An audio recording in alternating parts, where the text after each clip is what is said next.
Good morning, everyone. So ഇന്നത്തെ നമ്മളുടെ രാവിലെ സെഷൻ വന്ന് food safety and standard authority of ഇന്ത്യയുടെ ക്ലാസ് ആണ്.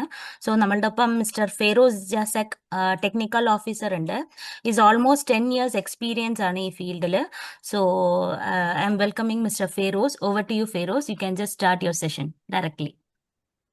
Thank you. Hope the slide കാണാൻ പറ്റുന്നുണ്ടല്ലോ അല്ലേ? Yes, it's visible. Okay. So good morning everyone. So നമ്മൾ ഇനീഷ്യൽ മോർണിംഗ് സെഷനിൽ നമ്മൾ ഡിസ്കസ് ചെയ്യാൻ പോകുന്നത് FSSAയുമായി ബന്ധപ്പെട്ടാണ്. ഫുഡ് ലൈസൻസിങ്, അതിന്റെ എക്സ്പോർട്ട്, എസ്പെഷ്യലി നിങ്ങൾ കുറച്ചും കൂടി എക്സ്പോർട്ട് ഓറിയന്റഡ് ആയതുകൊണ്ട് നമ്മൾ എക്സ്പോർട്ടുമായി കോൺസെൻട്രേറ്റ് ചെയ്യാം. ഫർദർ മറ്റു കാര്യങ്ങൾ ഉണ്ടെങ്കിൽ we can discuss on the last sessions. So initially ഞാൻ ലൈസൻസിലോട്ട് സ്റ്റാർട്ട് ചെയ്യാം. പിന്നെ കുറച്ച് അധികമായിട്ട് ലേബലിംഗ് റിക്വയർമെന്റ്സ്, കുറച്ച് മിനിമൽ കാര്യങ്ങളേ ഉള്ളൂ ലേബലിംഗുമായി ബന്ധപ്പെട്ട്, അതും നമുക്ക് ഡിസ്കസ് ചെയ്യാം ഈ ഒരു സെഷനിൽ.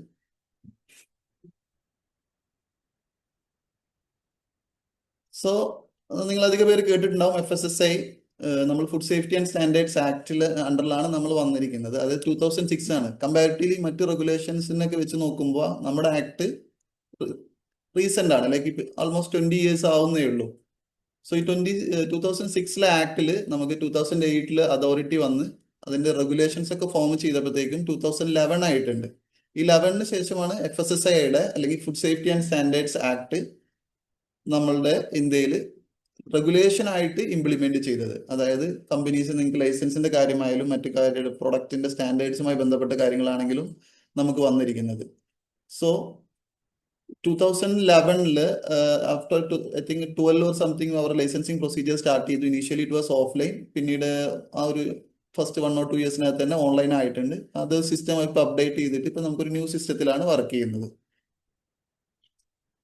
സോ FSSAI പണ്ട് പല അതോറിറ്റിയുടെ അണ്ടറിലുണ്ടായിരുന്ന കാര്യങ്ങൾ ഇപ്പൊ ഒരു സിംഗിൾ പ്ലാറ്റ്ഫോം അല്ലെങ്കിൽ സിംഗിൾ വിൻഡോ, സിംഗിൾ എൻറ്റിറ്റിയുടെ അണ്ടറിൽ ഇപ്പൊ നിങ്ങൾ ഫുഡ് ബിസിനസ്സിന് പല ഏജൻസി അല്ലെങ്കിൽ പല അതോറിറ്റിന്റെ അടുത്ത് ലൈസൻസ് എടുക്കുന്നതിന് പകരം അതിന്റെ പല കാര്യങ്ങളും മിനിമൈസ് ചെയ്ത് ആൾമോസ്റ്റ് ഒരു സിംഗിൾ അംബർലയുടെ അണ്ടറിൽ കൊണ്ടുവന്ന ഒരു പർപ്പസ് ആയിരുന്നു FSS ആക്ട് അല്ലെങ്കിൽ food safety and standards act.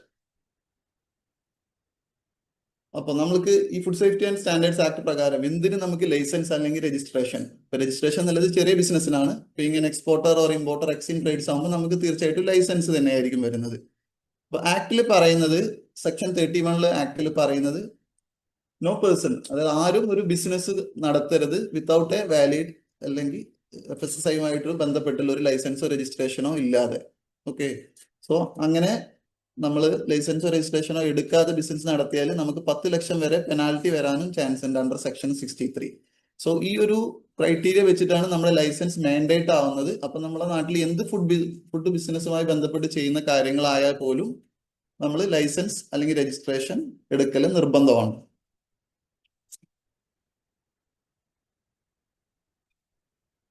Before going this, നമ്മൾ ആദ്യം പറഞ്ഞു ഫുഡിന്റെ ഇതാണ്, food safety and standards act ആണ്. അപ്പൊ എന്തൊക്കെ കാര്യങ്ങൾ ഫുഡിന്റെ അണ്ടറിൽ വരും? ചില ആൾക്കാർക്ക് കൺഫ്യൂഷൻ ഉണ്ടാവും. ചില പ്രൊഡക്ട്സ് ഇതിപ്പം റോ മെറ്റീരിയൽ ആണ്, അല്ലെങ്കിൽ ഫുള്ളി പ്രോസസ്ഡ് അല്ല, ജസ്റ്റ് ഹാർവെസ്റ്റഡ് ആയിട്ടേ ഉള്ളൂ, അല്ലെങ്കിൽ ഹാർവെസ്റ്റിംഗ് കൃഷി ടൈമിലാണ്, അപ്പൊ നമുക്ക് ലൈസൻസ് വേണോ വേണ്ടയോ? അപ്പൊ നമ്മുടെ ഡെഫിനിഷൻ പറയുന്നത് ഫുഡ് മീൻസ് എനിത്തിങ് പ്രോസസ്ഡ് അല്ലെങ്കിൽ പാർഷ്യലി പ്രോസസ്ഡ്, അൺപ്രോസസ്ഡ്. പ്രോസസ് ചെയ്താലും അൺപ്രോസസ് ചെയ്താലും ഇനി പകുതി ഒരു മിനിമൽ പ്രോസസ്സിംഗ് ചെയ്താൽ പോലും ഫുഡായിട്ടാണ് ഡിഫൈൻ ചെയ്യുന്നത് ഫോർ ഹ്യൂമൻ കൺസംഷൻ. അപ്പൊ ആ ഡെഫിനേഷൻ ഞാനിപ്പം സ്പെസിഫിക്കലി ഹൈലൈറ്റ് ചെയ്തിരിക്കുന്നത് ഹ്യൂമൻ കൺസംഷൻ ഫുഡ്. ഇപ്പൊ നമുക്ക് pet foods or animal foods ഉണ്ടാവും, അതൊരിക്കലും ഫുഡ് സേഫ്റ്റി ആൻഡ് സ്റ്റാൻഡേർഡ്സ് ആക്ടിന്റെ അണ്ടറിൽ വരുന്നില്ല. അസോണ്ടായിട്ട് okay, may be future some amendments and requirements പോകുന്നുണ്ട്, ഓർഡേഴ്സ് കാര്യങ്ങൾ പോകുന്നുണ്ട്. ബട്ട് അസോണ്ടായിട്ട് ഡയറക്ട്ലി ഹ്യൂമൻ കൺസംഷൻ ഉള്ള സാധനത്തിന് മാത്രമാണ് നമ്മൾ ലൈസൻസിങ്ങും മറ്റു കാര്യങ്ങളും കൺട്രോൾ ചെയ്യുന്നത്. സോ അതിൽ ഈ പ്രൈമറി ഫുഡ്സ് എന്ന് പറഞ്ഞാൽ നമ്മൾ ജസ്റ്റ് പ്രോസസ്ഡ് അൺപ്രോസസ്ഡ് രീതിയിലെ പ്രൊഡക്ട്സിന് നമ്മൾ പ്രൈമറി ഫുഡ്സ് എന്ന് പറയുന്നത്. ഇനിയിപ്പം അല്ല ജനറ്റിക്കലി മോഡിഫൈഡ് അല്ലെങ്കിൽ ഇൻഗ്രീഡിയൻസ് മാത്രമാവും, അഡിറ്റീവ്സ് ആവും, ഇതെല്ലാം ഫുഡിന്റെ അണ്ടറിലാണ് വരുന്നത്. ഇപ്പൊ നമ്മൾ കഴിക്കുന്ന അഡിറ്റീവ്സ് അല്ലെങ്കിൽ കളേഴ്സ്, പ്രിസർവേറ്റീവ്സ് ഒന്നും നമ്മൾ അസച്ച് കഴിക്കുന്ന രീതിയിൽ അല്ലെങ്കിൽ ഫുഡിലോട്ട് ചേർക്കാനുള്ള ഒരു ഇൻഗ്രീഡിയൻസ് അല്ലെങ്കിൽ അഡിറ്റീവ്സ് ആണ് അതിന് പറയുന്നത്. അതാണെങ്കിൽ പോലും നമ്മൾക്ക് ഫുഡിന്റെ ഡെഫിനിഷനിൽ അണ്ടറിലാണ് വരുന്നത്. വാട്ടർ, നമ്മൾ കുടിക്കുന്ന വെള്ളം, പാക്കേജ് ഡ്രിങ്കിങ് വാട്ടർ അല്ലെങ്കിൽ mineral water, drinks, alcoholic drinks, chewing gum, chewing gum എന്നൊക്കെ സ്പെസിഫിക് ആയിട്ട് പറയുന്നത് നമ്മൾ അകത്തോട്ട് കഴിക്കുന്നില്ല, അതിന്റെ ആ ഒരു ലൈക്ക് ഫ്ലേവേഴ്സ് ഓർ സ്വീറ്റ്നെസ് മാത്രമാണ് നമ്മൾ അകത്തോട്ട് എടുക്കുന്നെങ്കിൽ പോലും അതും ഫുഡിന്റെ ഡെഫിനിഷനിൽ തന്നെ വരുന്നത്. സോ ദീസ് തിങ്സ് ആർ നമ്മൾ ഹ്യൂമൻ കൺസംഷൻ ആയതുകൊണ്ട് തന്നെ ആൽക്കോഹോൾ, പക്ഷെ ഡ്രഗ്സ് വരില്ല. അത് ലാസ്റ്റിൽ പറയുന്നുണ്ട് നമ്മൾ അതിന്റെ കാര്യത്തിൽ. ഇപ്പൊ ലാസ്റ്റ് ലൈനിൽ നോക്കി കാണാം, but does not include animal feeds, live animals. ഇപ്പൊ നമ്മളൊരു പൗൾട്രി, ഒരു ബേർഡിന് ഇപ്പൊ നമ്മളൊരു ചിക്കൻ സ്ലോട്ടർ ചെയ്യുന്നതിന് മുന്നേ അത് ഫുഡല്ല. സ്ലോട്ടർ ചെയ്യുന്ന പ്രൊസീജിയർ മുതലാണ് അതിന് ഫുഡുമായി ബന്ധപ്പെട്ടിട്ടും ഫുഡ് ലൈസൻസിന്റെ കാര്യങ്ങളും നമ്മൾ മീറ്റ് ചെയ്യേണ്ടത്. ഒരു എക്സ്പോർട്ടിന് ഒരു മീറ്റ് പ്രൊഡക്ട്സ് ചെയ്യണമെങ്കിൽ സ്ലോട്ടറിങ്, ഒരു ഫിഷ് ആണെന്നുണ്ടെങ്കിൽ അത് വളർത്തുന്ന ടൈമിൽ അത് not a licence, but once നമ്മൾ കഴിക്കാൻ വേണ്ടി പിടിച്ചു കഴിഞ്ഞ് അതിന്റെ ഫർദർ പ്രോസസിംഗിലാവുമ്പോൾ കംസ് അണ്ടർ FSSAI ലൈസൻസ്. അപ്പൊ ലൈവ് അനിമൽസ് ഒരിക്കലും, അല്ലെങ്കിൽ പ്ലാന്റ്സ് ആണെങ്കിലും ഹാർവസ്റ്റ്, നമ്മൾ കൃഷിയിടത്തിൽ ലൈവായിട്ട് നിൽക്കുന്ന ഹാർവസ്റ്റ് ചെയ്യുന്ന മുന്നേ ഉള്ള പ്രൊഡക്റ്റ് FSSAIയുടെ കൺട്രോളല്ല. It is like agriculture ministry or some other ministries. പക്ഷെ ഹാർവസ്റ്റ് ചെയ്തത് മുതൽ ഫുഡിന് വേണ്ടിയിട്ടാണ് അത് എടുക്കുന്നുണ്ടെങ്കിൽ it comes under FSSAI. So especially പിന്നെ ഞാൻ പറഞ്ഞു കഴിക്കുന്ന കാര്യങ്ങളായ ഡ്രഗ്സ്, ഡ്രഗ് ആയിട്ട് ലിസ്റ്റ് ചെയ്ത ആൾറെഡി ഇപ്പം FSSAI ലിസ്റ്റ് ചെയ്ത പോലെ തന്നെ ഡ്രഗിൽ ചില പ്രൊഡക്ട്സ് നമ്മൾ കഴിക്കുന്ന കാര്യങ്ങൾ ലിസ്റ്റ് ചെയ്തിട്ടുണ്ടാവും അല്ലെ, മെഡിസിൻസ് ഒക്കെ, അതുപോലെ നാർക്കോട്ടിക് പ്രൊഡക്ട്സ്, സൈക്കോട്രോപിക് ഡ്രഗ്സ് ഒക്കെ ഉണ്ടാവും. ഇതൊന്നും ഫുഡിന്റെ ഡെഫിനിഷനിൽ വരില്ല. Those are already listed in drugs. Ayurvedic drugs അല്ലെങ്കിൽ modern medicine drugs or other homoeopathic medicine drugs, ഇതൊന്നും നമ്മുടെ ഫുഡിന്റെ ഡെഫിനിഷനിൽ വരില്ല. ഓക്കെ, അസച്ച്. ബട്ട് അതിൽ ചില വേരിയേഷൻസ് ഉണ്ട്.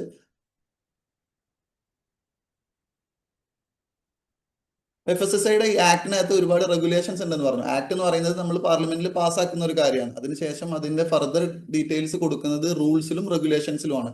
ഈ റെഗുലേഷൻസ് വെച്ചിട്ടാണ് നമ്മൾ ലൈസൻസിങ്ങും മറ്റേ ലേബലിംഗിൽ എന്തൊക്കെ കൊടുക്കണം, അല്ലെങ്കിൽ പ്രൊഡക്റ്റിനെ എങ്ങനെയാണ് നമ്മൾ സ്റ്റാൻഡേർഡൈസ് ചെയ്യുന്നത്. ഇപ്പൊ ആ ടൈം നമുക്ക് പ്രൊഡക്റ്റ് ടൈപ്പ് റെഗുലേഷൻസ് 22 ഉണ്ട്. ഓക്കെ, ഇനീഷ്യലി അത് വളരെ കുറച്ചായിരുന്നു, 6-7 ആയിരുന്നു. ഇപ്പൊ 22. ഒരു ഡ്രാഫ്റ്റ് ഞാൻ ജസ്റ്റ് നിങ്ങൾക്ക് ഡിസ്പ്ലേ ചെയ്തിട്ടുണ്ട്. അതിൽ ഇപ്പൊ നമ്മളുമായി ബന്ധപ്പെട്ട് മെയിൻ ആയിട്ട് വരുന്നത് ഒന്ന് ലൈസൻസിങ്, പിന്നെ food product standards and additives. അതായത് രണ്ടാമത്തെ റെഗുലേഷനിൽ പറയുന്നത് പ്രൊഡക്റ്റിന്റെ സ്റ്റാൻഡേർഡ്സുമായി ബന്ധപ്പെട്ടതാണ്.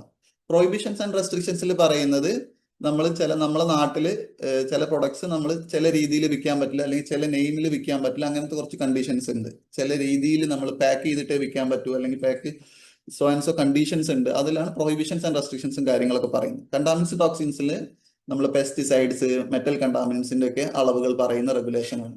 ലബോറട്ടറി റെഗുലേഷനിൽ ലാബിൽ എങ്ങനെ ടെസ്റ്റിംഗ്, ഫുഡ് കാൾ റീകാൾ എന്ന് പറയുമ്പോൾ നമുക്ക് എന്തെങ്കിലും, ഇപ്പോൾ നിങ്ങൾ എക്സിം ട്രേഡിലൊക്കെയാണ്, മാർക്കറ്റിൽ നിന്ന് എന്തെങ്കിലും തിരിച്ചു വരുമ്പോൾ അതിൽ എന്തൊക്കെ പ്രൊസീജിയർ ഒരു ഫുഡ് ബിസിനസ് ഓപ്പറേറ്റർ നടത്തണം എന്നുള്ള കാര്യങ്ങളാണ്. ഇമ്പോർട്ട് റെഗുലേഷനിൽ ഇമ്പോർട്ട് ചെയ്യുമ്പോൾ എന്തൊക്കെ കാര്യങ്ങൾ, ഇങ്ങനെ പല പല സെക്ഷനിലായിട്ടാണ് റെഗുലേഷൻസ് പറയുന്നത്. ലേബലിംഗ് ആൻഡ് ഡിസ്പ്ലേ റെഗുലേഷൻ, നേരത്തെ ഇത് പാക്കേജിംഗ് ആൻഡ് ലേബലിംഗ് ആയിരുന്നു. അതിനിപ്പോൾ ലേബലിംഗ് ആൻഡ് ഡിസ്പ്ലേ എന്നും പാക്കേജിംഗ് റെഗുലേഷനെ വേറൊരു റെഗുലേഷൻ ആയിട്ടും മാറ്റിയിട്ടുണ്ട്. അപ്പൊ ലേബലിംഗ് ആൻഡ് ഡിസ്പ്ലേയിൽ നമ്മൾ പാക്കറ്റിൽ എന്തൊക്കെ കാണിക്കണം, എങ്ങനെയൊക്കെ ഡിക്ലെയർ ചെയ്യണം എന്നുള്ള കണ്ടീഷൻസ് പറയുന്നതാണ്. ഓക്കെ, പിന്നെ റീസെന്റ് വന്നതാണ് ആയുർവേദ ആഹാരം. നമ്മൾ ആയുർവേദിക് ഡ്രഗ്സ് അല്ലാതെ ആയുർവേദവുമായി ബന്ധപ്പെട്ടുള്ള ചില കോമ്പിനേഷൻസിന്റെ കാര്യങ്ങളാണ് പറയുന്നത്. പിന്നെ നമുക്ക് വേറെ വരുന്നത് ഓർഗാനിക് ഫുഡ്സ്. നിങ്ങൾ എക്സ്പോർട്ട് റേറ്റ്സിലൊക്കെ ഉണ്ടാകുമ്പോൾ മേ ബി കുറച്ച് ഓർഗാനിക് അല്ലെങ്കിൽ വീഗാൻ ഫുഡ്സ്. ഇതൊക്കെ നമ്മുടെ റെഗുലേഷൻ മെയിൻലി കോൺസെൻട്രേറ്റ് ചെയ്തിരിക്കുന്നത് നമ്മുടെ കൺട്രി അല്ലെങ്കിൽ വിത്തിൻ നമ്മുടെ നാട്ടിൽ ചെയ്യേണ്ട കാര്യങ്ങളാണ്. അപ്പൊ എക്സ്പോർട്ട് ചെയ്യുമ്പോൾ ഇതിൽ ചില കാര്യങ്ങളൊക്കെ എക്സ്പോർട്ട് കൺട്രിയുടെ നോംസിനനുസരിച്ചായിരിക്കും. അപ്പൊ നിങ്ങൾ ബ്ലൈൻഡ്ലി കംപ്ലീറ്റ്ലി എക്സ്പോർട്ടുള്ള പ്രൊഡക്ട്സിന് ഇതിൽ എല്ലാ റെഗുലേഷൻസും നിങ്ങൾക്ക് മീറ്റ് ചെയ്യേണ്ട കണ്ടീഷൻസ് വരുന്നില്ല. ബിക്കോസ് നിങ്ങൾ ചെയ്യുന്നത് ആ രാജ്യത്തെ പ്രൊഡക്റ്റിന്റെ റിക്വയർമെന്റ്സ് അനുസരിച്ച്. അപ്പൊ ചിലപ്പോൾ സ്റ്റാൻഡേർഡ്സ് ദോ ഹാർമോണൈസേഷൻ ഉണ്ടെങ്കിൽ പോലും ചില പോയിന്റുകൾ നമുക്ക് വ്യത്യാസം ഉണ്ടാവും.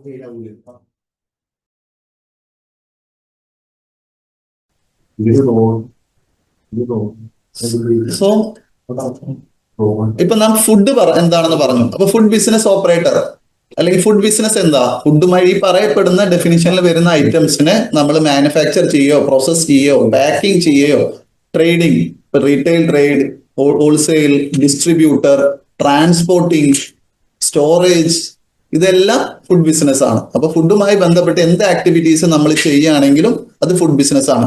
അപ്പൊ നമ്മൾ ട്രാൻസ്പോർട്ട് ചെയ്യുന്ന വണ്ടിക്ക് പോലും ആ കമ്പനിയുടെ അല്ലെങ്കിൽ ആ വണ്ടിക്ക് അസച്ച് ഒരു ട്രാൻസ്പോർട്ട് കൈൻഡ് ഓഫ് ബിസിനസ് FSSAIയുടെ അണ്ടറിൽ കൈൻഡ് ഓഫ് ബിസിനസ് പറഞ്ഞിട്ടുണ്ട്.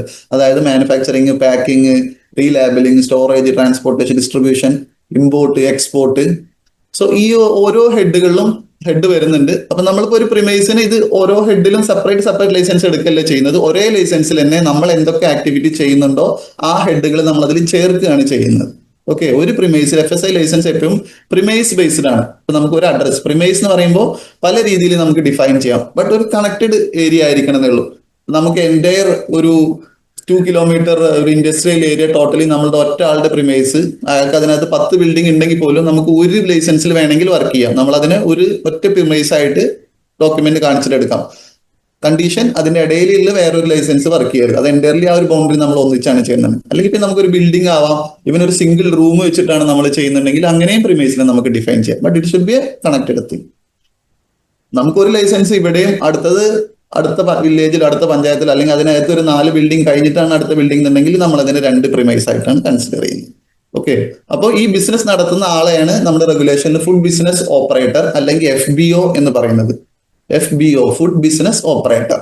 ഓക്കെ, അപ്പൊ ഈ ബിസിനസ് നടത്തുന്ന കമ്പനി അല്ലെങ്കിൽ ആ കമ്പനി നടത്തുന്ന ആളുടെയാണ് ഫുഡ് ബിസിനസ് ഓപ്പറേറ്റർ എന്ന് പറയുന്നത്. ജനറലി റെഗുലേഷൻസ് ഒക്കെ പിന്നീട് വരുന്ന കാര്യങ്ങളൊക്കെ ഫുഡ് ബിസിനസ് ഓപ്പറേറ്റേഴ്സ് എന്നായിരിക്കും പറയുന്നത്. ഓക്കെ, സോ ഈ FSSAI ആക്ട് റെഗുലേഷനിൽ നമ്മളുടെ നാട്ടിൽ നമ്മുടെ എൻ്റയർ കൺട്രിയിൽ വർക്ക് ചെയ്യുന്നത് 2 രീതിയിലാണ്. ഇപ്പം I am a part of the central government അല്ലെങ്കിൽ central food safety and standards authority of ഇന്ത്യയുടെ ഒരു ഓഫീസിന്റെ ഭാഗമായിട്ടാണ് ഞാൻ വർക്ക് ചെയ്യുന്നത്. ഇപ്പൊ നമ്മളുടെ FSSAI സ്റ്റേറ്റിന്റെ അണ്ടറിലും, ബിക്കോസ് എല്ലാം സെൻട്രൽ അതോറിറ്റി ത്രൂ അല്ല. നമ്മുടെ പല കാര്യങ്ങളും നിങ്ങൾക്ക് അറിയാം അല്ലെ, അധികം ഗവൺമെന്റ് സ്റ്റേറ്റിന്റെ ഭാഗം ഉണ്ടാവും, സെൻട്രലിന്റെ ഭാഗം ഉണ്ടാവും. സിമിലർലി FSSAIലും അങ്ങനെ തന്നെയുണ്ട്. ഇപ്പൊ സെൻട്രൽ ചെയ്യുന്നത് സെൻട്രൽ രജിസ്ട്രേഷൻ അല്ലെങ്കിൽ സെൻട്രൽ ലൈസൻസിങ് അല്ലെങ്കിൽ ഇമ്പോർട്ട് പോർട്ടിന്റെ ചില ക്ലിയറൻസ് കാര്യങ്ങൾ, ഇങ്ങനത്തെ കാര്യങ്ങളൊക്കെയാണ്. അപ്പൊ സെൻട്രൽ ലൈസൻസിങ് എന്ന് പറയുമ്പോൾ ചില കാറ്റഗറി ചില ബിസിനസ്, ഇപ്പൊ ഇമ്പോർട്ട് എക്സ്പോർട്ട് ഒക്കെ സെൻട്രൽ ലൈസൻസിങ് അതോറിറ്റിയുടെ അണ്ടറിലാണ് വരുന്നത്, ബിക്കോസ് ഫോറിൻ ട്രേഡ്സ് കാര്യങ്ങളായതുകൊണ്ട് തന്നെ. പിന്നെ അല്ലെങ്കിൽ ഹ്യൂജ് ബിസിനസ്, ഇപ്പം ഹോട്ടൽസ് ആണെങ്കിൽ 5 സ്റ്റാർ ഹോട്ടൽസ് അല്ലെങ്കിൽ വലിയ 20 crores മേലെയുള്ള ബിസിനസ്സുകൾ മൾട്ടിപ്പിൾ സ്റ്റേറ്റ്സിൽ നമുക്ക് കമ്പനി ഇവിടെ ഉണ്ട്, മറ്റൊരു സ്റ്റേറ്റിലും നമ്മൾക്ക് ഒരു പ്രിമൈസ് ഓപ്പറേഷൻ ഉണ്ടെങ്കിൽ, സോ അങ്ങനത്തെ കേസുകളിലാണ് ആ ഒരു ജൂറിസ്ഡിക്ഷൻ ഇഷ്യൂസ് ഒക്കെ വരുമ്പോൾ അങ്ങനത്തെ കാര്യങ്ങൾ സെൻട്രൽ തന്നെയാണ് ഓപ്പറേറ്റ് ചെയ്യുന്നത്. മറിച്ച് സ്റ്റേറ്റിനകത്ത് വരുമ്പോൾ ആ സ്റ്റേറ്റിനകത്ത് അല്ലെങ്കിൽ ആ ജില്ലക്കകത്ത് വരുന്നത് അതിൽ അതേപോലെ തന്നെ സ്റ്റേറ്റിലുണ്ട് state registration, state licensing. So ഇതൊക്കെ ആ ഒരു ജൂറിസ്ഡിക്ഷൻ അല്ലെങ്കിൽ ടേൺ ഓവർ അല്ലെങ്കിൽ ടൈപ്പ് ഓഫ് പ്രൊഡക്ഷൻ അനുസരിച്ചാണ് കാര്യങ്ങൾ ചെയ്യുന്നത്. നമുക്ക് എങ്ങനെയൊക്കെ വരുന്നുള്ളത് നമുക്ക് ഫ്യൂച്ചറിൽ മീൻസ് അപ്കമിങ് സ്ലൈഡ്സിൽ 1-2 കാര്യങ്ങൾ നമുക്ക് ഡിസ്കസ് ചെയ്യാം. സോ ഇതിലിപ്പോ ലൈസൻസിങ് അതോറിറ്റി, നമ്മളിപ്പോ ലൈസൻസിന്റെ കാര്യം പറയുന്നതുകൊണ്ട് തന്നെ ഇപ്പോൾ എല്ലാത്തിന്റെയും ടോട്ടലി ഹെഡ് എന്ന് പറയുന്നത് FSSAIയുടെ ചീഫ് എക്സിക്യൂട്ടീവ് ഓഫീസറാണ്, ഓപ്പറേഷൻ ഇതിനകത്ത് ഹെഡ്. ഓക്കെ, അല്ലെങ്കിൽ ചീഫ് കമ്മീഷണർ എന്ന് പറയും. ഇപ്പം അതിന്റെ താഴെ ഓരോ സ്റ്റേറ്റിനും ഓരോ ഫുഡ് സേഫ്റ്റി കമ്മീഷണേഴ്സ് ഉണ്ടാവും. അപ്പൊ നമ്മൾ കേരളത്തിലാണെങ്കിൽ കേരളത്തിൽ ട്രിവാൻഡ്രത്ത് ഫുഡ് സേഫ്റ്റി കമ്മീഷണർ ഉണ്ടാവും. ഫുഡ് സേഫ്റ്റി കമ്മീഷണർ അണ്ടറിൽ ഓരോ ജില്ലയിലും അസിസ്റ്റന്റ് കമ്മീഷണേഴ്സ് അല്ലെങ്കിൽ ഡെസിഗ്നേറ്റഡ് ഓഫീസേഴ്സ് എന്നാണ് ആക്ച്വലി റെഗുലേറ്ററി പോസ്റ്റ്. അവരുടെ പോസ്റ്റൽ നെയിം നമ്മുടെ നാട്ടിൽ അസിസ്റ്റന്റ് കമ്മീഷണേഴ്സ് എന്നാണ് പറയുന്നത് ഫുഡ് സേഫ്റ്റിയിൽ. അവരുടെ കീഴിൽ ഫുഡ് സേഫ്റ്റി ഓഫീസേഴ്സ് ഉണ്ടാവും. ഓക്കെ, അപ്പൊ ഈ ഡെസിഗ്നേറ്റഡ് ഓഫീസേഴ്സ് ആണ് സ്റ്റേറ്റിൽ ലൈസൻസ് ഇഷ്യൂ ചെയ്യുന്നത്. സെൻട്രലിന്റെ ഭാഗം വരുമ്പോൾ നമുക്ക് ആക്ച്വലി ഇപ്പൊ 4 റീജിയൻ ആയിട്ടാണ്, east, west, north, south. Southern റീജിയന്റെ ഭാഗം നമുക്ക് ചെന്നൈയിലാണ് ഹെഡ് ഓഫീസ്, കൊച്ചിൻ ഒരു ബ്രാഞ്ച് ഓഫീസാണ്. ഇതുപോലെ തൂത്തുക്കുടി ഉണ്ട്, മാംഗ്ലൂർ ഉണ്ട്, നമുക്ക് ബാംഗ്ലൂർ ഉണ്ട്, വിശാഖപട്ടണം, അങ്ങനെ പല ഏരിയകളിലും നമുക്ക് ഓഫീസസ് ഉണ്ട്. സോ അതായത് സ്റ്റേറ്റിൽ ഒരു സെൻട്രൽ ലൈസൻസിങ് അതോറിറ്റി ഉണ്ടാവും. ചിലപ്പം ഒരു വലിയ സ്റ്റേറ്റുകളിലൊക്കെ 2 സെൻട്രൽ അതോറിറ്റി ആവും, ജില്ലകൾ വേർതിരിച്ചു അല്ലെങ്കിൽ ഡിവൈഡ് ചെയ്യാം. അപ്പൊ നമ്മുടെ കേരളത്തിൽ ഒരു സെൻട്രൽ ലൈസൻസിങ് അതോറിറ്റിയാണ്. നമുക്കിപ്പം നിലവിൽ അൻവർ സാദിഖ് സർ എന്ന് പറഞ്ഞിട്ട് പുള്ളിയാണ് നമ്മുടെ കേരള ആൻഡ് ലക്ഷദ്വീപിന്റെ ചാർജ് സെൻട്രൽ ലൈസൻസിംഗിലോട്ട് വരുമ്പോൾ. സോ സാറിന്റെ അണ്ടറിൽ നമുക്ക് ടെക്നിക്കൽ ഓഫീസേഴ്സ് ഉണ്ടാവും, സെൻട്രൽ ഫുഡ് സേഫ്റ്റി ഓഫീസേഴ്സ് ഉണ്ടാവും. അപ്പൊ സ്റ്റേറ്റിൽ അത് ഫുഡ് സേഫ്റ്റി ഓഫീസേഴ്സ് എന്ന് പറയും, സെൻട്രൽ ആകുമ്പോൾ അതേ വർക്ക് ചെയ്യുന്നവരെ സെൻട്രൽ ഫുഡ് സേഫ്റ്റി ഓഫീസേഴ്സ് എന്ന് പറയും. ഓക്കെ, ഇപ്പൊ നിങ്ങളുടെ പ്രിമൈസിന്റെ ഇപ്പൊ എന്തെങ്കിലും ഡൊമസ്റ്റിക്കും അല്ലെങ്കിൽ ഹൈ റിസ്ക് പ്രൊഡക്ട്സ് ഒക്കെ ഉണ്ടാകുമ്പോൾ മിക്കവാറും ഇൻസ്പെക്ഷൻ വരുന്നത് central food safety officers, pre ലൈസൻസിന് ആണെങ്കിൽ ടെക്നിക്കൽ ഓഫീസേഴ്സ് ഒക്കെ ആയിരിക്കും ഇൻസ്പെക്ഷൻസും കാര്യങ്ങളും ഒക്കെ വരുന്നത് സെൻട്രൽ ഭാഗത്ത് നിന്ന്. സ്റ്റേറ്റിലാവുമ്പോൾ ഫുഡ് സേഫ്റ്റി ഓഫീസേഴ്സ് ആയിരിക്കും വരുന്നത്. ഇപ്പൊ നിലവിൽ ഞാൻ പറഞ്ഞു ലൈസൻസിന്റെ രജിസ്ട്രേഷൻ ഉണ്ട്. രജിസ്ട്രേഷൻ ചെറിയ ബിസിനസ്സുകൾക്ക് മീൻസ് ഇപ്പൊ നിലവിലുള്ള ടേൺ ഓവർ എന്ന് വെച്ചാൽ 12 lakhs അണ്ടറിൽ, പിന്നെ ചില ഹെഡുകൾക്ക് മാത്രം വരുന്ന രജിസ്ട്രേഷൻ ആണ്. നമ്മൾ ഇമ്പോർട്ട് എക്സ്പോർട്ട് റേറ്റ്സ് ഒക്കെ നമുക്ക് സെൻട്രൽ ലൈസൻസ് ആണ് വരുന്നത്. ലൈസൻസ് നമുക്ക് 1 വർഷം മുതൽ 5 വർഷം വരെ എടുക്കാം. ഇപ്പൊ ജനറലി സെൻട്രൽ ലൈസൻസിംഗിന്റെ ഫീസ് എന്ന് പറയുന്നത് പെർ ഇയറിന് 7,500 ആണ് വരുന്നത്. ഇതെല്ലാം സിസ്റ്റത്തിൽ തന്നെ ഡിസ്പ്ലേ ചെയ്യും. സ്റ്റേറ്റ് ലൈസൻസ് ആണെങ്കിൽ 2,000, ലൈസൻസിന്റെ 3,000. പല കാറ്റഗറിക്ക് അനുസരിച്ചും കപ്പാസിറ്റിക്ക് അനുസരിച്ചുമാണ് ആ പ്രൈസ് വരുന്നത്. രജിസ്ട്രേഷൻസ് എല്ലാം 100 rupees ഇതിലാണ് വരുന്നത്. ഒന്ന് രണ്ട് എക്സംഷൻസ് ഉണ്ട് ഇതിൽ കാര്യങ്ങൾ, but this is general conditions.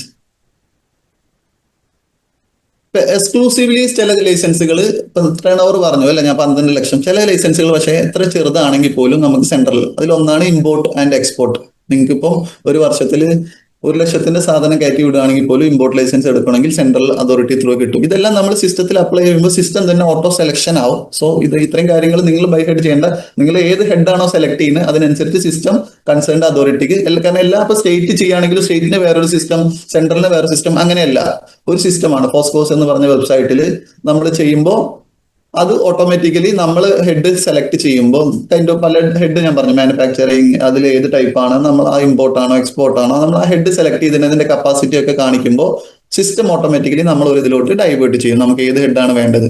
ഇപ്പൊ ചിലപ്പോൾ നമ്മൾ രണ്ട് ഹെഡ് നടത്തുന്നുണ്ടാവും, റീറ്റെയിൽ നടത്തുന്നുണ്ടാവും, മാനുഫാക്ചറിങ് നടത്തുന്നുണ്ടാവും, എക്സ്പോർട്ട് നടത്തുന്നുണ്ടാവും. അപ്പൊ എക്സ്പോർട്ട് എടുക്കുമ്പോൾ ഓട്ടോമാറ്റിക്കലി സെൻട്രൽ ലൈസൻസ് എടുക്കും. മാനുഫാക്ചറിങ് നമ്മൾ ടേൺ ഓവർ അനുസരിച്ച് മേ ബി ചിലപ്പോൾ സ്റ്റേറ്റിന്റെ ആവശ്യം ഉണ്ടാവുള്ളൂ.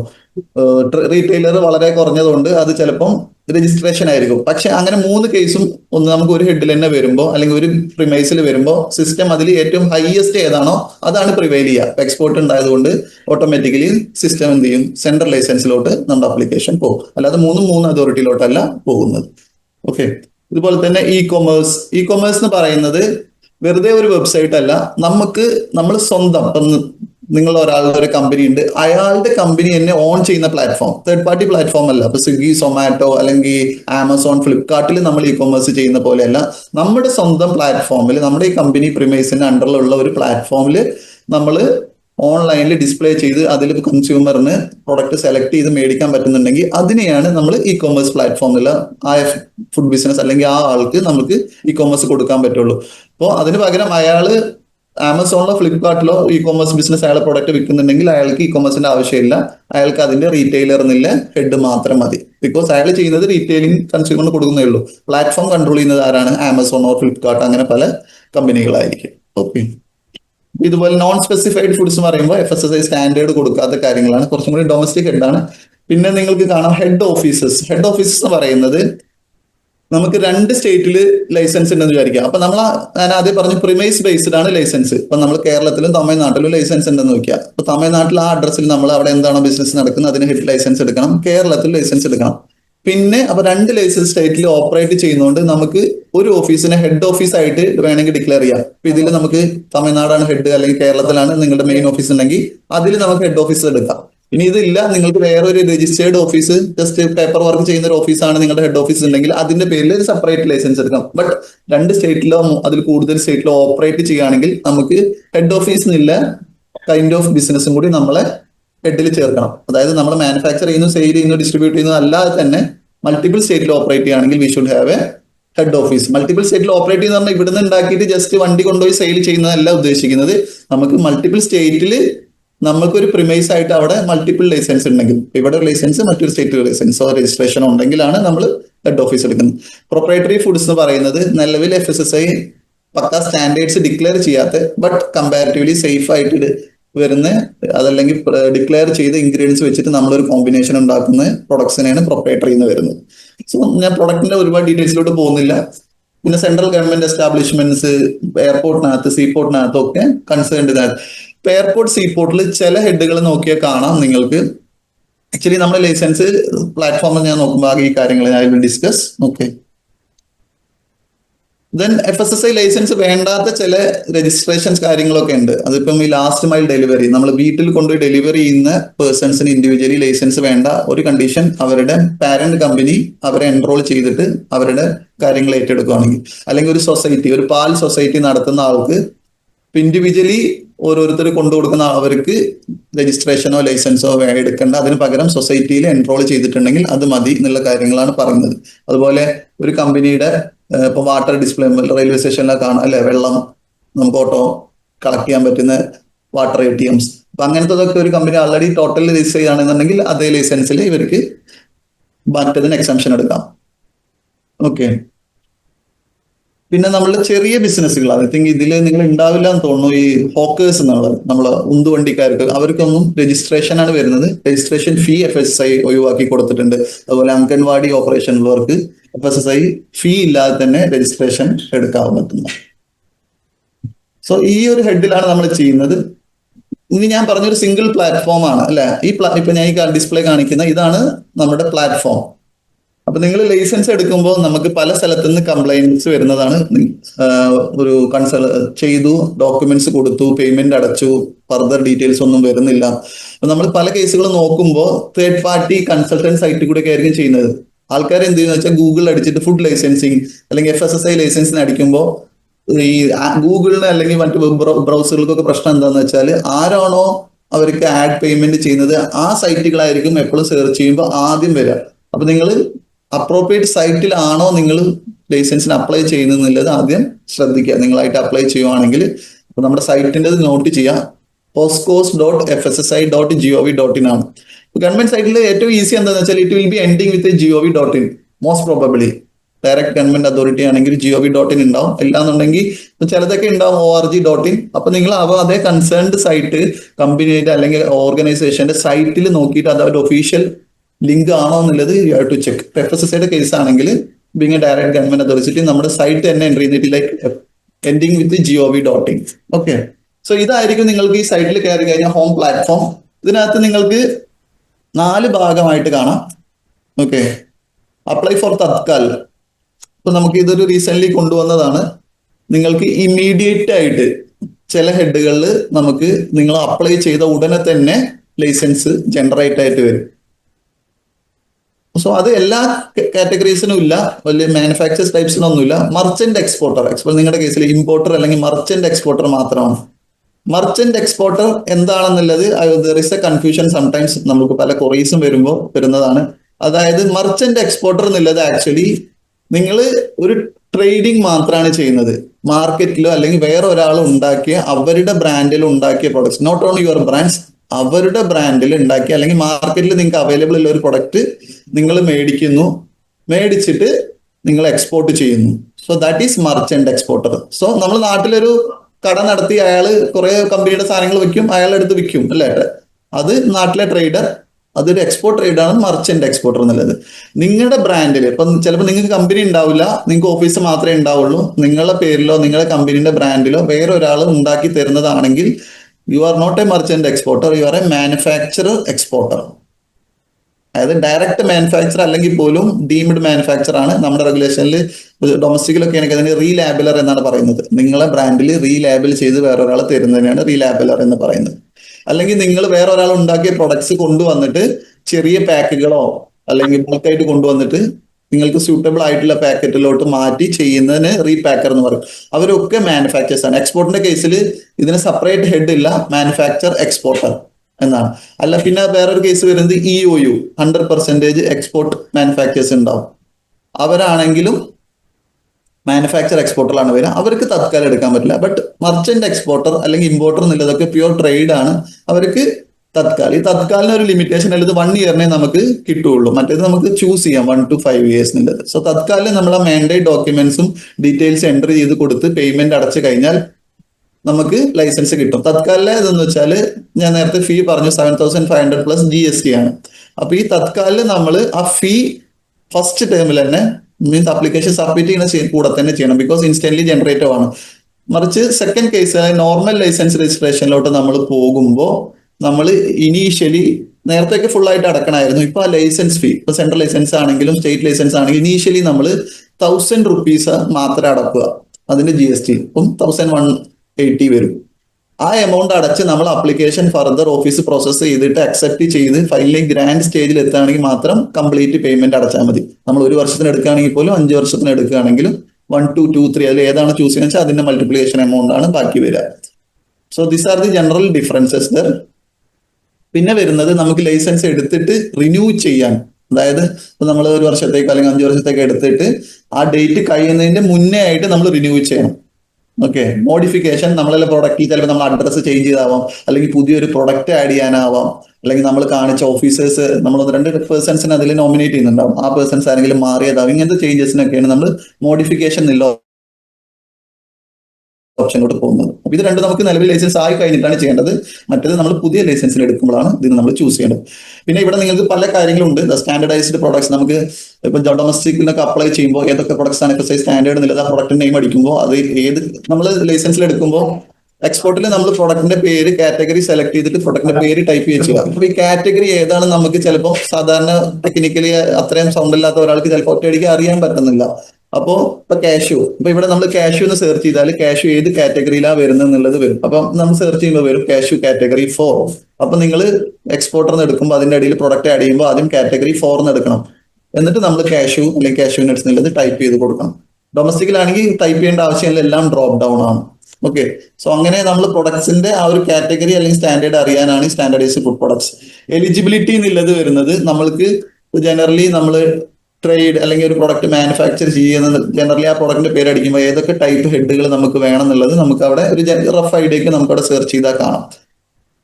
പിന്നെ നിങ്ങൾ പല ഇതിലും നിങ്ങൾക്ക് ഒരുപാട് ഓപ്ഷൻസ് ഉണ്ട്. നിങ്ങളിപ്പോൾ ജൂറിസ്ഡിക്ഷൻ നിങ്ങളുടെ ഏരിയ കാണിച്ചു കഴിഞ്ഞാൽ അവിടുത്തെ ഓഫീസർ അല്ലെങ്കിൽ അയാളുടെ mail ID contact numbers know your ഓഫീസിൽ ഉണ്ടാവും. FBO സെർച്ച്, നിങ്ങൾക്കിപ്പോൾ ഒരു FBOന്റെ പേര് അടിച്ച സ്റ്റേറ്റിൽ അയാൾക്ക് ലൈസൻസ് ഉണ്ടോ എന്ന കാര്യങ്ങൾ നിങ്ങളുടെ പേര് അല്ലെങ്കിൽ മറ്റൊരാളുടെ ഡീറ്റെയിൽസ് നിങ്ങൾക്ക് അറിയണമെങ്കിൽ ഫുൾ ഡീറ്റെയിൽസ് അറിയെങ്കിലും അയാളുടെ പേരോ ലൈസൻസ് നമ്പർ അടിച്ചു കഴിഞ്ഞാൽ നിങ്ങൾക്ക് അവരുടെ എലിജിബിലിറ്റി മറ്റു കാര്യങ്ങൾ നിങ്ങൾക്ക് കാണാം. എങ്ങനെ അപ്ലൈ ചെയ്യണം എന്നുള്ളത്, ഹൗ ടു അപ്ലൈ, ഇങ്ങനെ ഒരുപാട് കാര്യങ്ങളുണ്ട്. പിന്നെ യൂസർ മാനുവൽസ് ഉണ്ട്. അപ്പം നിങ്ങളൊരു പുതിയ ലൈസൻസ് എടുക്കാൻ പോകുന്നതാണെങ്കിൽ ഏറ്റവും ഫസ്റ്റ് നിങ്ങൾ ഇപ്പോൾ യൂസർ മാനുവൽ എന്നുള്ള കാര്യത്തിൽ വീഡിയോസ് ഉണ്ട്, അല്ലെങ്കിൽ PDF ഡോക്യുമെന്റ്സ് ഉണ്ട്. എങ്ങനെയാണ് ഒരു പുതിയ ലൈസൻസിന് അപ്ലൈ ചെയ്യേണ്ടത്, പേജ് ബൈ പേജ് ആയിട്ട് കാര്യങ്ങൾ പറയുന്നുണ്ട്. ഫർദർ പിന്നെയും ഡൗട്ട് വരുവാണെങ്കിൽ നിങ്ങൾക്ക് നമ്മുടെ ഓഫീസുമായിട്ട് കോൺടാക്ട് ചെയ്യാം. We will help you on this things. നമ്മൾ ആ കണ്ട പേജിന്റെ തൊട്ട് താഴെ വരുന്ന കാര്യങ്ങളാണ് എന്തൊക്കെ ഡോക്യുമെന്റ്സ് ആണ് വേണ്ടത് എന്നുള്ള കാര്യങ്ങൾ. ഇവിടെ ഡോക്യുമെന്റ്സ് റിക്വയർഡ് എന്നുണ്ട്. അതിൽ പോകുമ്പോൾ നിങ്ങൾക്ക് ഏതൊക്കെ ഡോക്യുമെന്റ്സ് ഏതൊക്കെ ടൈപ്പിന് വേണം എന്നുള്ളത് മിനിമൽ ഡീറ്റെയിൽസ് അതിനകത്ത് പറയും. പിന്നെ നമ്മൾ അപ്ലിക്കേഷനകത്ത് ചെയ്ത് കയറി പോകുമ്പോൾ പോലും നമുക്ക് എന്തൊക്കെ ഡോക്യുമെന്റ്സ് വേണം അതിന്റെ, അപ്പൊ ആ സിസ്റ്റം തന്നെ നിങ്ങൾക്ക് ലിസ്റ്റ് ചെയ്ത് തരും എന്തൊക്കെ ഡോക്യുമെന്റ്സ് വേണം എന്നുള്ളത്. എന്നിട്ട് അതിന്റെ സാമ്പിൾ കോപ്പീസും ഉണ്ടാവും, അല്ലെങ്കിൽ അതിന്റെ സാമ്പിൾ ഡിസ്ക്രിപ്ഷൻസ് ഉണ്ടാവും. ആ ഡോക്യുമെന്റ്സിന് എന്തൊക്കെ ക്രൈറ്റീരിയകൾ വേണം, അല്ലെങ്കിൽ പ്രിസ്ക്രൈബ്ഡ് ഫോർമാറ്റ് ഉണ്ടെങ്കിൽ ആ ഫോർമാറ്റ് അവിടെ ഉണ്ടാവും. ആ ഫോർമാറ്റ് നിങ്ങൾ ലെറ്റർ എടുത്തിട്ട് ഫില്ല് ചെയ്ത് സൈൻ ചെയ്തിട്ട് അറ്റാച്ച് ചെയ്യണം വേണ്ടത്. പിന്നെ നമുക്ക് സിസ്റ്റത്തിൽ എന്തെങ്കിലും ചെയ്യുമ്പോൾ എറേഴ്സ് ഒക്കെ ഉണ്ടെങ്കിൽ ഹെൽപ്പ് ഡെസ്കിലെ നമ്പേഴ്സ് അവിടെ കൊടുത്തിട്ടുണ്ട്. സിസ്റ്റത്തിൽ എന്തെങ്കിലും ഗ്ലിച്ചസ് വരുവാണെങ്കിൽ ഹെൽപ്പ് ഡെസ്ക് മെയിൽ എഴുതി കൊടുത്തു കഴിഞ്ഞാൽ, കാരണം എല്ലാ കേസുകൾക്കും സിസ്റ്റത്തിൽ എന്തെങ്കിലും എറേഴ്സ് വരുമ്പോൾ ചിലപ്പോൾ നിങ്ങൾക്ക് ടെക്നിക് കാര്യങ്ങൾ നമുക്ക് പറഞ്ഞു തരാം, അല്ലെങ്കിൽ നിങ്ങൾ ചെയ്യുന്നതിൽ എന്തെങ്കിലും മിസ്റ്റേക്ക്. ഇപ്പം ചില കാര്യങ്ങളിൽ സിസ്റ്റമാണ് അല്ലെ, സിസ്റ്റത്തിൽ എന്തെങ്കിലും ഗ്ലിച്ചസ് വരുവാണെങ്കിൽ നമ്മൾ ഈ ഹെൽപ്പ് ഡെസ്ക് ഫോസ്കോസ് എന്നുള്ള മെയിൽ ID നമ്മൾ കാര്യങ്ങൾ കോൺടാക്ട് ചെയ്യേണ്ടത്. ഈ ലെഫ്റ്റ് സൈഡിൽ ഗ്രീനിൽ കാണിക്കുന്ന one of the important things, നിങ്ങൾക്ക് ഫുഡ് ബിസിനസ് ഓപ്പറേറ്റർക്ക് വരുന്ന എല്ലാ അപ്ഡേറ്റ്സും ഇവിടെയാണ് വരുന്നത്. അപ്പൊ എല്ലാ കാര്യങ്ങളും നമുക്ക് പേഴ്സണലി ഇമെയിലോട്ടോ മെസ്സേജിലോട്ടോ വരണം എന്നില്ല, ബീങ് ആൾറെഡി ലൈസൻസിൽ ഓപ്പറേറ്റേഴ്സിന്. അപ്പോൾ റീസെന്റ് അപ്ഡേഷൻ ഓർഡേഴ്സ് എല്ലാം വരുന്നത് ഈ അനൗൺസ്മെന്റ്സിലാണ്. സോ ഇതിങ്ങനെ മൂവ്മെന്റ് ചെയ്തുകൊണ്ടിരിക്കും. നിങ്ങൾക്ക് അത് ഡോക്യുമെന്റ്സ് ഓപ്പൺ ചെയ്ത് നോക്കാം. ഈ ലൈസൻസുമായി ബന്ധപ്പെട്ട എല്ലാ ഓർഡേഴ്സും ഇവിടെ ഉണ്ടാവും. This is very important. എല്ലാ ഓർഡേഴ്സും നമുക്ക് ഒരു ഓർഡർ വന്ന് ഇന്ന് മുതൽ നാളെ എഫക്റ്റ് ഒന്നും ആയിരിക്കില്ല. അത്രയും ഹൈ ഹെൽത്ത് റിസ്ക് വരുന്ന ഓർഡേഴ്സ് മാത്രമേ അങ്ങനെ വരൂ. അല്ലാത്ത കേസുകളിലെല്ലാം നിങ്ങൾക്ക് ഒരു 6 മാസത്തെ ടൈം ഉണ്ടാവും, അല്ലെങ്കിൽ 3 മാസം, എങ്ങനെ വെച്ചാൽ ആ രീതിയിലുള്ള ടൈംസ് ഉണ്ടാവും.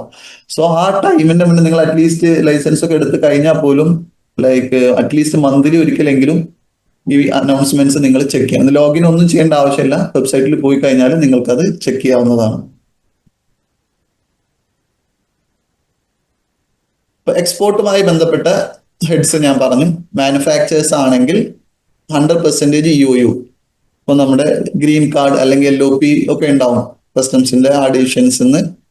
നിങ്ങൾക്ക് ആ ഒരു ഡോക്യുമെന്റ് ഉള്ളവർക്കാണ് നമ്മൾ 100% എക്സ്പോർട്ട് ഓറിയന്റഡ് യൂണിറ്റ്സ് എന്നുള്ള ഹെഡിൽ ലൈസൻസ് കൊടുക്കുന്നത്. അപ്പൊ അല്ലാതെ ഒരു പ്രൊഡക്റ്റ് 100% എക്സ്പോർട്ട് ആണെങ്കിൽ പോലും അയാൾ വരുന്നത് 100% എക്സ്പോർട്ട് ഓറിയന്റഡ് യൂണിറ്റ്സിലല്ല. Will be coming under PO, green card or LOP ഇല്ലാത്ത ആള് ഒരിക്കലും ആ ഒരു ഹെഡിൽ നമുക്ക് കൊടുക്കാൻ കഴിയില്ല. അപ്പോൾ അവർക്ക് അല്ലെങ്കിൽ ഡൊമസ്റ്റിക്കും മറ്റു കാര്യങ്ങളുള്ള ഒരാളുടെ കേസുകളാണ് നമ്മൾ വരുന്നത് എക്സ്പോർട്ടർ മാനുഫാക്ചർ. അപ്പൊ EOU ആയിട്ട് ലിസ്റ്റ് ചെയ്യാത്ത ഒരു എക്സ്പോർട്ടർ ആണെങ്കിൽ നമ്മൾ എക്സ്പോർട്ടർ മാനുഫാക്ചർ എന്നുള്ള ഹെഡാണ് സെലക്ട് ചെയ്യേണ്ടത്. ഇനി ഞാൻ നേരത്തെ പറഞ്ഞ പോലെ മാനുഫാക്ചറിങ്, പാക്കിംഗ്, റീലാബലിംഗ്, ഒരു ബ്രാൻഡിങ് ആക്ടിവിറ്റീസ് ഒന്നും ചെയ്യാതെ ഒൺലി എക്സ്പോർട്ട് കേസുകൾ ചെയ്യുന്നവർക്കാണ് മർച്ചന്റ് എക്സ്പോർട്ടർ. ചിലപ്പോൾ ഇത് രണ്ടും ചെയ്യുന്നുണ്ടെങ്കിൽ 2 ഹെഡുകൾ നമുക്ക് ഒരേ ലൈസൻസിൽ ആഡ് ചെയ്യാം. ഇപ്പൊ EOU ഉള്ള യൂണിറ്റ് തന്നെ ഒരിക്കലും എക്സ്പോർട്ടർ മാനുഫാക്ചർ ആവില്ല. ബിക്കോസ് ആ യൂണിറ്റിന് ആൾറെഡി EOU ലിസ്റ്റ് ചെയ്തിട്ടുണ്ടെങ്കിൽ, എക്സ്പോർട്ട് ഓറിയന്റഡ് യൂണിറ്റ് ലിസ്റ്റ് ചെയ്തിട്ടുണ്ടെങ്കിൽ അത് EOU മാത്രമേ ഉള്ളൂ. എക്സ്പോർട്ടർ മാനുഫാക്ചർ ആണെങ്കിൽ എക്സ്പോർട്ടർ മാനുഫാക്ചർ. പക്ഷേ ഇവർക്ക് മർച്ചന്റ് എക്സ്പോർട്ടർ ആവാം അല്ലെ. നിങ്ങളുടെ പ്രൊഡക്ട്സും എക്സ്പോർട്ട് ചെയ്യുന്നുണ്ടാവും, മറ്റൊരു കമ്പനിയുടെ വേണമെങ്കിൽ നിങ്ങൾക്ക് എടുത്ത് എക്സ്പോർട്ട് ചെയ്യാം. So you can be A exporter manufacture plus merchant exporter, അല്ലെങ്കിൽ ഒരു 100% EOU and merchant exporter simultaneously plus domestic manufacturing എല്ലാം നിങ്ങൾക്ക് അതിലോട്ട് ആഡ് ചെയ്യാം. കാരണം ഇഒയുടെ ക്രൈറ്റീരിയയിൽ നമുക്കിപ്പം DTA ഡൊമസ്റ്റിക് താരിഫ് ഏരിയയിൽ വിൽക്കാന്നുള്ള കണ്ടീഷൻസ് ഉണ്ട്. അല്ലെങ്കിൽ അതിന്റെ ബൈ പ്രൊഡക്റ്റ് ആവും, അല്ലെങ്കിൽ അതിന്റെ ഒരു പാർഷ്യൽ പ്രൊഡക്റ്റ് ആവും. അപ്പൊ നിങ്ങൾ എന്ത് ചെയ്യണം, ഡൊമസ്റ്റിക്കിൽ വരുന്ന ഹെഡും കൂടി ആഡ് ചെയ്യണം. ഡൊമസ്റ്റിക് ജനറൽ മാനുഫാക്ചറിങ് അല്ലെങ്കിൽ പ്രൊപ്രൈറ്ററി ആണോ, ന്യൂട്രാസ്യൂട്ടിക്കൽസ് ആണോ, ഏത് ടൈപ്പ് പ്രൊഡക്റ്റ് ആണോ നിങ്ങൾ ഉണ്ടാക്കുന്നതെന്ന് വെച്ചാൽ ആ ഹെഡ് നിങ്ങൾക്ക് അഡീഷണലി അതേ ഇതിൽ തന്നെ ആഡ് ചെയ്യാം. നമ്മൾ ഒരിക്കൽ ലൈസൻസ് എടുത്തിട്ട് നമ്മൾക്ക് പിന്നീട് വേറെ പ്രൊഡക്ട്സോ അല്ലെങ്കിൽ വേറെ ഹെഡോ നമ്മൾ സ്റ്റാർട്ട് ചെയ്യുകയാണെങ്കിൽ നമ്മൾ ലൈസൻസിന്റെ മോഡിഫിക്കേഷനിൽ പോയിട്ട് കൺസേൺഡ് കാര്യങ്ങൾ ആഡ് ചെയ്യണം. സോ ഞാൻ നേരത്തെ പറഞ്ഞ ഒരു കാര്യം തന്നെയാണ് റീലേബലർ ആൻഡ് റീപാക്കർ. റീപാക്കർ എന്നുള്ളത് വളരെ സിമ്പിൾ ആണ്. നമ്മൾ ഒന്നും കൂടി പാക്ക് ചെയ്യുന്നു. ആൾറെഡി മാനുഫാക്ചർ എടുക്കുന്നോ അല്ലെങ്കിൽ മാർക്കറ്റിൽ നിന്നോ നമ്മൾ ബൾക്കായിട്ട് പ്രൊഡക്റ്റ് മേടിച്ചിട്ട് ഇത് ഡിഫറെന്റ് സൈസിലോട്ട് നമുക്ക് ആവശ്യമുള്ള രീതിയിൽ പാക്ക് ചെയ്യുന്നതിനെയാണ് റീപാക്കർ എന്ന് പറയുന്നത്. റീലാബലർ എന്ന് പറയുന്നത് നമ്മളെ പ്രൊഡക്ട്സ് ഒരു തേർഡ് പാർട്ടി മാനുഫാക്ചറിങ് ഫെസിലിറ്റി ഇല്ല ഒരു കമ്പനി ത്രൂ നമ്മൾ ചെയ്യിപ്പിച്ച് നമ്മുടെ ബ്രാൻഡിൽ നമ്മുടെ നെയിമിൽ നമ്മൾ എടുക്കുന്ന പ്രൊഡക്റ്റാണ് റീലാബലർ എന്ന് പറയുന്നത്. സോ ഇനി ലൈസൻസിങ് പ്രൊസീജിയർ. ഇപ്പൊ നമ്മൾ ആ മാൻഡേറ്ററി ഡോക്യുമെന്റ്സ് നിങ്ങൾക്ക് ഫസ്റ്റ് ഒരു റഫറൻ ഐഡിയ എടുക്കാം. ഇല്ലാന്നുണ്ടെങ്കിൽ നിങ്ങൾക്ക് എന്ത് ചെയ്യാം, ആദ്യം സ്റ്റാർട്ടിങ് എ ന്യൂ അപ്ലിക്കേഷൻ. ഇപ്പൊ നമ്മൾ അതിൽ അപ്ലൈ ഫോർ ന്യൂ ലൈസൻസ് അല്ലെങ്കിൽ തത്കാലാണെങ്കിൽ തത്കാൽ അപ്ലൈ ചെയ്തിട്ട് നമുക്ക് ഏതൊക്കെ ഹെഡ് വേണമെന്നുള്ളത് നമ്മൾ അതിൽ നിന്ന് സെലക്ട് ചെയ്യാം. ഹെഡിലൊക്കെ ഡിസ്ക്രിപ്ഷൻ കൊടുത്തിട്ടുണ്ടാവും. നിങ്ങൾക്ക് ഡ്രോപ്പ് ഡൗൺ ഹെഡിന്റെ ഡിസ്ക്രിപ്ഷൻസ് കാണാം, അതിന്റെ ടേൺ ഓവേഴ്സ് കാണാം. അതിൽ നമ്മൾ സെലക്ട് ചെയ്യാം. അത് കഴിഞ്ഞ് filling form A and B. അതിൽ നമ്മൾ address, basic details, contact details, നമ്മുടെ ലീഗൽ നോമിനി ആരാണ്, പിന്നെ മാനുഫാക്ചറിങ് യൂണിറ്റ് ആണെങ്കിൽ ഒരു ടെക്നിക്കൽ പേഴ്സൺ വേണം. ഇപ്പം BSc ബേസ്ഡ് അല്ലെങ്കിൽ കൺസേൺഡ് ഇപ്പം ഒരു ഹോട്ടലിലാണെങ്കിൽ ഹോട്ടൽ ഡിപ്ലോമ, നമ്മൾ അല്ലെങ്കിൽ മാനുഫാക്ചറിങ് ആണെങ്കിൽ മാനുഫാക്ചറിങ് ഡിപ്ലോമ, ആ രീതിയിലുള്ള ഒരു ക്വാളിഫിക്കേഷൻ ടെക്നിക്കലി ക്വാളിഫൈഡ് ആയ ഒരാൾ വേണം മാനുഫാക്ചറിങ് ആണെങ്കിൽ. അതൊരു ക്രൈറ്റീരിയ മാൻഡേറ്റ് ആണ്. അപ്പൊ അല്ല മർച്ചന്റ് എക്സ്പോർട്ടേഴ്സിനാണെങ്കിൽ നമുക്ക് ക്വാളിഫിക്കേഷൻസ് ഒന്നും മാൻഡേറ്റ് അല്ല. കമ്പനി നടത്തുന്ന ആളുടെ ക്വാളിഫിക്കേഷൻ അല്ല കേട്ടോ പറയുന്നത്, നമ്മളുടെ ഒരു ടെക്നിക്കൽ പേഴ്സൺ നമ്മൾക്ക് മാനുഫാക്ചേഴ്സിന് വേണമെന്നായിരുന്നു. സോ ക്രിയേഷൻ ഓഫ് അപ്ലിക്കേഷൻ, അത് കഴിഞ്ഞ് നമ്മൾ ഈ ഡീറ്റെയിൽസ് കൊടുക്കുമ്പോൾ സിസ്റ്റം നമ്മളൊരു പാസ്വേഡ് സെറ്റ് ചെയ്ത് നമുക്കൊരു യൂസർ ID കിട്ടും. അതായത് സിസ്റ്റം ഒരു അക്നോളജ്മെന്റ് റെഫറൻസ് നമ്പർ കിട്ടും. അത് കഴിഞ്ഞ് അടുത്ത സ്റ്റേജിൽ നമ്മൾ ഡോക്യുമെന്റ്സ് അപ്ലോഡ് ചെയ്യുന്നു, സബ്മിറ്റ് ചെയ്യുന്നു. ഫീസ് അടച്ചിട്ട് നമ്മൾ സബ്മിറ്റ് ചെയ്യുന്നു. സോ നമ്മൾ സബ്മിറ്റ് ചെയ്ത് കഴിഞ്ഞാൽ ഫീ ഇനീഷ്യൽ പേയ്മെന്റ് അടിച്ചു കഴിഞ്ഞാൽ ഇത് കൺസേൺഡ് ഓഫീസറുടെ ബിന്നിലോട്ടാണ് പോകുന്നത്. ഇപ്പൊ എല്ലാവരും ചോദിക്കും ലൈസൻസിന് അപ്ലൈ ചെയ്ത് കഴിഞ്ഞാൽ എത്ര ദിവസം കൊണ്ട് കിട്ടും. തത്കാലിൽ നോ കൺഫ്യൂഷൻ, നമ്മൾ അപ്ലൈ ചെയ്ത് പേയ്മെന്റ് അടച്ചു കഴിഞ്ഞാൽ ഇൻസ്റ്റന്റ് മിനിറ്റിൽ നമുക്ക് അടുത്ത പേജിൽ നമ്മുടെ ലൈസൻസോ രജിസ്ട്രേഷനോ വരും. ഇപ്പം തത്കാലിൽ കിട്ടാത്ത ഓപ്ഷൻസിൽ വരുമ്പോൾ നമ്മൾ എന്ത് ചെയ്യും, ഇത് ഓൺലൈൻ അപ്ലൈ ചെയ്യും അല്ലെ. ആദ്യം നോർമൽ ആപ്ലിക്കേഷൻ ഞാൻ പറഞ്ഞു ഇനീഷ്യൽ എത്ര പേയ്മെന്റ് ആണെങ്കിലും ആദ്യം ഫുൾ എമൗണ്ട് കാണിക്കുമ്പോഴും നമ്മൾ ഇനീഷ്യലി അടക്കേണ്ടത് 1000+ GST മാത്രമാണ്. ബിക്കോസ് ഇത് നമ്മൾ ഇൻ കേസ് എന്തെങ്കിലും കേസിൽ നമ്മുടെ അപ്ലിക്കേഷൻ റിജക്റ്റ് ആയി പോയി, ചിലപ്പോൾ നമ്മൾ സെലക്ട് ചെയ്ത അതോറിറ്റിക്ക് ആയിരിക്കില്ല, നിങ്ങൾ ഹെഡ് ചെയ്തത് തെറ്റായിരിക്കും. സെലക്ട് ചെയ്തത് KOBന് അത് റയർലി വരുന്നേ ഉള്ളൂ. ബട്ട് വേറെ അതോറിറ്റിക്ക് പോകണമെങ്കിൽ അതോറിറ്റിക്ക് മറ്റേതിലോട്ട് ട്രാൻസ്ഫർ ചെയ്യാൻ പറ്റില്ല. അപ്പോൾ ഓട്ടോമാറ്റിക്കലി അവർ റിജക്ട് ചെയ്യും. അപ്പൊ നിങ്ങളുടെ ഫസ്റ്റിൽ അടച്ച എല്ലാ എമൗണ്ടും കൂടി പോവാതിരിക്കാൻ വേണ്ടിയിട്ടാണ് മിനിമൽ എമൗണ്ട് മാത്രം അടക്കുന്നത്. സോ ഇത് നമ്മളുടെ ലൈസൻസിങ് ഓഫീസർ അല്ലെങ്കിൽ ഡെസ്റ്റിനേറ്റഡ് ഓഫീസറുടെ പിന്നിലോട്ടാണ് നിങ്ങൾ അപ്ലൈ ചെയ്യുമ്പോൾ പോവുക. ലൈസൻസിന് അപ്ലൈ ചെയ്യുമ്പോൾ ആ ഓഫീസർ ഇമീഡിയറ്റ്ലി പുള്ളിക്ക് ആ എൻ്റയർ സ്റ്റേറ്റിന്റെ അല്ലെങ്കിൽ മൾട്ടിപ്പിൾ സ്റ്റേറ്റിന്റെ ഒക്കെ ചാർജ് ഉണ്ടാവും. അപ്പോൾ പുള്ളി കൺസേൺഡ് ഓഫീസേഴ്സിന് അസൈൻ ചെയ്ത് കൊടുക്കും ഈ അപ്ലിക്കേഷൻ. മേ ബി 1 or 2 ഡേയ്സിനകത്ത് വർക്കിംഗ് ഡേയില് ഒരു പുള്ളി ഓഫീസിൽ ഉണ്ടാവും, പുള്ളി അത് അസൈൻ ചെയ്ത് കൊടുക്കും. ഓരോ ഓഫീസറിന്റെ ബിന്നില് മാക്സിമം 15 ദിവസമേ അവർക്ക് ആപ്ലിക്കേഷൻ വെക്കാൻ പറ്റും. സോ ഈ 15 to 30 days എന്നുള്ളത് വരുന്നത് എന്താണെന്ന് വെച്ചാൽ 15 ദിവസം ഞാൻ പറയുകയാണെങ്കിൽ പോലും ഇപ്പൊ ഡെസിഗ്നേറ്റഡ് ഓഫീസർ കൺസൾട്ടന്റ് ഓഫീസർക്ക് അസൈൻ ചെയ്ത് അയാൾക്ക് 15 ദിവസം വരെ അകത്ത് അപ്ലിക്കേഷൻ സ്ക്രൂട്ടണി ചെയ്യണം, അല്ലെങ്കിൽ സ്ക്രൂട്ടണി ഓട്ടോമാറ്റിക്കലി ട്രാൻസ്ഫർ ആയിരിക്കും. സോ സെക്കൻഡ് ഓഫീസർക്ക് ഇപ്പൊ ഒരു A എന്ന് പറഞ്ഞ ഓഫീസർക്ക് അപ്ലിക്കേഷൻ വന്നു, B എന്ന ഓഫീസർക്ക് അസൈൻ ചെയ്തു. B ഓഫീസർ അതിൽ എന്തെങ്കിലും കുറി ഇട്ട് കഴിഞ്ഞിട്ട് തിരിച്ച് വീണ്ടും നിങ്ങൾക്കല്ല വരുന്നത്, ഓഫീസർക്ക് തന്നെ തിരിച്ചു കൊടുക്കുന്നു ഇന്ന കൊറികൾ ഉണ്ടെന്ന് പറഞ്ഞിട്ട്. അപ്പൊ ഓഫീസറാണ് സോ ആൻഡ് സോ കൊറി ഒന്നുകൂടി റീവെരിഫൈ ചെയ്യും കൊറിയൊക്കെ കറക്റ്റ് ആണോ എന്നുള്ളത്, എന്നിട്ട് നിങ്ങൾക്ക് അത് അസൈൻ ചെയ്ത് തരും. സോ അതിന്റെ ഒരു അഡീഷണൽ എക്സ്പെക്ടേഷൻ ആണ് 15+15 എന്ന് പറയുന്നത് 15 to 30 days എന്ന് പറയുന്നത്. അത് ആണ് ഫസ്റ്റ് ഒരു മാക്സിമം. ഒരു സ്റ്റേജിൽ നിങ്ങൾക്ക് എന്തെങ്കിലും ഒരു ആക്ഷൻ വരും. ഇനി നിങ്ങൾക്ക് 60 ദിവസത്തിനകത്ത് അപ്ലിക്കേഷൻ അക്സെപ്റ്റ് ചെയ്തിട്ട് നിങ്ങൾക്ക് അല്ലെങ്കിൽ ഇൻസ്പെക്ഷനിലോട്ട് പോയിട്ട് അതിനകത്ത് ഒരു ഇൻസ്പെക്ഷനോ അല്ലെങ്കിൽ റീ ഇൻസ്പെക്ഷൻ ഓഫീസർ ഒരു 60 ദിവസം നിങ്ങൾ അപ്ലിക്കേഷൻ കൊടുത്ത് അപ്ലിക്കേഷൻ ഫസ്റ്റ് സ്റ്റേജ് കഴിഞ്ഞിട്ടും ഓഫീസർ ഒരു നടപടി എടുത്തില്ലെങ്കിൽ 60 ദിവസം കഴിഞ്ഞു കഴിഞ്ഞാൽ ഓട്ടോമാറ്റിക് 60 ദിവസം എന്ന് പറഞ്ഞാൽ നിങ്ങളുടെ ക്ലാരിഫിക്കേഷൻ ഒക്കെ കഴിഞ്ഞ് നിങ്ങളുടെ ഇൻസ്പെക്ഷൻ അനൗൺസ് ചെയ്യാതെ അങ്ങനെ ഓഫീസർ 60 ദിവസം വെച്ച് കഴിഞ്ഞാൽ സിസ്റ്റം തന്നെ എന്ത് ചെയ്യും, അടുത്ത ദിവസം ഓട്ടോ ജനറേറ്റ് ആവും. അതാണ് അത് പറയുന്നത്. ഓക്കെ, രജിസ്ട്രേഷന്റെ ദിവസമാണെങ്കിൽ അതൊരു ഇൻസ്പെക്ഷൻ ആണെങ്കിൽ 23, സ്ക്രൂട്ടിനി ആണെങ്കിൽ രജിസ്ട്രേഷന് 7 ഡേയ്സിനകത്ത് സ്ക്രൂട്ടിനി ചെയ്തിട്ടില്ലെങ്കിൽ അത് ഓട്ടോ ജനറേറ്റ് ആവും.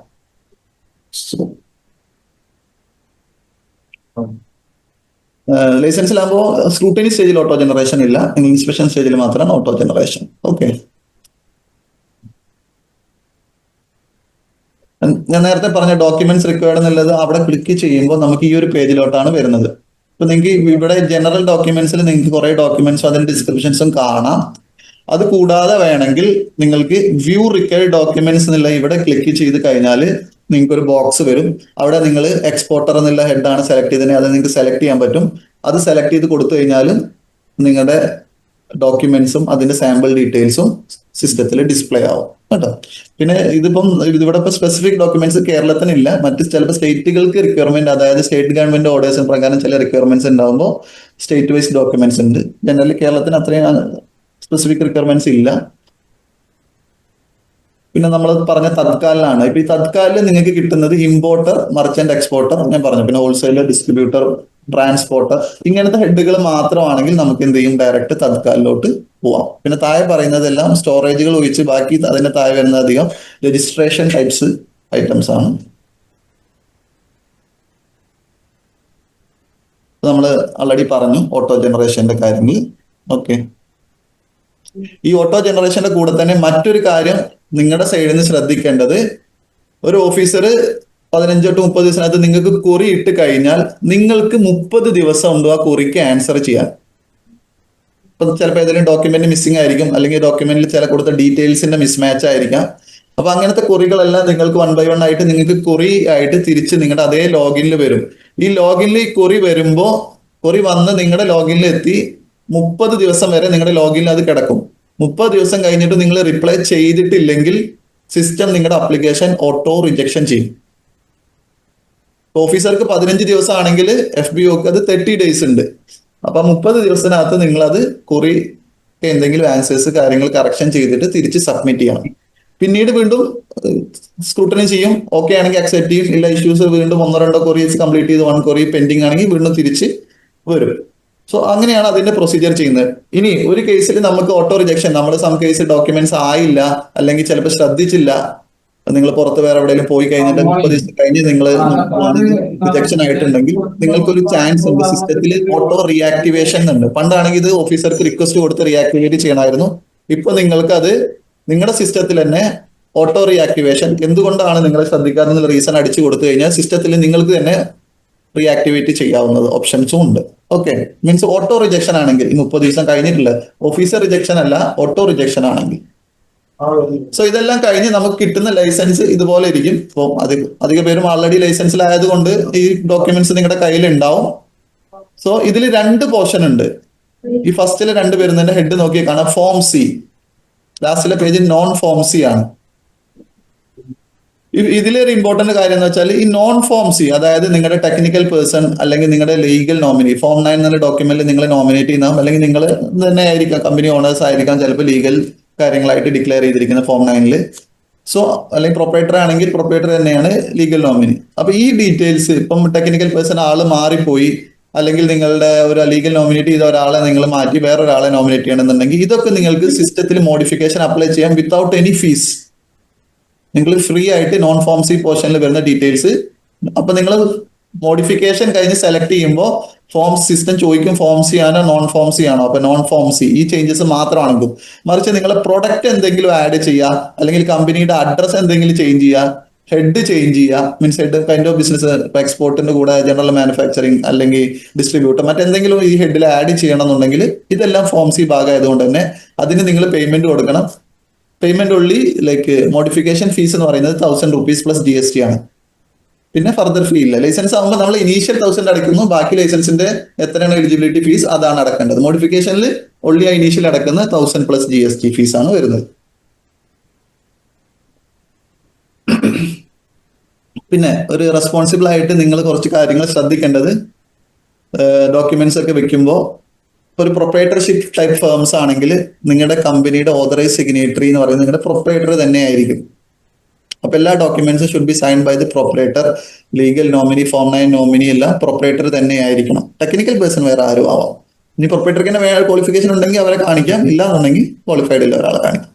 ഓതറൈസ് അല്ലെങ്കിൽ പിന്നെ ഡയറക്ടേഴ്സ്, പ്രൈവറ്റ് ലിമിറ്റഡ്, 13-ാം തീയതി LLP അവിടെ ടൈപ്പ് ഉണ്ടാവും. കമ്പനികളാണെങ്കിൽ അവര് വൈകാന്റെ ഒരു B2B മീറ്റിംഗിന് സോ അങ്ങനെ പ്രൈവറ്റ് ലിമിറ്റഡ് ഓർ പാർട്ട്ണർഷിപ്സ് ആണെങ്കിൽ ഡയറക്ടേഴ്സോ അല്ലെങ്കിൽ പാർട്ട്നേഴ്സോ ആവാം സൈനിങ്, ഓർ പാർട്ട്നേഴ്സിന് ഒരാളെ നിങ്ങളുടെ ബോർഡ് ഓഫ് റെസൊല്യൂഷൻ വെച്ചിട്ട് ആരെങ്കിലും നോമിനേറ്റ് ചെയ്തിട്ട് ചെയ്യുകയാണെങ്കിൽ ആ ബോർഡ് ഓഫ് റെസൊല്യൂഷന്റെ ഡോക്യുമെന്റും കൂടെ വെക്കണം.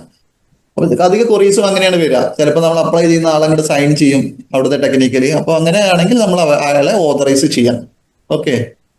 മറ്റൊരു കാര്യം നമ്മൾ പറഞ്ഞിരുന്നു, technical person incharge of operation manufacturing ഉണ്ടെങ്കിൽ അയാൾക്ക് ടെക്നിക്കൽ ക്വാളിഫിക്കേഷൻ വേണം. ഇനിയിപ്പോ ഞാൻ ഇതിൽ പറഞ്ഞതിൽ റീപാക്കിങ്ങും ഡയറക്റ്റ് മാനുഫാക്ചറിങ് നടത്തുന്നവർക്ക് മാത്രമാണ് ടെക്നിക്കൽ പേഴ്സൺ എക്സ്പോർട്ടിന്റെ കാര്യത്തിലുള്ളത്. ഇപ്പൊ റീലാബലർ അല്ലെങ്കിൽ നിങ്ങളുടെ സാധനം എൻറ്റയർലി വേറൊരു യൂണിറ്റിൽ നിന്ന് പാക്ക് ചെയ്ത് നിങ്ങളെ ബ്രാൻഡിൽ ചെയ്യുന്നവർക്ക് ആക്ച്വലി മാനുഫാക്ചറിങ് പ്രൊസീജിയർ അയാൾ ഇൻവോൾവ് അല്ല. അവർക്ക് ടെക്നിക്കൽ പേഴ്സൺ ക്വാളിഫൈഡ് ഉള്ള ആൾ വേണമെന്ന് നിർബന്ധമില്ല. Okay. Person responsible for condition of licence അല്ലെങ്കിൽ നിങ്ങളുടെ ലീഗൽ നോമിനി ഫോം 9 ത്രൂ ചെയ്യുന്നത് അത് ഭയങ്കരമായിട്ട് ഇമ്പോർട്ടന്റ് ആണ്. ബിക്കോസ് നമ്മളെ കമ്പനിയുടെ ആക്ഷൻസ് അല്ലെങ്കിൽ നിങ്ങൾക്ക് ഒരു പ്രൊഡക്റ്റ് ടെസ്റ്റ് ഫെയിൽ ചെയ്തിട്ട് എന്തെങ്കിലും റെസ്പോൺസിബിൾ ആയിട്ട് ഓർഡർ വരുന്നത് മജിസ്ട്രേറ്റ് എന്നോ കോർട്ടിൽ നിന്നൊക്കെ ഓർഡർ വരുന്നത് ഈ ലീഗൽ നോമിനി ആയിരിക്കും പ്രൈം. സെക്കൻഡറി ആണ് company list of directors or പാർട്ട്നേഴ്സോ വരുന്നത്. സോ ഫോം 9 നോമിനി പ്രോപ്പറായിട്ട് റെസ്പോൺസിബിൾ ആയിട്ടുള്ള ഒരാളെന്നെ. കാരണം അവരെന്തെങ്കിലും ചെയ്യുന്ന മിസ്റ്റേക്സ് കൊണ്ടോ നിങ്ങളുടെ കമ്പനിക്ക് എന്തെങ്കിലും ഇപ്പം ഒരു സാമ്പിൾസ് ഒക്കെ പ്രോപ്പറായിട്ട് ഒരു ഇൻസ്പെക്ഷൻ വരുമ്പോൾ ഫോം 9 നോമിനി ത്രൂ ആയിരിക്കും അധിക കാര്യങ്ങളും കമ്മ്യൂണിക്കേഷൻസും എല്ലാം വരുന്നത്. ഓക്കെ. നോട്ടീസ് കൊടുക്കുന്നതെല്ലാം പ്രൈമർലി ഫോം 9 നോമിനിക്കായിരിക്കും.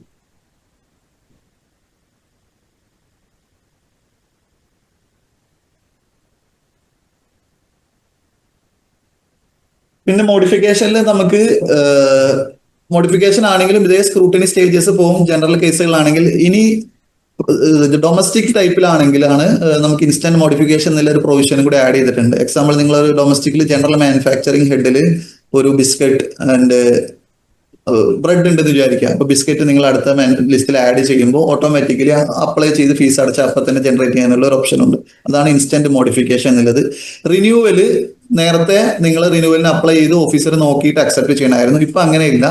നിങ്ങൾ റിന്യൂവലിന്റെ ഫീസ് അതായത് എക്സ്പയറേഷന്റെ മുന്നേ വേണം. അതായത് നമ്മളുടെ എക്സാമ്പിൾ ഡിസംബർ 31 എക്സ്പയർ ആയെന്നുണ്ടെങ്കിൽ ഡിസംബർ 31 മുന്നേ അല്ലെങ്കിൽ അന്നോ നമ്മൾ റിന്യൂവലിന് പോകണം. നമുക്ക് സിസ്റ്റം ഓപ്പൺ ചെയ്യുന്നത് എന്നാണോ നമ്മുടെ എക്സ്പയറി ഡേറ്റ് അതിന്റെ പിന്നോട്ട് 180 ദിവസം ഉണ്ടാവും. അതായത് ആൾമോസ്റ്റ് 6 മാസം പോലെ 180 ഡേയ്സ് നിങ്ങൾക്ക് വിൻഡോ ഓപ്പൺ ആവും റിന്യൂവലിന്റെ. അപ്പൊ ലാസ്റ്റ് ഡേയിലായിട്ട് better we will not recommend. Because എന്തെങ്കിലും സിസ്റ്റം ഫെയിലറോ മറ്റ് പേയ്മെന്റ് ഫെയിലറോ ഉണ്ടെങ്കിൽ ബുദ്ധിമുട്ടാവും. അതുകൊണ്ട് തന്നെ സിസ്റ്റം നിങ്ങൾക്ക് 180 ദിവസം മുന്നേ വരെ റിന്യൂ ചെയ്യാനുള്ള പ്രൊവിഷൻ ഉണ്ടാവും. ഇത് ഞാൻ സ്പെസിഫിക്കലി പറയുന്നത് എന്താ വെച്ചാൽ നമ്മുടെ 31/12 എക്സാമ്പിൾ നിങ്ങൾ എക്സ്പയറി ഓരോരുത്തർക്ക് അപ്ലൈ ചെയ്യുന്ന അനുസരിച്ചായിരിക്കും എക്സ്പയറി ഡേറ്റ് ഉണ്ടാവുന്നത്. ആ എക്സ്പയറി ഡേറ്റ് കഴിഞ്ഞ് അടുത്ത ദിവസം പോവുകയാണെങ്കിൽ നേരത്തെ ആണെങ്കിൽ റിന്യൂവൽ ആ ലൈസൻസ് നമുക്ക് റിന്യൂ ചെയ്യാനേ പറ്റില്ല. പിന്നെ വീണ്ടും പുതിയത് എടുക്കണം. പുതിയത് എടുക്കുമ്പോൾ എന്താ നമ്മൾ പാക്കറ്റിൽ അടിച്ച നമ്പറും ലൈസൻസ് നമ്പറും ഒക്കെ മാറിപ്പോകും. പലയിടത്തും കൊടുത്ത ഡോക്യുമെന്റ്സ് ഒക്കെ ബുദ്ധിമുട്ടുകളായിരിക്കും. സോ ഇപ്പൊ എന്താ വെച്ചാൽ പ്രൊവിഷൻ കൊടുത്തിട്ടുണ്ട്. എക്സ്പയറി ആയി കഴിഞ്ഞാൽ നമുക്ക് പുതുക്കാം. ബട്ട് അതൊരു 2 രീതിയിൽ പെനാൽറ്റി അടച്ചിട്ടാണ് പുതുക്കാൻ പറ്റുന്നത്. അതായത് എക്സ്പയറി കഴിഞ്ഞിട്ട് ഇപ്പം പുതുക്കുന്നത് 180 ദിവസം മുന്നേ വരെ പുതുക്കാന്ന് പറഞ്ഞു അല്ലെ.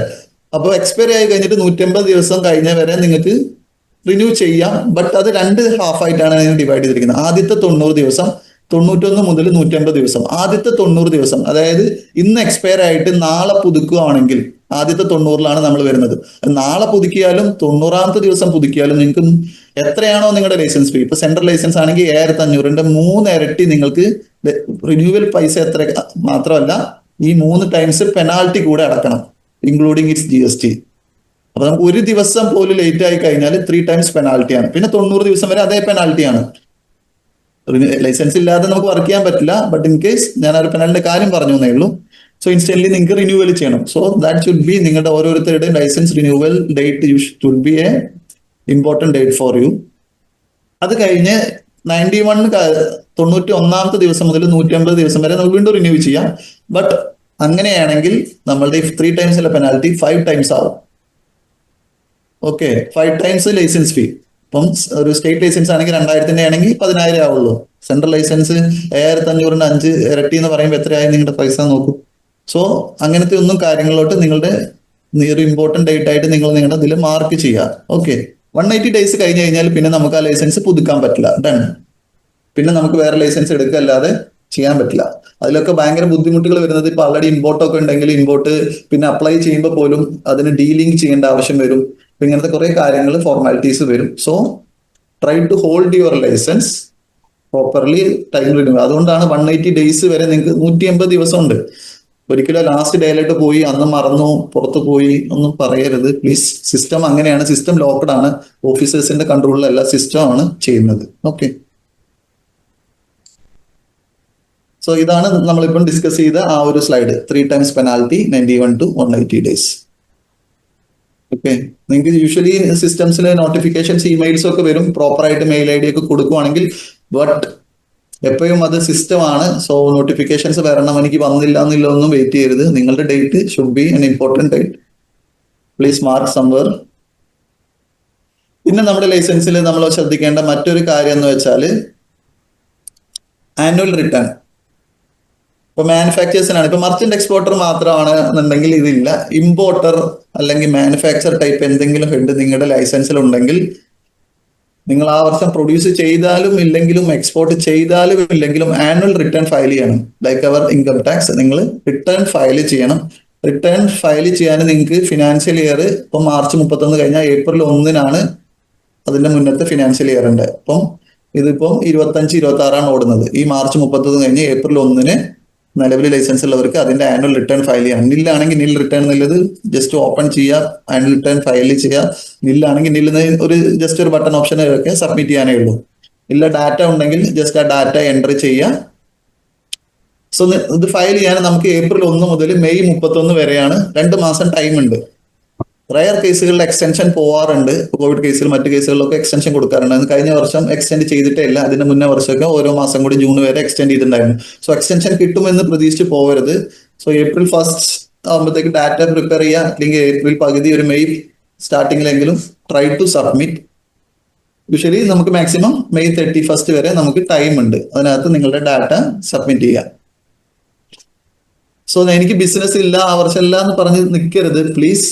ബിക്കോസ് ഇത് ഇമ്പോർട്ടന്റ് ആണ്. ഇത് സബ്മിറ്റ് ചെയ്തിട്ടില്ലെങ്കിൽ ലാസ്റ്റ് ഡേറ്റ് കഴിഞ്ഞാൽ ഓരോ ദിവസവും 100 രൂപ പെനാൽറ്റി കയറിക്കൊണ്ടിരിക്കും. അസോൺ ഡേറ്റ് ഇപ്പോഴത്തെ ഓർഡർ അങ്ങനെയാണ്.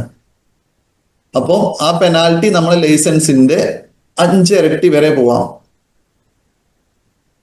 ഇപ്പൊ നമ്മള് 31 കഴിഞ്ഞിട്ട് അന്ന് ഡേറ്റ് അതോറിറ്റി ക്ലോസ് ചെയ്തിട്ടുണ്ടെങ്കിൽ April 1 ആണെങ്കിൽ നമ്മൾ പെനാൽറ്റി അടക്കേണ്ടത് 100 രൂപയും അതിന്റെ GST വരത്തുള്ളൂ. ഓരോ ദിവസം കഴിയുന്നിടത്തോളം മൾട്ടിപ്ലൈ ചെയ്യും. അപ്പൊ 375 ദിവസം ആകുമ്പോൾ 37,500. 376 പിന്നെ പെനാൽറ്റി കൂടില്ല. Right now it is stagnant. Previous ഇയറിൽ there was some issues. 2021 there was no ഒരു ക്യാപ്പിംഗ് ഉണ്ടായിരുന്നില്ല. അതുകൊണ്ട് അത് അൺലിമിറ്റഡ് പെനാൽറ്റി പോയിക്കൊണ്ടിരിക്കുന്ന FBOs ഒക്കെ ഉണ്ട്. അതിനുശേഷം അതോറിറ്റി 21 മുതലുള്ള ഫിനാൻഷ്യൽ ഇയറിൽ ക്യാപ്പിംഗ്. ഇതെല്ലാം സിസ്റ്റം ത്രൂ ആണ് ചെയ്യേണ്ടത്. നേരത്തെ ബൈ 6 മാസം കൂടുമ്പോഴൊക്കെ ചെയ്യാനുണ്ടായിരുന്നു, ക്വാർട്ടർലി ഒക്കെ ചെയ്യാനുണ്ടായിരുന്നു. അതെല്ലാം മാറ്റിയിട്ടുണ്ട്. ഫുള്ളി ആനുവൽ റിട്ടേൺ സിസ്റ്റത്തിൽ തന്നെ നിങ്ങൾക്ക് പ്രൊവിഷൻ ഉണ്ട്. ഇതേ ഫോഴ്സ് കോഴ്സിൽ നിങ്ങൾക്കത് ചെയ്യാവുന്നതാണ്. ആനുവൽ റിട്ടേൺ അടച്ച് അതിൽ പെനാൽറ്റി അടച്ചിട്ടില്ല, പെനാൽറ്റി വന്നിട്ടുണ്ടെങ്കിൽ നിങ്ങൾക്ക് ലൈസൻസ് പുതുക്കാനും പറ്റില്ല. അപ്പൊ റിന്യൂവലിന്റെ തൊട്ടുടനെ ഞാൻ ഈ ആനുവൽ റിട്ടേൺ പറയാനുള്ള കാരണം ബോത്ത് ആർ കണക്റ്റഡ്.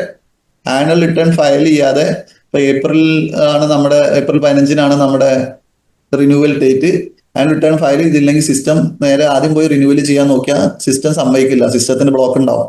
സോ ആദ്യം എന്ത് ചെയ്യണം? ആനുവൽ റിട്ടേൺ എലിജിബിലിറ്റി ഉണ്ടെങ്കിൽ ഫയൽ ചെയ്യണം. എലിജിബിലിറ്റി ഇല്ലാത്തവർക്ക് മീൻസ് ഓൺലി ട്രേഡ്, ഇമ്പോർട്ട് അല്ല other trade, wholesaler, distributor, merchant exporter മാത്രമാണെങ്കിൽ ഈ ഒരു കേസ് വരുന്നില്ല. ബാക്കി എല്ലാ കേസിലും നമുക്ക് മാനുഫാക്ചർ, എക്സ്പോർട്ടർ, ഇമ്പോർട്ടറിനെല്ലാം ആനുവൽ റിട്ടേൺ ഫയൽ ചെയ്യും കേട്ടോ. ഈ EOU എല്ലാവർക്കും ചെയ്യാം. Coming to the next slide, annual returns, penalties. ഞാൻ എല്ലാം സ്ലൈഡ് പറഞ്ഞിട്ടാണ് സ്ലൈഡിലോട്ട് പോകുന്നത്. ബിക്കോസ് അല്ലെങ്കിൽ നിങ്ങളെ സ്ലൈഡ് വായിച്ചുകൊണ്ടിരിക്കുന്നു വിചാരിച്ചിട്ടാണ്. I am just going in that way. So ഇതാണ് നമ്മളിപ്പോ ഡിസ്കസ് ചെയ്ത കാര്യങ്ങൾ. ഓക്കെ, ഇനിയിപ്പോ ഇതിപ്പോ നിലവിലുള്ള കണ്ടീഷൻസ് ആണ് കേട്ടോ ഞാൻ പറയുന്നത്. ഇപ്പൊ ഒരു ഡ്രാഫ്റ്റ് വന്നിട്ടുണ്ട് റീസെന്റ്. ആനുവൽ റിട്ടേൺ നമ്മുടെ റിന്യൂവല് പോലെ തന്നെ ആദ്യത്തെ 90 ദിവസം ഒരു പെനാൽറ്റി, 180 days വരെ വേറെ പെനാൽറ്റി എന്നുള്ള ഒരു പ്രൊപ്പോസൽ ഒക്കെ ഉണ്ട്. ഇപ്പൊ ഞാൻ ഈ കാണിച്ചിരിക്കുന്നത് സോ ഫാർ എക്സിസ്റ്റിംഗ് ഓർഡേഴ്സ് റെഗുലേഷൻസിൽ സിസ്റ്റം കണ്ടിന്യൂ ചെയ്യുന്ന ഒരു പ്രൊസീജിയറാണ് പറഞ്ഞിരിക്കുന്നത്. സോ അപ്പോൾ ഞാൻ നേരത്തെ പറഞ്ഞു അനൗൺസ്മെന്റ്സിൽ എന്തെങ്കിലും ഉണ്ടെങ്കിൽ അങ്ങനെ എന്തെങ്കിലും ചേഞ്ചസ് ഉണ്ടെങ്കിൽ അവിടെ വരും. സോ യു ഷുഡ് കീപ് ഇതിൽ മാസത്തിൽ ഒരിക്കലെങ്കിലും നമ്മൾ വെബ്സൈറ്റ് ഒന്ന് ചെക്ക് ചെയ്യാം. ബിസിനസ് ഇല്ലെങ്കിലും എല്ലാം തീർന്നു എന്ന് പറഞ്ഞ് ഇരിക്കരുത്. ഇനി അല്ല ഒരു 2 വർഷത്തേക്ക് ബിസിനസ് നിർത്തി 5 വർഷത്തേക്ക് എടുത്തു, 2 വർഷം കഴിഞ്ഞിട്ട് ചില ആൾക്കാർ ഇപ്പം പ്രൊപ്പോസൽ ഇല്ല, ഒന്നല്ലെങ്കിൽ അതിന്റെ എല്ലാ വർക്ക്സും കണ്ടിന്യൂസ്ലി ചെയ്തുകൊണ്ടിരിക്കുക. ഇല്ല എന്നുണ്ടെങ്കിൽ ഗോ ഫോർ സറണ്ടർ എന്നാണ് ഞാൻ പറയുന്നത്. അതിന്റെ ആക്ടിവിറ്റി കംപ്ലീറ്റ് ചെയ്തിട്ട് സറണ്ടർ ചെയ്യുക. ഇല്ല എന്നുണ്ടെങ്കിൽ ഇതിലെ ആക്ടിവിറ്റി നമുക്ക് നോക്കാൻ ടൈം ഇല്ല എന്നുണ്ടെങ്കിൽ ഇതുപോലത്തെ അനാവശ്യമായിട്ട് പെനാൽറ്റിയും അതിന്റെ നോട്ടീസും കാര്യങ്ങളൊക്കെ വരും. ഇനി ചിലപ്പോൾ നമ്മൾ എന്ത് ചെയ്യും, റിന്യൂ 5 വർഷത്തേക്ക് എടുത്തു, 1-2 കൺസൈൻമെന്റിന് എക്സ്പോർട്ട് ചെയ്യാൻ വേണ്ടിയിട്ടായിരിക്കും ചില പാർട്ടീസ് എടുത്തിട്ടുണ്ടാകുക. അത് കഴിഞ്ഞിട്ട് അവർ ആ ബിസിനസ് എടുത്ത് ചിലപ്പോൾ നോൺ ഫുഡ് ബിസിനസ്സിലോട്ട് പോകുമ്പോൾ FSIയുടെ ലൈസൻസ് വേണ്ടി വരില്ല. അപ്പൊ അത് അങ്ങനെ വിട്ടിട്ടുണ്ടെങ്കിൽ എക്സ്പയറി ആയി കഴിഞ്ഞിട്ട് നമ്മൾ ഓക്കെ ബാക്കി എല്ലാ ആനുവൽ റിട്ടേണും മറ്റു കാര്യങ്ങളൊക്കെ ഫയൽ ചെയ്തിട്ട് ഇനി വേണ്ട ഇവിടുന്ന് അങ്ങോട്ട് പുതുക്കുന്നില്ല എന്നുള്ളതാണെങ്കിൽ എന്തുകൊണ്ട് പുതുക്കിയില്ല എന്നുള്ള ജസ്റ്റ് ഒരു ഇതുണ്ട്. അതായത് ലൈസൻസ് പുതുക്കിയോ അല്ലെങ്കിൽ ചിലപ്പോൾ എക്സ്പയർ ആയിട്ട് നമുക്ക് ഡേറ്റ് കഴിഞ്ഞ് പുതിയത് എടുത്തതായിരിക്കും.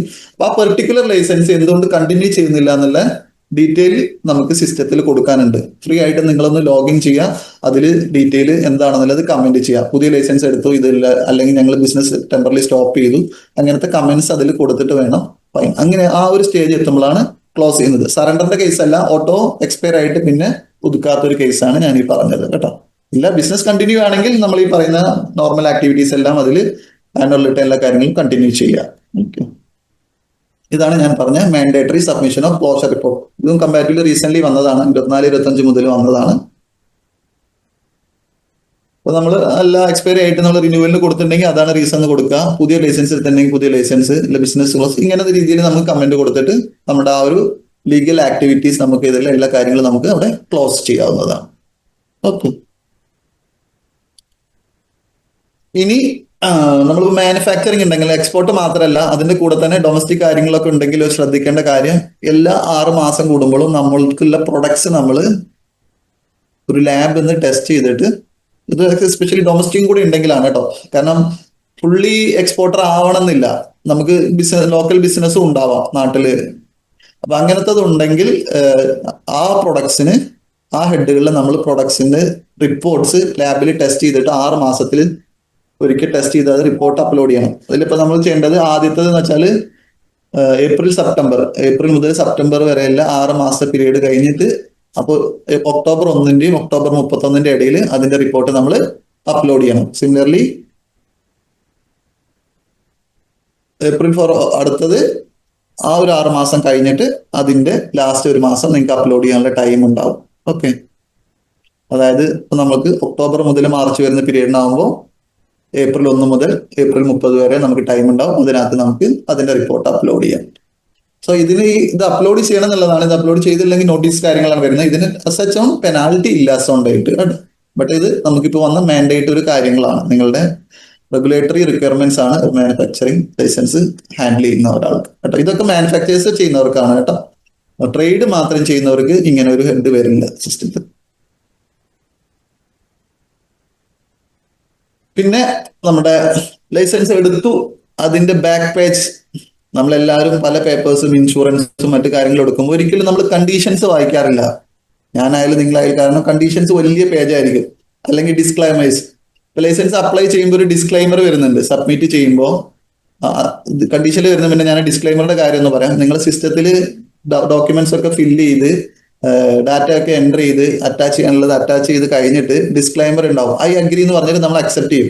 കാരണം ആ അഗ്രിന്റെ ഇടയിൽ കുറേ കാര്യങ്ങൾ ഉണ്ടാവും, എല്ലാം കൂടെ നമ്മൾ വായിക്കില്ല. അതിലൊരു ഇമ്പോർട്ടന്റ് കാര്യം നിങ്ങൾ ശ്രദ്ധിക്കാനുള്ളത്, നിങ്ങൾക്ക് ആ അപ്ലൈ ചെയ്ത് പുതിയൊരു ലൈസൻസിന് അപ്ലൈ ചെയ്യുമ്പോൾ ആ പ്രിമൈസിൽ നിങ്ങൾക്ക് വേറെ ഒരു ലൈസൻസ് ഇല്ല എന്നുള്ളൊരു ഡിക്ലറേഷൻ നിങ്ങൾ കൊടുക്കുന്നുണ്ട്. കാരണം ഇതിപ്പോ ഞാൻ പറഞ്ഞു സ്റ്റേറ്റ് വരുന്നുണ്ട്, സെൻട്രൽ വരുന്ന രജിസ്ട്രേഷൻ ഉണ്ട്. അപ്പൊ ആൾക്കാർ എന്ത് ചെയ്യും, ആദ്യം സ്റ്റേറ്റ് എടുത്തിട്ടുണ്ടാവും, പിന്നെ ഓക്കെ എനിക്ക് ഇനി സ്റ്റേറ്റ് വേണ്ടെന്ന് പറഞ്ഞാൽ സെൻട്രൽ പുതിയത് എടുക്കരുത്. ആ സ്റ്റേറ്റിനെ നിങ്ങൾക്ക് മോഡിഫൈ ചെയ്ത് സെൻട്രലിലോട്ട് മാറ്റാനുള്ള പ്രൊവിഷൻ ഉണ്ട്. ഓക്കെ, അപ്പൊ നിങ്ങൾ ചെയ്യേണ്ടത് പുതിയൊരു ലൈസൻസ് എടുക്കുന്നതല്ല, സ്റ്റേറ്റിനെ ലൈസൻസിനെ മോഡിഫൈ ചെയ്ത് നിങ്ങൾ ഈ ഹെഡ് ആഡ് ചെയ്യുമ്പോൾ സിസ്റ്റം ഓട്ടോമാറ്റിക്കലി സ്റ്റേറ്റിൽ ഓഫീസർ അടുത്ത് പോകും. അയാൾക്ക് സെൻട്രൽ എലിജിബിലിറ്റി ഉണ്ട്, ആ ഓഫീസർ അക്സെപ്റ്റ് ചെയ്യുമ്പോൾ ഓട്ടോമാറ്റിക്കലി സെൻട്രൽ ഓഫീസിലോട്ട് അപ്ലിക്കേഷൻ പോകും. അപ്പൊ നിങ്ങൾ ആ ഒരു കാര്യം അപ്ലൈ ചെയ്താൽ മതി, സിസ്റ്റം അതിന്റെ ചാനലിലൂടെ പൊക്കോളും. അതിന് പകരം പുതിയൊരു ലൈസൻസ് എടുത്തിട്ട് ഈ ഒരു ഡിക്ലറേഷൻ വായിക്കില്ല. അപ്പൊ എന്താ ചെയ്യുന്നു, ഓഫീസർ ഈ ആപ്ലിക്കേഷൻ റിജക്റ്റും ചെയ്യും, അല്ലെങ്കിൽ 2 ലൈസൻസ് കൈവച്ചൊന്നുമില്ല, നടപടിയാവും. ഇപ്പൊ രണ്ടും ഓഫീസർ നോട്ട് ചെയ്തില്ല, ചിലപ്പോൾ അഡ്രസ്സിൽ മൈനർ ചേഞ്ചസ് ഉണ്ടാകുമ്പോൾ ഓഫീസർക്ക് അത് ട്രാക്ക് ചെയ്യാനൊന്നും പറ്റില്ല സ്റ്റേറ്റിലുള്ളത്. അപ്പോ അങ്ങനെ കിട്ടിയാൽ 2 ലൈസൻസ് കയ്യിൽ വെക്കുമ്പോൾ അതിനുള്ള നടപടി പോകുന്ന അവസ്ഥയാവും. മീൻസ് ഒരു ഇൻസ്പെക്ഷൻ ഒക്കെ വരുമ്പോഴായിരിക്കും ഇത് നോട്ട് ചെയ്യുന്നത്. അപ്പോൾ നിങ്ങൾ ആവശ്യമില്ലാത്ത കാശും ചെലവാക്കി ആവശ്യമില്ലാത്ത നടപടിയും മേടിച്ചെടുക്കരുത്. അപ്പോൾ അങ്ങനത്തെ കാര്യങ്ങളൊക്കെ ഒന്ന് നോക്കുക. ഓക്കെ. പിന്നെ സ്റ്റേറ്റിൽ നിന്ന് സെൻട്രലോട്ട് മൈഗ്രേറ്റ് ചെയ്യുന്ന കേസ് വരുന്നുണ്ടെങ്കിൽ നിങ്ങൾക്ക് അതൊരു പ്രോഫിറ്റ് ഉണ്ട്. ഒന്ന് ലൈസൻസ് നമ്പർ മാറത്തില്ല, മറ്റേത് പുതിയത് എടുക്കുമ്പോൾ പുതിയ നമ്പർ ആയിട്ട് വരുന്നത്. 2 ചിലപ്പോൾ സ്റ്റേറ്റ് ലൈസൻസ് 3 വർഷത്തിന് 5 വർഷത്തിനൊക്കെ എടുത്തു വെച്ചതായിരിക്കും, അതിൽ ആൾറെഡി ഫീസ് അടച്ചിട്ടുണ്ടാവും. അപ്പൊ അടച്ച ഫീസിന്റെ ബാക്കി മാത്രം സെൻട്രലോട്ട് മാറുമ്പോൾ അടച്ചാൽ മതി. എക്സാമ്പിൾ സ്റ്റേറ്റിൽ 5000ന്റെ ലൈസൻസ് ആണ് എടുത്തു വെച്ചിരുന്നത്, സെൻട്രലോട്ട് മാറുമ്പോൾ ബാക്കി 2500 GST ചേർത്ത് അടച്ചാൽ മതി. പുതിയത് എടുക്കുമ്പോൾ 1 മുതലുള്ള ഫുൾ എമൗണ്ട് അടക്കണം. സോ അതും കൂടി നിങ്ങൾക്ക് ബെനിഫിറ്റ് ഉണ്ട്. പ്ലസ് യുവർ ലൈസൻസ് നമ്പർ, പാക്കറ്റിൽ അടിച്ച നമ്പേഴ്സും കാര്യങ്ങളൊന്നും മാറത്തില്ല. Then condition of licence. Condition of ലൈസൻസിൽ എല്ലാ കാര്യങ്ങളും വായിക്കണം. കുറച്ച് കാര്യങ്ങൾ ഞാൻ സ്പെസിഫിക് ആയിട്ട് ഹൈലൈറ്റ് ചെയ്തിട്ടുണ്ട്. ഫസ്റ്റ്, ലൈസൻസ് ആയി കഴിഞ്ഞാൽ അതിന്റെ ട്രൂ കോപ്പി ആ ഫ്രണ്ടിലുള്ള ഫോം സി ഭാഗം നിങ്ങൾ പ്രിമൈസിൽ ഡിസ്പ്ലേ ചെയ്യണം. അത് വലിയ ഫ്രെയിം ഇട്ടൊന്നും വെക്കണം എന്നില്ല, ലാമിനേറ്റ് ചെയ്ത് വെച്ചില്ലെങ്കിൽ അറ്റ്ലീസ്റ്റ് പ്രിന്റ് എടുത്ത് പ്രോപ്പറായിട്ട് ഡിസ്പ്ലേ ചെയ്ത് വെക്കണം. നിങ്ങൾ ഏത് അഡ്രസ്സിലാണ് ലൈസൻസ് എടുത്തിരിക്കുന്നത് അവിടെ ഒരു ഓഫീസറോ ആര് വരുമ്പോഴും ഇതാണ് നിങ്ങളുടെ FSI ലൈസൻസ് അല്ല എവിടെയും ചോദിച്ച് ഫയലിൽ നിന്ന് എടുത്ത് കൊടുക്കേണ്ട അവസ്ഥ, അതൊരു കണ്ടീഷനാണ്. ഓക്കെ. ദെൻ ഡീറ്റെയിൽസ് ഒക്കെ പ്രോപ്പറായിട്ട് എൻട്രി ചെയ്യണം, അങ്ങനെയൊക്കെ കാര്യങ്ങൾ പറയുന്നുണ്ട്. ചേഞ്ചസ് എന്തെങ്കിലും ഉണ്ടാകുമ്പോൾ, അഡ്രസ് ചേഞ്ച് അല്ലെങ്കിൽ പേഴ്സൺ ചേഞ്ച് ഉണ്ടാകുമ്പോൾ നമ്മൾ മോഡിഫിക്കേഷൻസ് പറഞ്ഞു. ടെക്നിക്കൽ പേഴ്സൺ വേണമെന്നുള്ളത് നമ്മൾ പറഞ്ഞു. അപ്പൊ ഈ കാര്യങ്ങളൊക്കെ ഇവിടെ പറയുന്നുണ്ട് കേട്ടോ. പിന്നെ നമ്മൾ ആനുവൽ റിട്ടേണിന്റെ കാര്യം പറഞ്ഞു. 5ാമത്തെ point, furnish periodic annual return. Okay. 6ാമത്തത്, ensure that no product other than product indicated. നമ്മൾ എടുത്തിരിക്കുക 10 പ്രൊഡക്ട്സിനായിരിക്കും. 11ാമത്തെ ഒരു പ്രൊഡക്റ്റ് പുതിയൊരു ഹെഡിൽ നമ്മൾ സ്പൈസസ് ഉണ്ടാവും, സിന്നമണ്, കാർഡമം ഉണ്ടാവും, ടെർമറിക് നമ്മൾ അന്ന് ആഡ് ചെയ്തിട്ടുണ്ടാവില്ല, പിന്നീടാണ് നമുക്ക് ടെർമറിക്കിന്റെ ഓർഡർ കിട്ടിയത്. ഇപ്പൊ ടെർമറിക് ആഡ് ചെയ്യുമ്പോൾ എന്ത് ചെയ്യണം, നമ്മൾ മോഡിഫിക്കേഷനിൽ പോയിട്ട് ടെർമറിക് ആഡ് ചെയ്യണം, അല്ലാതെ നേരെ ബിസിനസ് തുടങ്ങുകയല്ല ചെയ്യേണ്ടത്. അപ്പൊ കാരണം ലൈസൻസ് ഉണ്ട്, ടെർമറിക് അതിൽ ലിസ്റ്റ് ചെയ്തില്ല എന്നുണ്ടെങ്കിൽ ലൈസൻസ് ഇല്ലാത്ത നമ്മൾ ഫസ്റ്റ് പറഞ്ഞ പെനാൽറ്റി ഡിസ്കഷന് നിങ്ങൾക്ക് അതേ ലൈസൻസ് ഇല്ലാത്ത നടപടി തന്നെയാണ് ആ പ്രൊഡക്റ്റ് ഇല്ലെങ്കിലും ലൈസൻസ് ഇല്ലാത്ത പോലെ തന്നെയാണ് വരിക. അതുകൊണ്ട് പുതിയ പ്രൊഡക്ട്സ് എന്തെങ്കിലും വരുമ്പോൾ അതിന് വേറെ ഹെഡ് വരുന്നുണ്ടെങ്കിൽ ആ ഹെഡ് ആഡ് ചെയ്യണം. ഇല്ല ജനറലി ഇപ്പൊ ഒരു പിക്കിൾ ആണെന്നുണ്ടെങ്കിൽ ആൾറെഡി പിക്കിളാണ്, അതിന് പല ഫോർമുലേഷൻ ആണെങ്കിൽ വേറെ ഒന്നും ആഡ് ചെയ്യാൻ ഉണ്ടാവില്ല, അപ്പൊ നിങ്ങൾക്ക് അത് ചെയ്യാം. മറിച്ച് സിസ്റ്റത്തിൽ വേറൊരു ഹെഡ് വരുന്നുണ്ടെങ്കിൽ ആ ഹെഡ് നമ്മൾ ആഡ് ചെയ്യണം.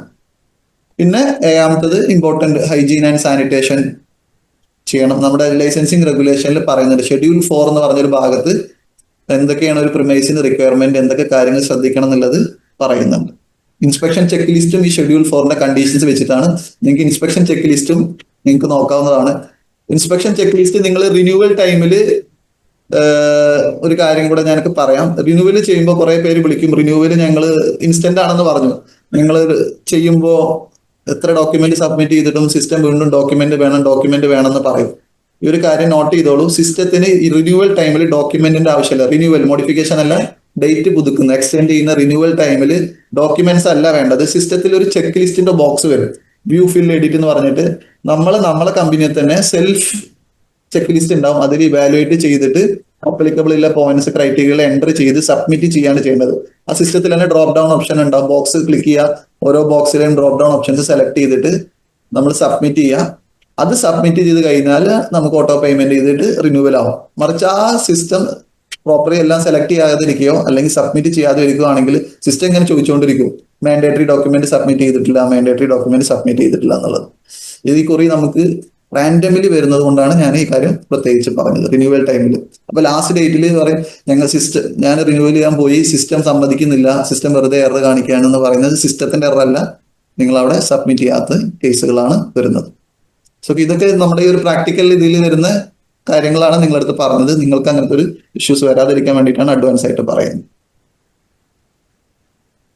സോ പിന്നെ ഫാക്ടറി ഹൈജീൻ റെക്കോർഡ്സ് എല്ലാം പ്രോപ്പർ ആയിട്ട് വെക്കുക, ഇങ്ങനത്തെ കാര്യങ്ങൾ നമ്മുടെ ഇതിലുണ്ട്. ഓക്കെ.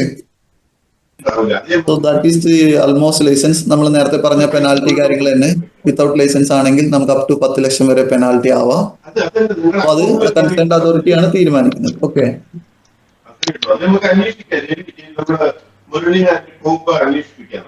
റിന്യൂവൽ നമ്മൾ പറഞ്ഞു, കംപ്ലൈൻസിന്റെ കാര്യം പറഞ്ഞു. പിന്നെ ഹൈ റിസ്ക് പ്രൊഡക്ട്സ് മാനുഫാക്ചറിങ് ഉണ്ടെങ്കിൽ, ഇപ്പോൾ ഒരു ഡയറി പ്രൊഡക്ട്സ് അല്ലെങ്കിൽ ന്യൂട്രാ പ്രൊഡക്ട്സ് ഇങ്ങനത്തെ കാര്യങ്ങളൊക്കെ ഉണ്ടെങ്കിൽ സിസ്റ്റം നമുക്ക് തേർഡ് പാർട്ടി ഓഡിറ്റ്സ് പറയുന്നുണ്ട്. FSSന്റെ കേസിൽ ഫിഷറീസ് എക്സ്പോർട്ടേഴ്സ് ഉണ്ടെങ്കിൽ ആൾറെഡി EIA ചെയ്യുന്നതുകൊണ്ട് നിലവിലൊരു ഓർഡർ ഉണ്ട്. ആ ഒരു ഓഡിറ്റ് ചെയ്യുന്നുണ്ടെങ്കിൽ അതിന്റെ ഡീറ്റെയിൽസ് വെച്ചാൽ മതി. അഡീഷണൽ തേർഡ് പാർട്ടി ഓഡിറ്റിന് അവർക്ക് ചെയ്യേണ്ട എന്നുള്ളത്. മറ്റ് ഹൈ റിസ്ക് ആകുമ്പോൾ ഡയറി പ്രൊഡക്ട്സ് ഉണ്ട്, അത് നമ്മൾ എക്സ്പോർട്ടിൽ ഉണ്ടെന്നുണ്ടെങ്കിൽ നമ്മൾ തീർച്ചയായിട്ടും അതിന്റെ third party audit FSI authorise ചെയ്ത തേർഡ് പാർട്ടി ഏജൻസ് ത്രൂ നമ്മൾ ചെയ്ത്, അവർ ചെയ്താൽ മാത്രം പോരാ, ആ ടൈം ബൗണ്ടിനകത്ത് സിസ്റ്റത്തിൽ അവർ അപ്ലോഡ് ചെയ്തു എന്നുള്ളത് കൂടി നിങ്ങൾ എൻഷുർ ചെയ്യണം, ഫോളോ അപ്പ് ചെയ്യണം. അപ്പോളേ നമുക്കറിയുള്ളൂ. ഓഡിറ്റർ വന്നു ചെയ്തു, ഓഡിറ്റ് ചെയ്തു പോയിട്ടുണ്ടാവും, സിസ്റ്റത്തിൽ അപ്ലോഡ് ചെയ്തിട്ടില്ലെങ്കിൽ മിസ്സായിട്ടുണ്ടാവും. ഇങ്ങനത്തെ കേസുകളും വരാറുണ്ട്. ഓക്കെ, ഇതൊക്കെ നമ്മൾ പറഞ്ഞതിന്റെ ഒരു ഹൈലൈറ്റ് കാര്യങ്ങൾ തന്നെയാണ്.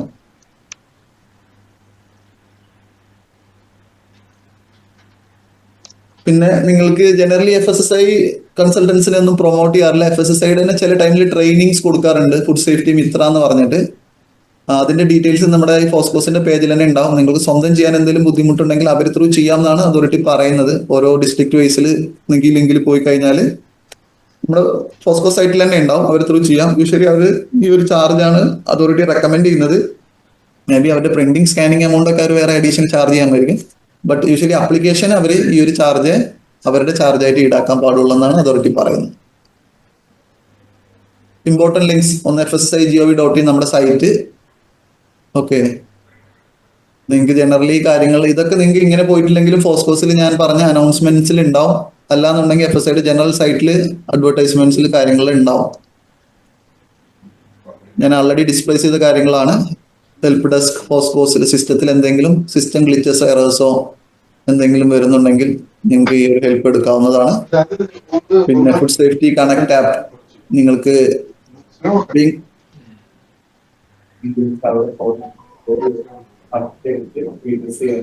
ഓക്കെ. വൺ മോർ തിങ്, ഇപ്പം നമ്മുടെ CLA പറഞ്ഞിട്ടുണ്ടായിരുന്നു. അതായത് നിങ്ങളുടെ ലോഗിനിൽ കയറിയിട്ട് ഫുഡ് സേഫ്റ്റി ഗ്രീവിയൻസ് ഉണ്ടാവും. ഇപ്പം ഒരു കൺസ്യൂമർ കംപ്ലൈന്റ് ബുക്ക് ചെയ്തിട്ടുണ്ടെങ്കിൽ നിങ്ങളുടെ പോർട്ടലിൽ തന്നെ ആ കംപ്ലൈന്റ് ഡിസ്പ്ലേ ചെയ്യും. ഓക്കെ, അപ്പൊ നിങ്ങൾക്ക് തന്നെ അതിൽ റിപ്ലൈ കൊടുക്കാം. അത് റിപ്ലൈ കൊടുത്ത് നിങ്ങൾ സബ്മിറ്റ് ചെയ്തിട്ടില്ലെങ്കിൽ ചിലപ്പോൾ നിങ്ങൾക്ക് തന്നെ ജസ്റ്റിഫൈ ചെയ്യാൻ പറ്റുന്ന ഇഷ്യൂസ് ആയിരിക്കാം. അപ്പൊ നിങ്ങൾ അതിൽ കൊടുത്ത് സബ്മിറ്റ് ചെയ്തില്ലെങ്കിൽ അതൊരു ഗ്രീവൻസ് ആയിട്ട് കിടക്കും. പിന്നെ ഇൻസ്പെക്ഷനും നോട്ടീസും കാര്യങ്ങളും ഒക്കെ വരും. സോ ആ നിങ്ങളുടെ ലൈസൻസ് ആയി കഴിഞ്ഞാൽ നിങ്ങൾ ആ ഗ്രീവൻസ് നിങ്ങളുടെ ലോഗിനിൽ ഉണ്ടാവും. ആ ഗ്രീവൻസ് പോർട്ടലിൽ നിങ്ങളുടെ കാര്യങ്ങളൊന്ന് ശ്രദ്ധിക്കുക. ഇപ്പം ജനറൽ കൺസ്യൂമർ എന്നുള്ള രീതിയിൽ ഇപ്പൊ അവർ കൊടുക്കുന്നത് food safety connect app through ആയിരിക്കാം അവർ ചിലപ്പം ഗ്രീവൻസ് സബ്മിറ്റ് ചെയ്യുന്നത്. നിങ്ങൾക്കും ചെയ്യാം. ഓക്കെ, നിങ്ങളുടെ ലോഗിനിൽ തന്നെ നിങ്ങൾക്ക് ഗ്രീവൻസ് പോർട്ടൽ ഉണ്ട്. ഇപ്പം ഓഫീസർ ട്രാൻസ്ഫർ ചിലപ്പോൾ കേസ് ചിലപ്പോൾ ഓഫീസർക്കായിരിക്കും കൺസ്യൂമർ ഡയറക്റ്റ് വരുന്നത്. അതും നിങ്ങൾക്ക് ഗ്രീവൻസ് പോർട്ടൽ ത്രൂ ചെയ്യുന്നുണ്ടാവും. അപ്പൊ അങ്ങനെ നിങ്ങളുടെമായി ബന്ധപ്പെട്ട എന്തെങ്കിലും കേസസ് വരുന്നുണ്ടെങ്കിൽ ഇടയ്ക്ക് അത് റാൻഡമായിട്ട് ചെക്ക് ചെയ്യുക നിങ്ങളുടെ ലോഗിനിൽ. അത് ചെക്ക് ചെയ്തിട്ട് അതിന്റെ ടൈം ബൗണ്ട് ആയിട്ട് തന്നെ അത് ക്ലോസ് ചെയ്യാൻ ശ്രമിക്കുക. ഓക്കെ, അതായത് എല്ലാം അതോറിറ്റി ഒന്ന് ആക്ഷൻ എടുക്കുന്ന പോലെയല്ല. നിങ്ങൾക്കും കൺസ്യൂമറിന്റെ ചിലപ്പോൾ കൺസ്യൂമർ കംപ്ലൈൻറ്റ്സ് വരുന്നത് ഡയറക്റ്റ് സോൾവ് ചെയ്യാൻ പറ്റുന്ന രീതിയിൽ സിസ്റ്റത്തിൽ ഒരു പ്രൊവിഷൻ ഉണ്ട്. സോ ബിഫോർ താങ്ക് യു ഞാൻ ഒരു ലേബലിംഗ് കാര്യങ്ങളും കൂടെ ജസ്റ്റ് പറയാം. ഞാൻ അതിനൊരു സ്ലൈഡ് വെക്കാത്തത് എക്സ്പോർട്ടിന്റെ കാര്യത്തിലാണെങ്കിൽ labelling is as per that export country rules ആണ്. ഇപ്പൊ നിങ്ങൾ യൂറോപ്പ് ഓർ US അല്ലെങ്കിൽ ഗൾഫ് കൺട്രീസിലോട്ടോ എക്സ്പോർട്ട് ചെയ്യുമ്പോൾ ആ പ്രൊഡക്റ്റിന്റെ ലേബലിംഗ് റെഗുലേഷൻസ് ആ കൺട്രിയിൽ എന്താണോ അതിനനുസരിച്ചാണ് നിങ്ങൾ ചെയ്യേണ്ടത്. ഓക്കെ, പിന്നെ ഒരു ഇമ്പോർട്ടന്റ് കാര്യം എന്ന് വെച്ചാൽ ഇൻ കേസ് അൺഫോർച്ചുനേറ്റ്ലി എന്തെങ്കിലും ഇമ്പോർട്ട് റിജക്ഷനോ അല്ലെങ്കിൽ അവിടെ മാർക്കറ്റിൽ പോവാത്ത കേസുകൾ എന്തെങ്കിലും ആണെങ്കിൽ തിരിച്ചു കൊണ്ടുവരുമ്പോൾ ഇവിടെ ഡൊമസ്റ്റിക്കലി യൂസ് ചെയ്യണമെന്നുണ്ടെങ്കിൽ ആ പ്രൊഡക്റ്റിന് പ്രോപ്പർലി എക്സ്പയർ ആകാത്ത ഒരു പ്രൊഡക്റ്റ് ആയിരിക്കണം നിങ്ങൾ തിരിച്ചു കൊണ്ടുവരുന്നതിൽ നിങ്ങൾ ഉറപ്പുവരുത്തുക. മറ്റു കാര്യങ്ങൾ ഇവിടെ ആണെങ്കിൽ ഇവിടുത്തെ ടെസ്റ്റിൽ ചെയ്തിട്ടാണ്. ഡൊമസ്റ്റിക് യൂസിനാണെങ്കിൽ അപ്പം ടെസ്റ്റ് ഇവിടുത്തെ ക്രൈറ്റീരിയ മീറ്റ് ചെയ്യണം. എക്സ്പോർട്ട് സ്റ്റാൻഡേർഡിൽ ഉണ്ടാക്കിയതിന് പോലും അവിടെ ശ്രദ്ധിക്കേണ്ടത് ആ പ്രോഡക്റ്റ് ഡൊമസ്റ്റിക്കിൽ വിൽക്കണം എന്നുണ്ടെങ്കിൽ ഡൊമസ്റ്റിക്കിൽ സ്റ്റാൻഡേർഡിൽ ടെസ്റ്റ് ചെയ്ത് പാസ്സാവണം. പക്ഷെ ലേബലിംഗ് റെഗുലേഷൻസിൽ നിങ്ങൾക്ക് കുറഞ്ഞ റിലാക്സേഷൻ ഉണ്ടുള്ളി എക്സ്പയറി ആവരുത് എന്നുള്ള കേസുകളാണ് ചെയ്യേണ്ടത്. നിങ്ങൾ ആ നോംസ് ആണ് ശ്രദ്ധിക്കേണ്ടത്. ദെൻ അല്ല ഈ പ്രൊഡക്റ്റ് എക്സ്പോർട്ടിൽ നിന്ന് തിരിച്ചു കൊണ്ടുവന്ന് വേറൊരു കൺട്രിയിലോട്ട് എക്സ്പോർട്ട് ആണെങ്കിൽ നിങ്ങൾക്ക് ഇമ്പോർട്ടിന് അപ്ലൈ ചെയ്യുമ്പോൾ നിങ്ങൾക്ക് അത് വേവർ കിട്ടും. ടെസ്റ്റ് ചെയ്യേണ്ട, ടെസ്റ്റ് ഫീ ഒന്നും കൊടുക്കണ്ട. അതിന്റെ പ്രോപ്പർ ഡോക്യുമെന്റ്സ് ഫയൽ ചെയ്തിട്ട് കൺസേൺഡ് ഓതറൈസ്ഡ് ഓഫീസർ ത്രൂ ചെയ്യുമ്പോൾ ഓതറൈസ്ഡ് ഓഫീസർ നിങ്ങൾക്ക് അടുത്ത കൺട്രിയിലോട്ട് എക്സ്പോർട്ട് ചെയ്യാനുള്ള പ്രൊവിഷൻസ് അത് ത്രൂ ചെയ്യും. പക്ഷെ അതിന് കൺസേൺ ഡോക്യുമെന്റ്സ് വേണം. ഡൊമസ്റ്റിക്കലി വിൽക്കുകയാണെങ്കിൽ മാത്രമാണ് ടെസ്റ്റിംഗ്സ് ഇൻവോൾവ് ആയി വരുന്നത്. So that's A general thing. I think നിങ്ങൾക്ക് എന്തെങ്കിലും ക്വറി ഉണ്ടെങ്കിൽ. I have a question. Hello. Yes. ഞാൻ ഈ ടർമറിക് പൗഡറിലാണ് ഡീൽ ചെയ്യുന്നത്. ആൻഡ് ആസ് പെർ ഫസായി നോംസ് ഈ ടർമറിക്കിന്റെ എക്സ്പയറി ഡേറ്റ് ചെക്ക് ചെയ്യാനായിട്ട് ഒരു 3-4 ഏജൻസീസിനെ അപ്രോച്ച് ചെയ്തു, including the spices board, NABL approved lab in Cochin. അവർക്ക് ലൈഫ് എക്സ്പയറി ടെസ്റ്റ് ചെയ്യാനുള്ള ഫെസിലിറ്റി ഇല്ല എന്നാണ് പറഞ്ഞത്. പിന്നെ ചെന്നൈയിലെ 2-3 ലാബിനെ വിളിച്ചു. അപ്പൊ അവർ ചോദിച്ചത് സാറിന് എത്ര നാളത്തേക്കുള്ള സർട്ടിഫിക്കറ്റ് വേണമെന്നാണ്. So and what they said is, if you want a certificate for 1.5 years, they will keep the product for 1.5 years and observe and give you a certificate. But that doesn't meet any purpose. If they keep it, I cannot sell it for 1.5 years and the life is over by that time. So are you aware of any agency who can do a life expiry test for turmeric powder, or is it required or not required? Sir, നമുക്ക് primary agriculture produce ഇപ്പൊ powder ആയതുകൊണ്ട് തന്നെ ഇത് production ആയിട്ടുണ്ടായതുകൊണ്ട് expiry date വേണം. Domestically വിൽക്കണം എന്നുണ്ടെങ്കിൽ okay വേണം. Powder ആയതുകൊണ്ട് ഇപ്പൊ ടെർമറിക് അസച്ച് ആണെങ്കിൽ പ്രൈമറി അഗ്രികൾച്ചർ പ്രൊഡ്യൂസ് ആയതുകൊണ്ട് തന്നെ നമുക്കത് വേണ്ട. അതായത് ടെർമറിക് പൗഡറിന്റെ കേസുകൾ എക്സ്പയറി ഡേറ്റ് വേണം. സോ ഇൻ ദിസ് കേസ്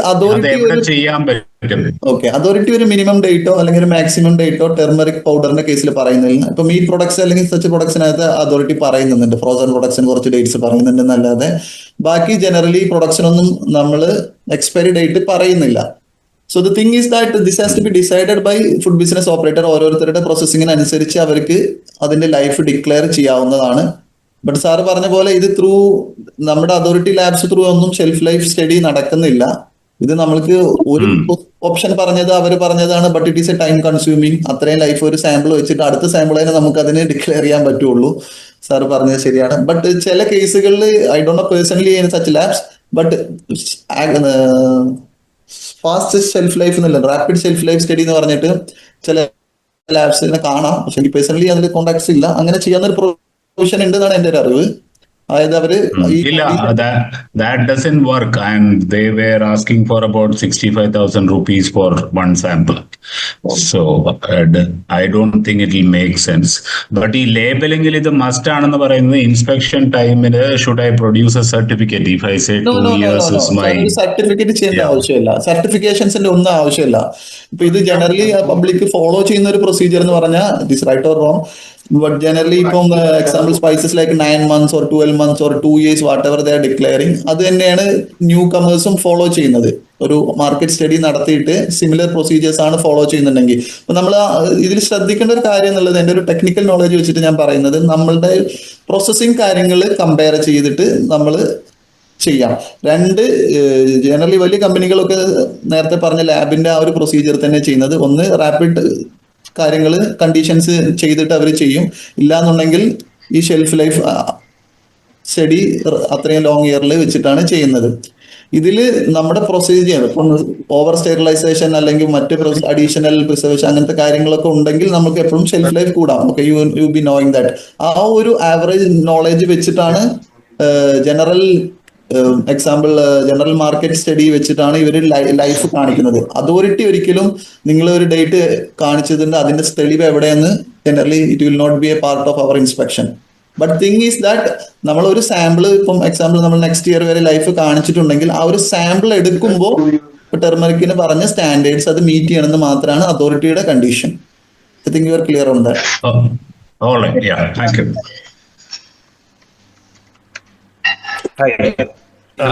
എന്റെ പേര് രാകേഷ് എന്നാണ്. ഞാൻ വലിയ food products, great Indian food. എനിക്കുള്ള ഒരു ഡൗട്ട്, ഇപ്പൊ ലാബ് ടെസ്റ്റ് റിപ്പോർട്ട് അപ്ലോഡ് ചെയ്യണം എന്ന് പറഞ്ഞല്ലോ, അത് ഏത് ടെസ്റ്റ് ആണ് അതിൽ ചെയ്യേണ്ടത്? ആ പ്രൊഡക്റ്റില് നമ്മൾക്ക് ഇപ്പം ഓൾറെഡി സ്റ്റാൻഡേർഡൈസ്ഡ് പ്രൊഡക്റ്റ് ആണെങ്കിൽ അതോറിറ്റി സ്റ്റാൻഡേർഡ് പാരാമീറ്റേഴ്സ് പറഞ്ഞിട്ടുണ്ടാവും. ഓക്കെ, അതായത് മറ്റേ നോർമലി നമ്മൾ മൈക്രോബയോളജി ടെസ്റ്റുകൾ അങ്ങനത്തെ അതെ, നമുക്ക് എക്സാമ്പിൾ ഒരു പ്രൊഡക്റ്റ് പറയുവാണെന്നുണ്ടെങ്കിൽ ബിസ്ക്കറ്റ് എന്ന് പറഞ്ഞ പ്രൊഡക്റ്റ് സാർ ഉണ്ടാക്കുന്നുണ്ടെങ്കിൽ ബിസ്ക്കറ്റിന് FSSAI 1-2 ക്വാളിറ്റി പാരാമീറ്റേഴ്സ് പറഞ്ഞിട്ടുണ്ട്. ഓക്കെ, പ്ലസ് കണ്ടാമിനന്റ് കാര്യങ്ങൾ പറയുന്നുണ്ട്. Microbiology I think it is not specified. അപ്പോൾ ആ ഓരോ പാരാമീറ്റർ സ്റ്റാൻഡേർഡ് പ്രൊഡക്റ്റിനും സ്റ്റാൻഡേർഡൈസ് ചെയ്തിട്ടുണ്ടെങ്കിൽ ആ ഒരു പാരാമീറ്റേഴ്സ് ആണ് നമ്മൾ ഫോളോ ചെയ്യേണ്ടത്. ഇപ്പം പ്രൊപ്പറേറ്ററി ടൈപ്പ് ആണെന്നുണ്ടെങ്കിൽ നമുക്ക് സച്ച് ക്വാളിറ്റി പാരാമീറ്റേഴ്സ് ഇല്ല, ഓൺലി സേഫ്റ്റി പാത്തോജൻസ് മാത്രം ടെസ്റ്റ് ചെയ്താൽ മതിയാവും. അല്ലെങ്കിൽ നിങ്ങൾക്ക് ഇന്റേണൽ സ്റ്റാൻഡേർഡ്സ് ഉണ്ടെങ്കിൽ you can add that parameters. That's all. Proprietary എന്ന് പറയുമ്പോൾ നമ്മൾ ഇന്ത്യൻ സ്നാക്സ് ഒക്കെ ഉണ്ടാവുമ്പോൾ നമുക്ക് അത് പ്രൊപ്പറേറ്ററി അല്ലെങ്കിൽ പോലും ഇപ്പൊ നിലവിൽ ലൈസൻസിന് വേണ്ടി ഇന്ത്യൻ സ്നാക്സ് ആണെങ്കിലും നമുക്ക് ആ പ്രൊഡക്റ്റിന് സച്ച് ഒരു സ്റ്റാൻഡേർഡ് ഇല്ല. ഓക്കെ, ഇപ്പൊ നമ്മൾ മുറുക്ക് മിക്സ് ഒക്കെ പ്രൊഡക്ട്സ് ഉണ്ടാവുമ്പോൾ അപ്പൊ അങ്ങനത്തെ കേസുകളിൽ നമ്മൾ പാത്തോജനിക് ഓർഗാൻസ് ആഡ് ചെയ്യാം. പിന്നെ നിങ്ങൾക്ക് എന്തെങ്കിലും ക്വാളിറ്റി കൺസേണിലെ പാരാമീറ്റർ വേണമെങ്കിൽ you can do.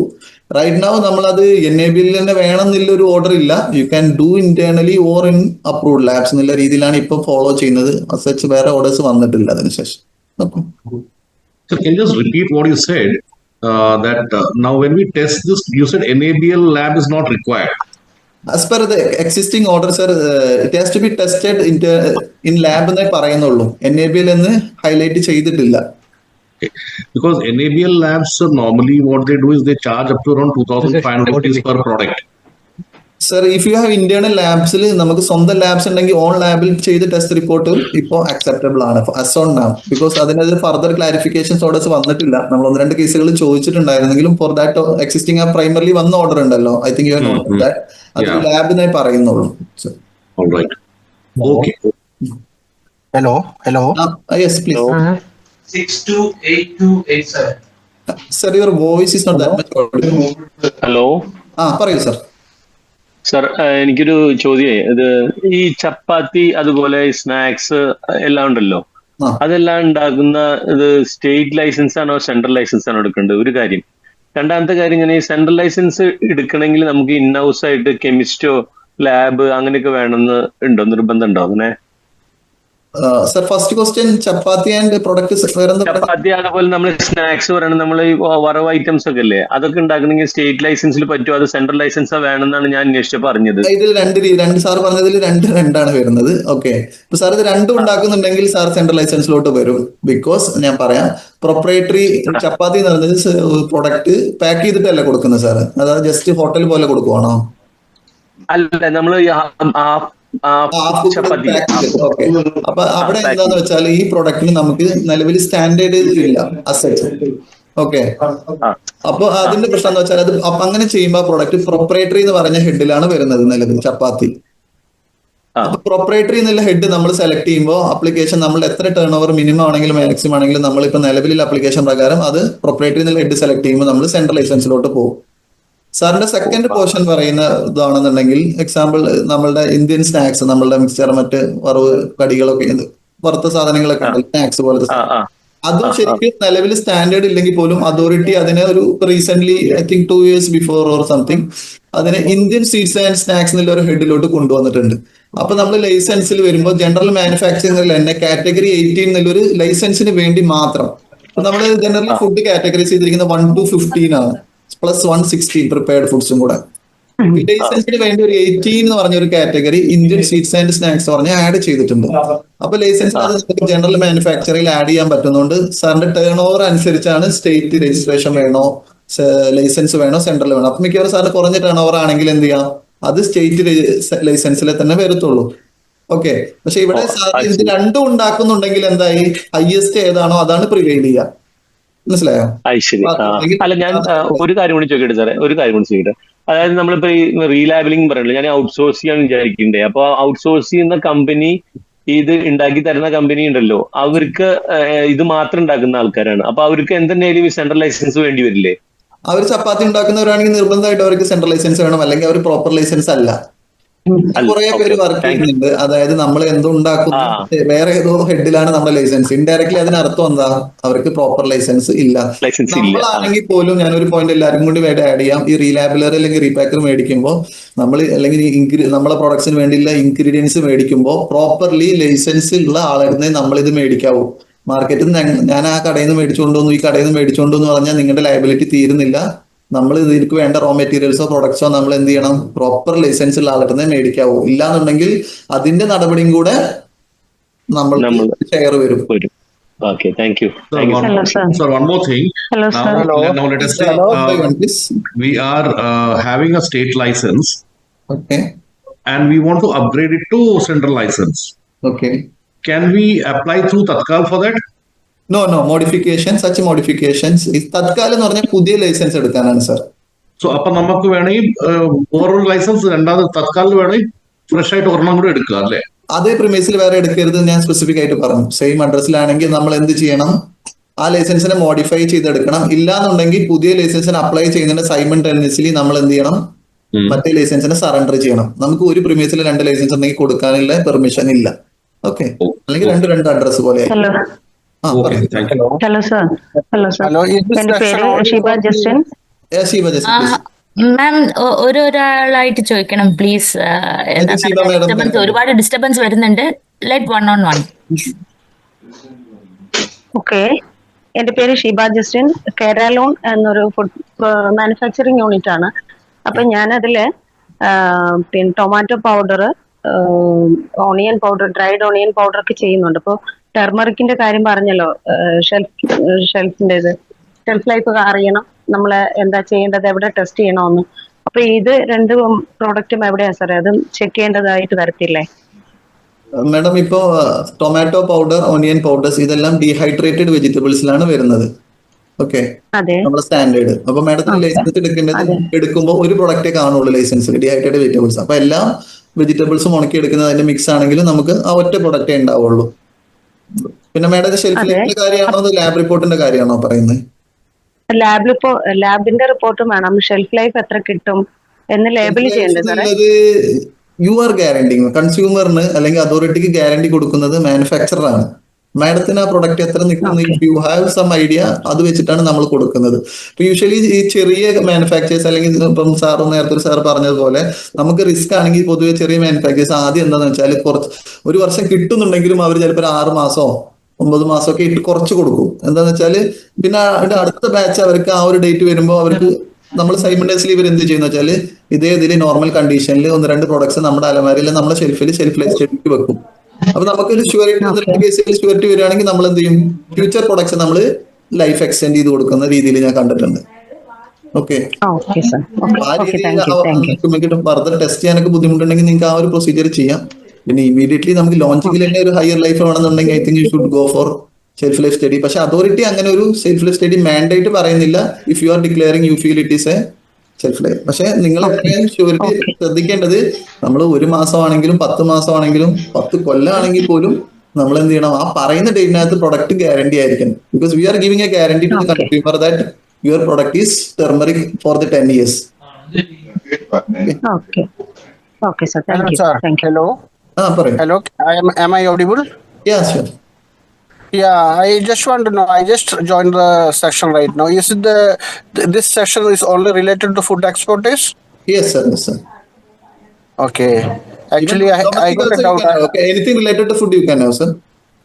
No, I am. My company is Mature Enterprise. I am dealing with the plastic products. Sorry, sir. This is not of that. Okay. Okay. Thank you. So I can left that this session, na? Maybe. Yeah. Sir, next session will be like related to all traceability, market research, communication, and all related to that MOQ, BOQ, DOQ, and all pricing and all. So please don't skip the further future sessions, sir. Yeah, please. Because you can, I think you can get guidance from the FIO. I think Madam is answering for that. Madam, one more thing. You told that you will be giving us the video recording sessions yesterday's, which you have not given us. Sir, actually the recording is just going on. It's not downloaded. Once it is downloaded, we'll just convert and we'll send you, sir. Okay, and this also, Madam, FS is very... Yeah, it was from early morning till evening, and this thing is also very huge. Yeah, So I understand. it's taking time for converting. We'll be sharing you. Don't worry, sir. Okay, thank you, ma'am. സംസാരിക്കുന്നത്. Hello, Yes, sir. Hello, sir. Sir, your Yes, voice yes, is- Mr. Arumugan. You can just ask your question.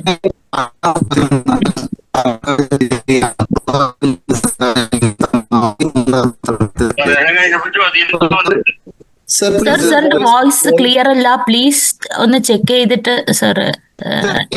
It's not clear, please. Mr. Vaishnav, you can just unmute you. Sir. Sir, കേൾക്കുന്നുണ്ടോ? Sir, കേൾക്കുന്നുണ്ടോ? കേൾക്കുന്നില്ല, പറയൂ. സാറേ, ഞാൻ ന്യൂട്രിഫെന്റ് പറഞ്ഞ സ്ഥാപനം sound കുറച്ചും കൂടെ പറയാം. ന്യൂട്രിഫെന്റ് പറഞ്ഞ സ്ഥാപനം പറഞ്ഞോളൂ. സാറേ, രണ്ട് സംശയമുള്ള. ഒന്ന്, ഈ സ്റ്റേറ്റ് ലൈസൻസ് സെൻട്രൽ ലൈസൻസ് ആക്കാൻ നമ്മൾ മോഡിഫിക്കേഷൻ വഴി, സാറ് പറഞ്ഞ പോലെ മോഡിഫിക്കേഷൻ വഴി ചെയ്യാണോ ചെയ്യേണ്ടത് എന്നുള്ളതാണ്. അത് അങ്ങനെയാണ് ചെയ്യേണ്ടതെങ്കിൽ നമുക്ക് ഈ സെൻട്രൽ ലൈസൻസ് ആയി കിട്ടാൻ നോർമലി എത്ര സമയം എടുക്കും എന്നുള്ളതാണ് അറിയേണ്ടത്. രണ്ടാമത്തത്, നമ്മളെ FSSAI ലൈസൻസ് നമ്മൾ പുതുക്കാനുള്ള ഡേറ്റ് ഒക്കെ ആവുന്ന സമയത്ത് നമുക്കിപ്പോ ഈ പറഞ്ഞ പോലെ ലാബ് റിപ്പോർട്ടൊക്കെ സബ്മിറ്റ് ചെയ്യുമ്പോൾ ഇങ്ങനെ ഇമെയിൽ വരാറുണ്ട്. അതേപോലെ റിമൈൻഡർ ആയിട്ടുള്ള മെയിൽ വരികയോ അല്ലെങ്കിൽ അങ്ങനെ എന്തെങ്കിലും കാര്യങ്ങൾ FSSAIയുടെ ഭാഗത്ത് നിന്നുണ്ടാവുകയോ ചെയ്യാറുണ്ടോ നോർമലി? ഓക്കെ, ഞാൻ ആദ്യം രണ്ടാമത്തെ ക്വസ്റ്റ്യൻ ആൻസർ ചെയ്യാം. നമുക്ക് യൂഷ്വലി നിങ്ങൾക്ക് മെയിൽ അലേർട്സ്, മൊബൈൽ അലേർട്സ്, നിങ്ങൾ ഏത് നമ്പറാണോ അതിൽ എടുത്തിരിക്കുന്നത് അതിലോട്ട് വരാറുണ്ട്. ഇതെല്ലാം നമ്മളല്ല കൊടുക്കുന്ന സിസ്റ്റം അലേർട്ടാണ്. റാൻഡമിലി വളരെ റയറിലായിട്ട് മെസ്സേജസ് മിസ്സിംഗ് ആവാറും ഉണ്ട്. ഓക്കെ, സോ ബട്ട് ജനറലി നിങ്ങൾക്ക് ലാബ് റിപ്പോർട്ടിന് വരുന്ന പോലെ തന്നെ റിന്യൂവലിനും you will get multiple messages. Okay, ഇനി first case I think modification അല്ലേ? അതെ സാർ, അതെ. സമയം എത്ര മോഡിഫിക്കേഷൻ ചെയ്താൽ തന്നെ എത്ര കേസസ് എന്ന് പറഞ്ഞ സ്റ്റേറ്റിൽ നിന്ന് മോഡിഫൈ ചെയ്യുമ്പോൾ നിങ്ങൾ മോഡിഫിക്കേഷൻ അപ്ലൈ ചെയ്യുമ്പോൾ ആ അതോറിറ്റിക്കാണ് ഫസ്റ്റ് കൊറി പോകുന്നത്.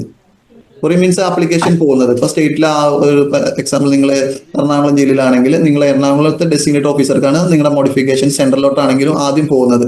അപ്പൊ അവർക്ക് ഞാൻ പറഞ്ഞ പോലെ തന്നെ ഒരു ഓഫീസറുടെ പിന്നിൽ 15 ദിവസമാണ് മാക്സിമം ടൈം ഉള്ളത്. ഓഫീസർക്ക് ഒന്നാമത്തെ ദിവസം അക്സെപ്റ്റ് ചെയ്യാം. അവർക്ക് ജസ്റ്റ് അക്സെപ്റ്റ് ഓർ റിജക്ട് എന്നുള്ള ഓപ്ഷനേ ഉള്ളൂ. അതായത് നിങ്ങൾക്ക് ആക്ച്വലി നിങ്ങൾ സെൻട്രൽ എലിജിബിലിറ്റി ആണെങ്കിൽ അവർക്ക് അക്സെപ്റ്റ് ചെയ്ത് വിടാം. അപ്പോൾ ഇൻസ്റ്റന്റ്ലി ആപ്ലിക്കേഷൻ എന്ത് ചെയ്യും, സെൻട്രൽ DOയിലോട്ട് വരും. ഓക്കെ, പക്ഷെ ഇൻ കേസ് അത് 15 ദിവസം ചെയ്തിട്ടില്ലെങ്കിൽ 16ാമത് ഓട്ടോമാറ്റിക്കലി ഇങ്ങോട്ട് വരും.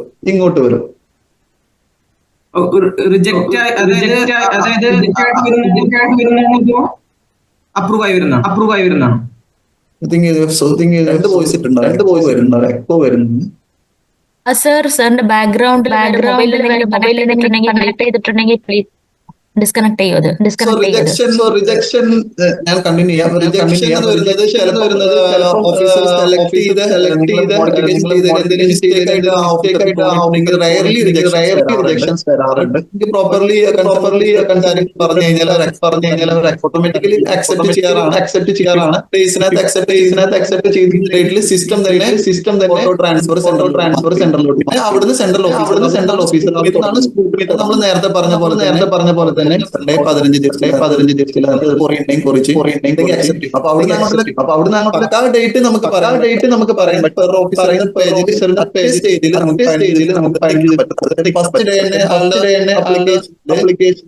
ഒരു 5 ആപ്ലിക്കേഷൻ ഒക്കെയാണ് ഒരു ഓഫീസർക്ക് ഡിസ്പ്ലേ ചെയ്യുന്നത് പുതിയ സിസ്റ്റം പ്രകാരം. അപ്പൊ അതിൽ ഫസ്റ്റ് ഏതാണോ വരുന്നത്, അപ്പൊ നിങ്ങളത് ഫസ്റ്റിലോട്ട് പോപ്പപ്പ് മീൻസ് അയാൾക്ക് 5 ആപ്ലിക്കേഷൻ ആകെ ഉള്ളതെന്നുണ്ടെങ്കിൽ മേ ബി ഫസ്റ്റ് ഡേ തന്നെ നിങ്ങൾക്ക് സ്ക്രൂട്ടനി കിട്ടാം.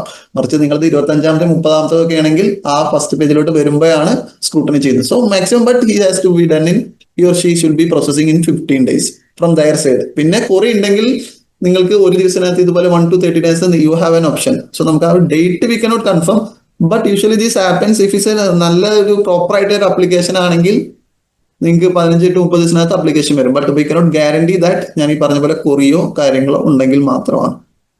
ബട്ട് നിങ്ങൾക്ക് ഈ ഒരു രീതിയിൽ കാൽക്കുലേറ്റ് ചെയ്യാം. ഒരു ഓഫീസറിന്റെ പിന്നിൽ മോർ ദാൻ 15 days അറ്റ് റൗണ്ടിൽ നിൽക്കത്തില്ല. Okay, hope you are clear. Okay sir, okay, thank you. കേൾക്കുന്നത് ക്ലിയർ ഉണ്ടോ? ഇപ്പൊ ക്ലിയർ ഉണ്ടോ? അതായത് നമ്മള് ഈ പറയുന്ന പ്രൊപ്രൈറ്ററി പ്രോഡക്ട്സ് എന്ന് പറഞ്ഞല്ലോ, ഈ പ്രൊപ്രൈറ്ററി പ്രോഡക്ട്സ് സ്റ്റേറ്റ് ലൈസൻസിൽ അല്ല വരുന്നത് അല്ലേ? ഇല്ല, പ്രൊപ്രൈറ്ററി എന്നുള്ള ഹെഡ് സെലക്ട് ഞാൻ അതിൽ കാണിച്ചിട്ടുണ്ടായിരുന്നു. ഞാൻ എക്സ്ക്ലൂസീവ്ലി സെൻട്രൽ എന്ന് പറഞ്ഞിട്ട് I will show that slide if possible. ഇതിൽ കണ്ടോ എക്സ്ക്ലൂസീവ്ലി സെൻട്രൽ ലൈസൻസ്. ഈ പറയപ്പെടുന്ന ഹെഡുകളെല്ലാം നമുക്ക് എന്ത് ചെയ്യും, സെൻട്രൽ ലൈസൻസിലോട്ടെ. ഇതിലിപ്പം ഇവിടെയൊക്കെ ടേൺ ഓവർ കാണിച്ചിട്ടുണ്ട്. ഇപ്പം importer, exporter, 5-star hotel, head office, proprietary, non specified, health supplements, irradiated foods, central government എസ്റ്റാബ്ലിഷിച്ചിട്ടുള്ള സ്ഥാപനം, സീപോർട്ട്, എയർപോർട്ടുകളിലെ കാര്യങ്ങൾ ഒക്കെ നമുക്ക് സെൻട്രൽ ലൈസൻസ് വരും. ഞാൻ നേരത്തെ ഒരു കാര്യം കൂടി എല്ലാവർക്കും കൂടി ഞാൻ please sorry to drop that. Airport സീപോർട്ടിൽ അപ്ലൈ ചെയ്യുമ്പോൾ നമുക്ക് വേറൊരു ഹെഡ് തന്നെ ഉണ്ട് കേട്ടോ. ട്രിവാൻഡ്രം എയർപോർട്ട് അല്ലെങ്കിൽ കൊച്ചിൻ എയർപോർട്ടിനകത്താണ്, എയർപോർട്ട് ടെർമിനലിനകത്തുള്ള സ്ഥാപനങ്ങൾ ആരെങ്കിലും നടത്തുന്നുണ്ടെങ്കിൽ ജനറൽ ഹെഡ് എന്ന് എടുക്കരുത്. അത് നിങ്ങൾക്ക് ആ ഫസ്റ്റിൽ ഓപ്ഷനിൽ തന്നെ ഇവിടുന്ന് സെലക്ട് ചെയ്ത് പോകുമ്പോൾ ഇവിടെ സെലക്ട് ചെയ്യുമ്പോൾ നിങ്ങൾക്ക് ഒരു പേജും കൂടെ വരും, ജനറൽ എയർപോർട്ട് ഓർ സീപോർട്ട് എന്ന്. അപ്പൊ നിങ്ങൾ എയർപോർട്ട് സീപോർട്ട് എന്നുള്ള ഓപ്ഷൻ എടുത്തിട്ട് ഫർദേഴ്സ് ചെയ്യുമ്പോൾ കൺസേൺ അതോറിറ്റിക്ക് പൊക്കോളും. അത്ര മാത്രമേ ഡിഫറൻസ് ഉള്ളൂ. ഓക്കെ, അടുത്തത് ഈ ആയുർവേദ ആഹാർ എന്ന് പറഞ്ഞില്ലേ, അതിൽ വരുന്ന പ്രോഡക്ട്സ് ഏതൊക്കെയാണ്? ആയുർവേദ ആഹാരിൽ നമ്മളുടെ ആയുർവേദമായിട്ട് ബുക്സിൽ ലിസ്റ്റ് ചെയ്തിട്ടുള്ള ഇൻഗ്രീഡിയൻസ് വെച്ചിട്ട് നമ്മൾ ഉണ്ടാക്കുന്ന പ്രൊഡക്ട്സ് ആണ്. അതിൽ നമുക്കൊരു പ്രൊഡക്റ്റിന്റെ പേര് നമുക്ക് അനുസരിച്ച് പറയാൻ പറ്റില്ല. അതിലിപ്പം എക്സാമ്പിൾ ഈവൻ നമ്മളുടെ സ്റ്റാൻഡേർഡൈസ്ഡ് പ്രൊഡക്ട്സ് പോലത്തെ ഒരു പ്രൊഡക്റ്റ് പോലും ഉണ്ട്. നെല്ലിക്ക മുറബ, നെല്ലിക്ക തേനിലിട്ടിട്ടുള്ള തേനെല്ലിക്ക എന്നൊക്കെ പറയില്ല, അതും അതിൽ ലിസ്റ്റ് ചെയ്തിട്ടുണ്ട്. അപ്പോൾ നമ്മുടെ അതോറിറ്റി ഇപ്പോൾ കുറച്ച് പ്രൊഡക്ട്സ് റെഗുലേഷനിൽ ലിസ്റ്റ് ചെയ്തിട്ടുണ്ട്. ഇതിനെ രണ്ട് രീതിയിൽ, രണ്ട് പാർട്ടായിട്ടാണ് നിങ്ങൾ ശ്രദ്ധിക്കേണ്ടത്. ഒന്ന്, ആൾറെഡി എക്സിസ്റ്റിംഗ് ഫോർമുലേഷനിൽ വെച്ചിട്ടുള്ള പ്രൊഡക്ട്സിനെ ലിസ്റ്റ് ചെയ്തിട്ടുണ്ട്. അതായത് പെർട്ടിക്കുലർ ഇൻഗ്രീഡിയൻസിന്റെ കോമ്പിനേഷൻ, ആ പറയുന്ന ഇൻഗ്രീഡിയൻസ് വെച്ചിട്ട് തന്നെ നിങ്ങൾ ഉണ്ടാക്കുന്ന ആ പ്രൊഡക്റ്റ് ആണെങ്കിൽ അത് ആയുർവേദ ആഹാര എന്നുള്ള ഹെഡിൽ നമുക്ക് ആ കോമ്പിനേഷനിൽ സെലക്ട് ചെയ്തിട്ട് നമുക്ക് ജനറൽ മാനുഫാക്ചറിംഗ് സെലക്ട് ചെയ്യുന്ന പോലെ തന്നെ ആഡ് ചെയ്യാം. അത് ചിലപ്പം ചില ടൈപ്പ് ചാൻപ്രാഷ് ടൈപ്സ് ഐറ്റംസ് ആയിരിക്കും. ചാൻപ്രാഷ് എന്ന് വെച്ചാൽ ആയുർവേദ ഡ്രഗ്സ് ലിസ്റ്റ് ചെയ്ത് ചാൻപ്രാഷ് നമുക്ക് ഇതിനകത്ത് വരില്ല.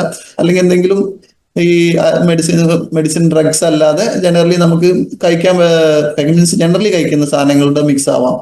അപ്പൊ ആ ഒരു പ്രൊപ്പോർഷൻ നിങ്ങൾക്ക് അതിനകത്ത് നോക്കാം. അപ്പൊ അങ്ങനത്തെ ഇൻഗ്രീഡിയൻസ് വെച്ചിട്ട് നമ്മൾ മിക്സ് ചെയ്തിട്ടുണ്ട്, റെഗുലേഷനിൽ ഉണ്ട് കേട്ടോ.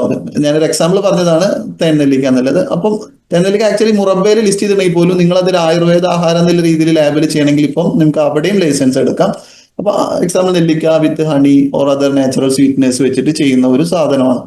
അപ്പൊ അതാണെങ്കിൽ നിങ്ങൾക്ക് അതിൽ നിന്ന് നിങ്ങളുടെ ഓപ്ഷൻ ഡ്രോപ്പ് ഡൗൺ സെലക്ട് ചെയ്യാം. ഇനി ഇതല്ല, ഇപ്പൊ നിങ്ങളൊരു ആയുർവേദമായിട്ട് നടത്തുന്ന ഒരു സ്ഥാപനമാണെങ്കിൽ നിങ്ങൾ നിങ്ങളുടേതായ 1-2 ഇൻഗ്രീഡിയൻസ് ആഡ് ചെയ്യുന്നുണ്ടെങ്കിൽ അത് നമുക്ക് ഡയറക്ട്ലി ലൈസൻസിലോട്ട് ആഡ് ചെയ്യാൻ പറ്റില്ല.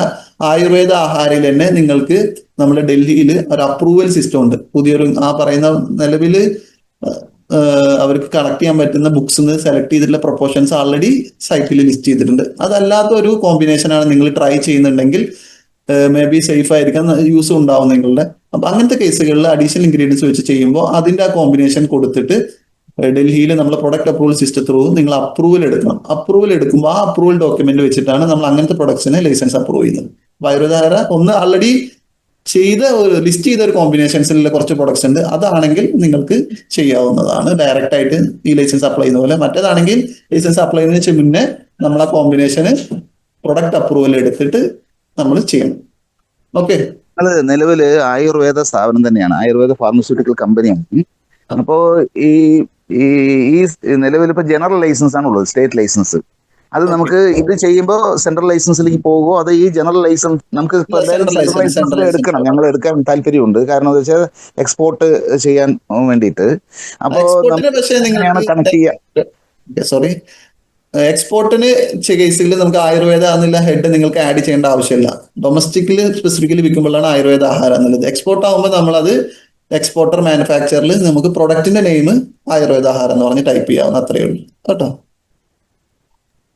ഹലോ, സാറേ. ഹലോ സാറേ, ഞാൻ കാര്യ ഡ്രൈ ഫ്രൂട്ട്സ് എന്ന് പറയുന്ന സ്ഥാപനത്താണ്. എൻ്റെ പേര് അംബിക. എനിക്ക് 2-3 ചോദ്യങ്ങളുള്ളത്. ഒന്ന്, നമുക്ക് ലൈസൻസ് രജിസ്ട്രേഷൻ മാത്രമല്ല 5 വർഷത്തേക്ക് പറ്റുമോ, അതോ ലൈസൻസ് 5 വർഷത്തേക്ക് പറ്റുമോ എന്നുള്ളത് ഒന്നാമത്. ജനറലി ഹെഡിൽ എടുക്കുവാണെങ്കിൽ 1 മുതൽ 5 വർഷത്തെ 1, 2, 3 അപ് ടു 5 നമുക്ക് ചൂസ് ചെയ്യാവുന്ന. പിന്നെ എനിക്ക് ഓൾറെഡി 2 ലൈസൻസ് ഉണ്ട്. ഒന്ന് മാനുഫാക്ചറിങ് ലൈസൻസും പിന്നെ ഒന്ന് എക്സ്പോർട്ട് മർക്കൻഡൈൽ ലൈസൻസും ഉണ്ട്. 2ഉം സെൻട്രലാണ്. എനിക്ക് മുരിങ്ങയിലെ ക്യാപ്സ്യൂൾ ഉള്ളത് കൊണ്ട് ന്യൂട്രാസൂട്ടിക്കലും കൂടെ ആഡ് ചെയ്തിട്ടാണ് എടുത്തിരിക്കുന്നത്. 2 ഒരേ അഡ്രസ്സിലാണോ? 2 ഒരേ അഡ്രസ്സിലാണ്. അപ്പൊ മാഡം അതിൽ ഏതാണോ മാഡത്തിന് ഫീസിബിൾ അത് ഹാൻഡിൽ ചെയ്തിട്ട് മറ്റേ പ്രൊഡക്ട്സ് അല്ല, ഒന്ന് പ്രൊപ്രൈറ്റർഷിപ്പിലും ഒന്ന് കമ്പനി നെയിമിലുമാണ്. 2 രണ്ടായിട്ട് തന്നെയാണ് കീപ്പ് ചെയ്യുന്നത്. ഒരേ പ്രിമൈസിൽ അഡ്രസ്സിലാണോ? അതെ. അങ്ങനെ ചെയ്യാൻ പാടില്ല മാഡം. അതിലിപ്പോഴേ എനിക്ക് ഉള്ള പ്രശ്നം എന്താ വെച്ചാൽ ഞാനിപ്പോ വ്യവസായ പാർക്കിലേക്ക് മാറിയപ്പോ അഡ്രസ് ചേഞ്ച് ചെയ്യാൻ വേണ്ടി കഴിഞ്ഞ വർഷം 3 പ്രാവശ്യം ഞാൻ മോഡിഫിക്കേഷൻ കൊടുത്തു. 3 പ്രാവശ്യം കൊടുത്തപ്പോഴും അത് റിജക്റ്റ് ആയി വന്നു. 1080 രൂപ അടച്ച് 3 പ്രാവശ്യം കൊടുത്തപ്പോഴും റിജക്റ്റ് ആയി വന്ന അവര് പറഞ്ഞ ഈ കൊറി ഞങ്ങൾക്ക് വന്നതിനൊക്കെ നമ്മൾ അതേപോലെ തന്നെ റിപ്ലൈയും കൊടുത്തു. വീണ്ടും അത് റിജക്റ്റ് ആയി വന്നു. ഈ സെയിം ക്വസ്റ്റ്യൻസ് തന്നെ. അപ്പൊ ഈ ലാസ്റ്റ് ഞാൻ അവരെ കൊച്ചിയിലേക്ക് വിളിച്ചു ചോദിച്ചപ്പോഴാണ് നമുക്ക് വാട്ടർ ടെസ്റ്റ് ചെയ്ത റിപ്പോർട്ടൊക്കെ നമ്മൾ കൊടുത്തു. ക്യാപ്സ്യൂൾ ആയതുകൊണ്ട് ശരിക്കും നമുക്ക് വാട്ടറിന്റെ ആവശ്യം വരുന്നില്ല, പൗഡർ ഫില്ല് ചെയ്യാൻ മാത്രമേ വരുന്നുള്ളൂ. അങ്ങനെയാണെങ്കിൽ മാഡം ഒരു ഡിക്ലറേഷൻ കൊടുത്താൽ മതി, ഞങ്ങളുടെ പ്രൊഡക്റ്റ് ഇതാണ്, അതിൽ വെള്ളം ആദ്യം ഡിക്ലറേഷൻ കൊടുത്തു, വാട്ടർ യൂസ് വരുന്നില്ല എന്ന് പറഞ്ഞിട്ട് കൊടുത്തു, എന്നിട്ട് റിജക്റ്റ് ആയി. അപ്പൊ ഇപ്പൊ കഴിഞ്ഞ ദിവസം ഞാൻ അവരായിട്ട് കോൺടാക്ട് ചെയ്തപ്പോൾ അവർ പറഞ്ഞു അതില് സ്നാക്സ് എന്ന് പറഞ്ഞൊരു പോർഷനിൽ നിങ്ങളുടെ അതിൽ കിടക്കുന്നുണ്ട്, അതുകൊണ്ട് ആ സ്നാക്സ് കളഞ്ഞാല്, അല്ലെങ്കിൽ സ്നാക്സ് എന്തായാലും വെള്ളം ആവശ്യമുള്ളതാണല്ലോ എന്ന് പറഞ്ഞിട്ട് അത് ബൈ മിസ്റ്റേക്ക് മാഡം. അതിനകത്ത് എന്താന്ന് വെച്ചാൽ മാഡത്തിന് ഇപ്പൊ 2 പ്രൊഡക്റ്റ് ഉണ്ടെങ്കിൽ ഒരു പ്രൊഡക്റ്റ് പുതിയത് ആഡ് ചെയ്യുന്നതിന് വെച്ചിട്ടല്ല വാട്ടർ ചോദിക്കുന്നത്. വാട്ടർ ചോദിക്കുന്നത് അതിലെ മൊത്തത്തിലുള്ള പ്രൊഡക്ട്സിൽ ഏതെങ്കിലും ഒന്നിൽ വെള്ളം ഉപയോഗിക്കുന്നുണ്ടെങ്കിൽ തീർച്ചയായിട്ടും മാഡം വാട്ടർ റിപ്പോർട്ട് വെക്കൽ നിർബന്ധമാണ്. വാട്ടർ റിപ്പോർട്ടിൽ വെക്കുന്നതിൽ ഏറ്റവും മിസ്റ്റേക്സ് FBOs ചെയ്യുന്ന വെച്ചാൽ ആൾക്കാർ എപ്പോഴും തെറ്റിദ്ധരിക്കുന്നത് അതേ കൊറി ഓഫീസർ ഇടുന്നുള്ളത്. അതായത് ഇപ്പൊ കൊറി നേരത്തെ പോലെയല്ല, വൺസ് റൈസ് ചെയ്തിട്ട് അത് കംപ്ലീറ്റ് ചെയ്തില്ല, അതിന് പാർഷ്യലി ചെയ്താലും അതേ കൊറി റീറൈസ് എന്നുള്ള ഓപ്ഷനിലാണ് ഓഫീസർ തിരിച്ചുവിടുന്നത്. അത് തിരിച്ചുവിടുന്നതല്ല. എക്സാമ്പിൾ വാട്ടർ റിപ്പോർട്ടിൽ 2-3 ഇമ്പോർട്ടന്റ് കാര്യങ്ങൾ. ഇപ്പൊ നമ്മള് വാട്ടർ റിപ്പോർട്ട് നമുക്ക് എനേബിൾ അല്ലെങ്കിൽ റെക്കഗ്നൈസ്ഡ് ലാബിൽ നിന്ന് മാത്രമേ ചെയ്യാൻ പറ്റുള്ളൂ, ഏതെങ്കിലും ലാബിൽ നിന്ന് ചെയ്യാൻ പറ്റത്തില്ല. ഓക്കെ, അത് കൊടുത്തു ഞങ്ങള്, അതൊക്കെ പറഞ്ഞു കൊടുത്തു. ഇപ്പൊ കഴിഞ്ഞ പ്രാവശ്യം ഞങ്ങൾ തേർഡ് പാർട്ടി ഞാൻ പറയാം ഇതിന്റെ കേസ്. വാട്ടറിന്റെ റിപ്പോർട്ട് ചിലപ്പോൾ കൊടുത്തിട്ടും തിരിച്ചു വരുന്ന കേസുകളാണ് ഞാൻ പറയാൻ പോകുന്നത്. അപ്പോൾ പിന്നെ ചില ലാബ്സിന്, ഫോർ എക്സാമ്പിൾ നമ്മൾ വാട്ടർ അതോറിറ്റിയുടെ ലാബ്സിന് ഓരോ ലാബിനും അവരുടെ സ്കോപ്പ് ലിമിറ്റേഷൻസ് ഉണ്ട്. ജനറലി ഒരു ഡ്രിങ്കിങ് വാട്ടർ സോഴ്സ് ചെയ്യുമ്പോൾ നമുക്കൊരു 20 എബോവ് പാരാമീറ്റേഴ്സും 2 മൈക്രോബയോളജി പാരാമീറ്റേഴ്സെങ്കിലും മിനിമം അതിൽ കാണിക്കണം. അപ്പൊ അതിൽ ചിലപ്പോൾ ഒരു 10-12 ചെയ്തിട്ടുണ്ടാവും, മറ്റു 2 ചെയ്തിട്ടുണ്ടെങ്കിൽ അതൊരു കൊറി വരാം. മറ്റൊരു കൊറി സാമ്പിൾ എടുക്കുന്നത് ലാബിന്റെ ഓതറൈസ്ഡ് പേഴ്സൺ ആയിരിക്കണം. നമ്മൾ സാമ്പിൾ എടുത്ത് കൊടുത്ത ആ റിപ്പോർട്ട് വാലിഡ് ആവില്ല. ബിക്കോസ് അതോറിറ്റി കൺസിഡർ ചെയ്യുന്നത് നിങ്ങൾക്ക് ഇപ്പോൾ അവിടുത്തെ സാമ്പിൾ തന്നെ ഏത് സാമ്പിൾ കൊടുക്കുക എന്നുള്ള ഒരു അപ്രോച്ചിലാണ്. അപ്പൊ ആ ക്വസ്റ്റ്യനിൽ തന്നെ നിങ്ങൾക്ക് ഉണ്ടാവും സാമ്പിളില് റിപ്പോർട്ട് അപ്രൂവ്ഡ് ലാബ് എന്നായിരിക്കണം, പെർട്ടിക്കുലർ മിനിമം പാരാമീറ്റേഴ്സ് വേണം, സാമ്പിൾ എടുത്തിരിക്കുന്നത് ലാബിന്റെ ആളാണ്, അതിന് എടുത്തിട്ടുണ്ടെങ്കിൽ അയാളുടെ പേര് അല്ലെങ്കിൽ ലാബിന്റെ റെപ്രസെന്റേറ്റീവ് ആണെന്ന് പറഞ്ഞ് അതിൽ കാണിക്കണം. ഫൈനലി ഈ റിപ്പോർട്ടിന്റെ താഴെ ജഡ്ജ്മെന്റ്, ഇത് പാസ് ആണോ ഫേക്ക് പറയപ്പെടുന്ന റെഗുലേഷനിലാണോ ചെയ്തിരിക്കുന്നത്, ആണെങ്കിൽ അത് കംപ്ലൈൻസ് ആണോ അല്ലയോ. ഇതിൽ ഏതെങ്കിലും കാര്യങ്ങൾ മിസ് ഉണ്ടെങ്കിൽ മാഡത്തിന് ആ കുറി തിരിച്ചു വന്നുകൊണ്ടേയിരിക്കും. അപ്പൊ ഒരു 4 മാക്സിമം 3-4 അല്ലെങ്കിൽ 5ാമതോ അവർ ചെയ്യുള്ളൂ. കാരണം 3 മാസം അല്ലെങ്കിൽ അതിൽ കൂടുതൽ ഒരേ ആപ്ലിക്കേഷൻ ഒരേ ഇഷ്യൂസിൽ ഉണ്ടെങ്കിൽ ഓഫീസർക്ക് റിജക്ട് ചെയ്യേണ്ടി വരുന്നതാണ്. അതുകൊണ്ടായിരിക്കും മാഡത്തിന്റെ ആപ്ലിക്കേഷൻ റിജക്ഷൻ ആയത് കേട്ടോ. ഓക്കെ, അപ്പൊ ഞാനിപ്പോ വ്യവസായ പാർക്കിലേക്ക് മാറുമ്പോ അഡ്രസ് ചേഞ്ച് ചെയ്യാണോ വേണ്ടത്, അതോ അഡ്രസ് ആഡ് ചെയ്യാണോ വേണ്ടത്? മാഡം അതില് അഡ്രസ് ചേഞ്ച് ചെയ്യും. അഡ്രസ് ചേഞ്ച് ചെയ്യുമ്പോൾ കൺസേൺഡ് അതോറിറ്റിക്ക് നിലവിലെ അതോറിറ്റിന്റെ ഇതിലോട്ട് പോകും. സെൻട്രൽ ലൈസൻസ് ആണെങ്കിൽ ഒറ്റ രണ്ടിനും കേരളത്തിന് മൊത്തം ഒരാളാവുമ്പോൾ ഓഫീസർ അത് ആദ്യം അതോറിറ്റി ചേഞ്ചസിൽ അക്സെപ്റ്റ് ചെയ്യും. എന്നിട്ട് ആ സ്ക്രൂട്ടിനിയിൽ നോക്കും, നിങ്ങൾക്ക് പുതിയ അഡ്രസ്സിലുള്ള ഡോക്യുമെന്റ്, അപ്പം പ്രൂഫ് ഓഫ് പൊസിഷൻ നമ്മൾ എന്തൊക്കെ ചേഞ്ച് വരുത്തുന്നു ആ ടൈമിലുള്ള latest proof of position exactly അതേ അഡ്രസ്സിൽ ഉണ്ടോ എന്ന് നോക്കും.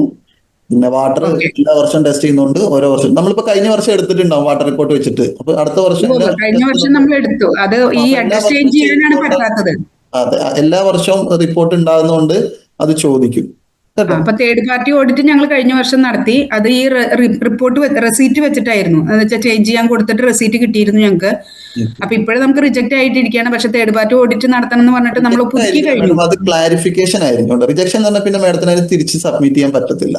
റിജക്ഷൻ ഞാൻ ഈ പറഞ്ഞ പോലെ 4-5 പ്രാവശ്യം ഇതേ കുറികൾ വിട്ടിട്ട് ചെയ്യാൻ പറ്റിയിട്ടില്ലെങ്കിൽ ഓഫീസേഴ്സ് ക്ലാരിഫിക്കേഷൻ അല്ല, റിജക്ഷൻ ആണ്. ആപ്ലിക്കേഷൻ ഇനി ആദ്യം വീണ്ടും അപ്ലൈ ചെയ്യണം. അപ്പൊ ഞങ്ങൾ 3 വട്ടം ഒരു 3-4 ചാൻസ് മാഡത്തിന് തന്നിട്ടുണ്ടാവും. നമുക്ക് ചെയ്യാൻ പറ്റാത്തത് കൊണ്ട് എന്താന്ന് വെച്ചാൽ ഇങ്ങനെ ചെയ്യുമ്പോഴുള്ള പ്രശ്നം ഇപ്പൊ നേരത്തെ ഒരു സാർ ചോദിച്ചില്ലേ ഞങ്ങൾ ആപ്ലിക്കേഷൻ എപ്പോഴാണ് കിട്ടുക എന്നുള്ളത്. അപ്പൊ എന്താന്ന് വെച്ചാൽ ഇങ്ങനെ നമ്മൾ മാസങ്ങളോളം കണ്ടിന്യൂ ചെയ്ത് കഴിഞ്ഞാൽ ഒരാളുടെ പിന്നിൽ എപ്പോഴും 40-50 ആപ്ലിക്കേഷൻ ഉണ്ടാവും. അപ്പൊ ആക്ച്വലി ജെനുവിൻ വരുന്ന കറക്റ്റ് ചെയ്ത ആപ്ലിക്കേഷൻസ് നമുക്ക് മുന്നോട്ട് വരുമ്പോഴത്തേക്ക് ഈ ആപ്ലിക്കേഷൻ ഒക്കെ ക്ലോസ് ചെയ്തിട്ടേ വരത്തുള്ളൂ. മനസ്സിലായോ? അപ്പൊ റിപ്പീറ്റഡ്ലി നമ്മൾ ഒരേ ആപ്ലിക്കേഷൻ ഇമ്പ്രൂവ്മെന്റ് ഇല്ലാന്നുണ്ടെങ്കിൽ നമ്മളത് ഡ്രോപ്പ് ചെയ്യും. അപ്പോഴാണ് ഇത് ഫസ്റ്റ് സ്റ്റേജിലോ സെക്കൻഡ് സ്റ്റേജിലോ ഒരു ആപ്ലിക്കേഷനോ റിജക്ട് ചെയ്യത്തില്ല കേട്ടോ. ഓക്കെ സാർ, ഒരു ചോദ്യം കൂടെ. നമുക്കിങ്ങനെ വാട്ടർ ടെസ്റ്റ്, അതുപോലെ തന്നെ ഫുഡ് ലാബ് ടെസ്റ്റ് ചെയ്യാനുള്ള ഞങ്ങൾ ഓൾറെഡി ബയോടെക്നോളജിയുള്ള ആളുണ്ട് ഞങ്ങളുടെ കയ്യിൽ. അപ്പൊ ഞങ്ങൾക്ക് അങ്ങനെ ഒരു യൂണിറ്റ് തുടങ്ങാനായിട്ട് ഞങ്ങൾ ആരെയാണ് സമീപിക്കേണ്ടത്? അതെല്ലാം ഡൽഹിയിൽ നിന്നാണ് NABL ഓഡിറ്റും കാര്യങ്ങളൊക്കെ ചെയ്തിട്ടാണ് ചെയ്യുന്നത് കേട്ടോ. ലാബ് ഓഡിറ്റിന് ആദ്യം NABL അല്ലെങ്കിൽ together NABL and FSSAI combine audit ഒക്കെ മാഡത്തിന് ഓപ്ഷൻ എടുക്കാം. NABL ഒക്കെ എടുക്കുന്ന പോലെ തന്നെയാണ് ഇത് ചെയ്യേണ്ടത്. അതേ സൈറ്റിൽ തന്നെ നിങ്ങൾക്ക് FSSAIയുടെ നോട്ടിഫിക്കേഷൻ ഫെസിലിറ്റി നിങ്ങൾക്ക് ഉണ്ടെങ്കിൽ അതിനകത്ത് FSSAI കമ്പൈൻഡ് 2 ഏജൻസിയും വരും. എക്സ്പോർട്ട് ഏജൻസിയുടെ വേണമെങ്കിൽ നിങ്ങൾക്ക് അതിനകത്ത് ഇപ്പോഴത്തെ NABL ഉണ്ടാവും, നാഷണൽ അക്രഡിറ്റേഷൻ ബോഡിയുടെ സൈറ്റിൽ അതിൽ അങ്ങനത്തെ പ്രൊവിഷൻ ഉണ്ടാവും. നിങ്ങൾക്ക് മൾട്ടിപ്പിൾ ഏജൻസിയുടെ റെക്കഗ്നിഷൻ വേണമെങ്കിൽ അതിന് സെലക്ട് ചെയ്യാം കേട്ടോ. Okay sir, okay, thank U. Hello, sir. Yes.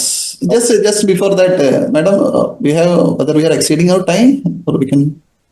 No, sir.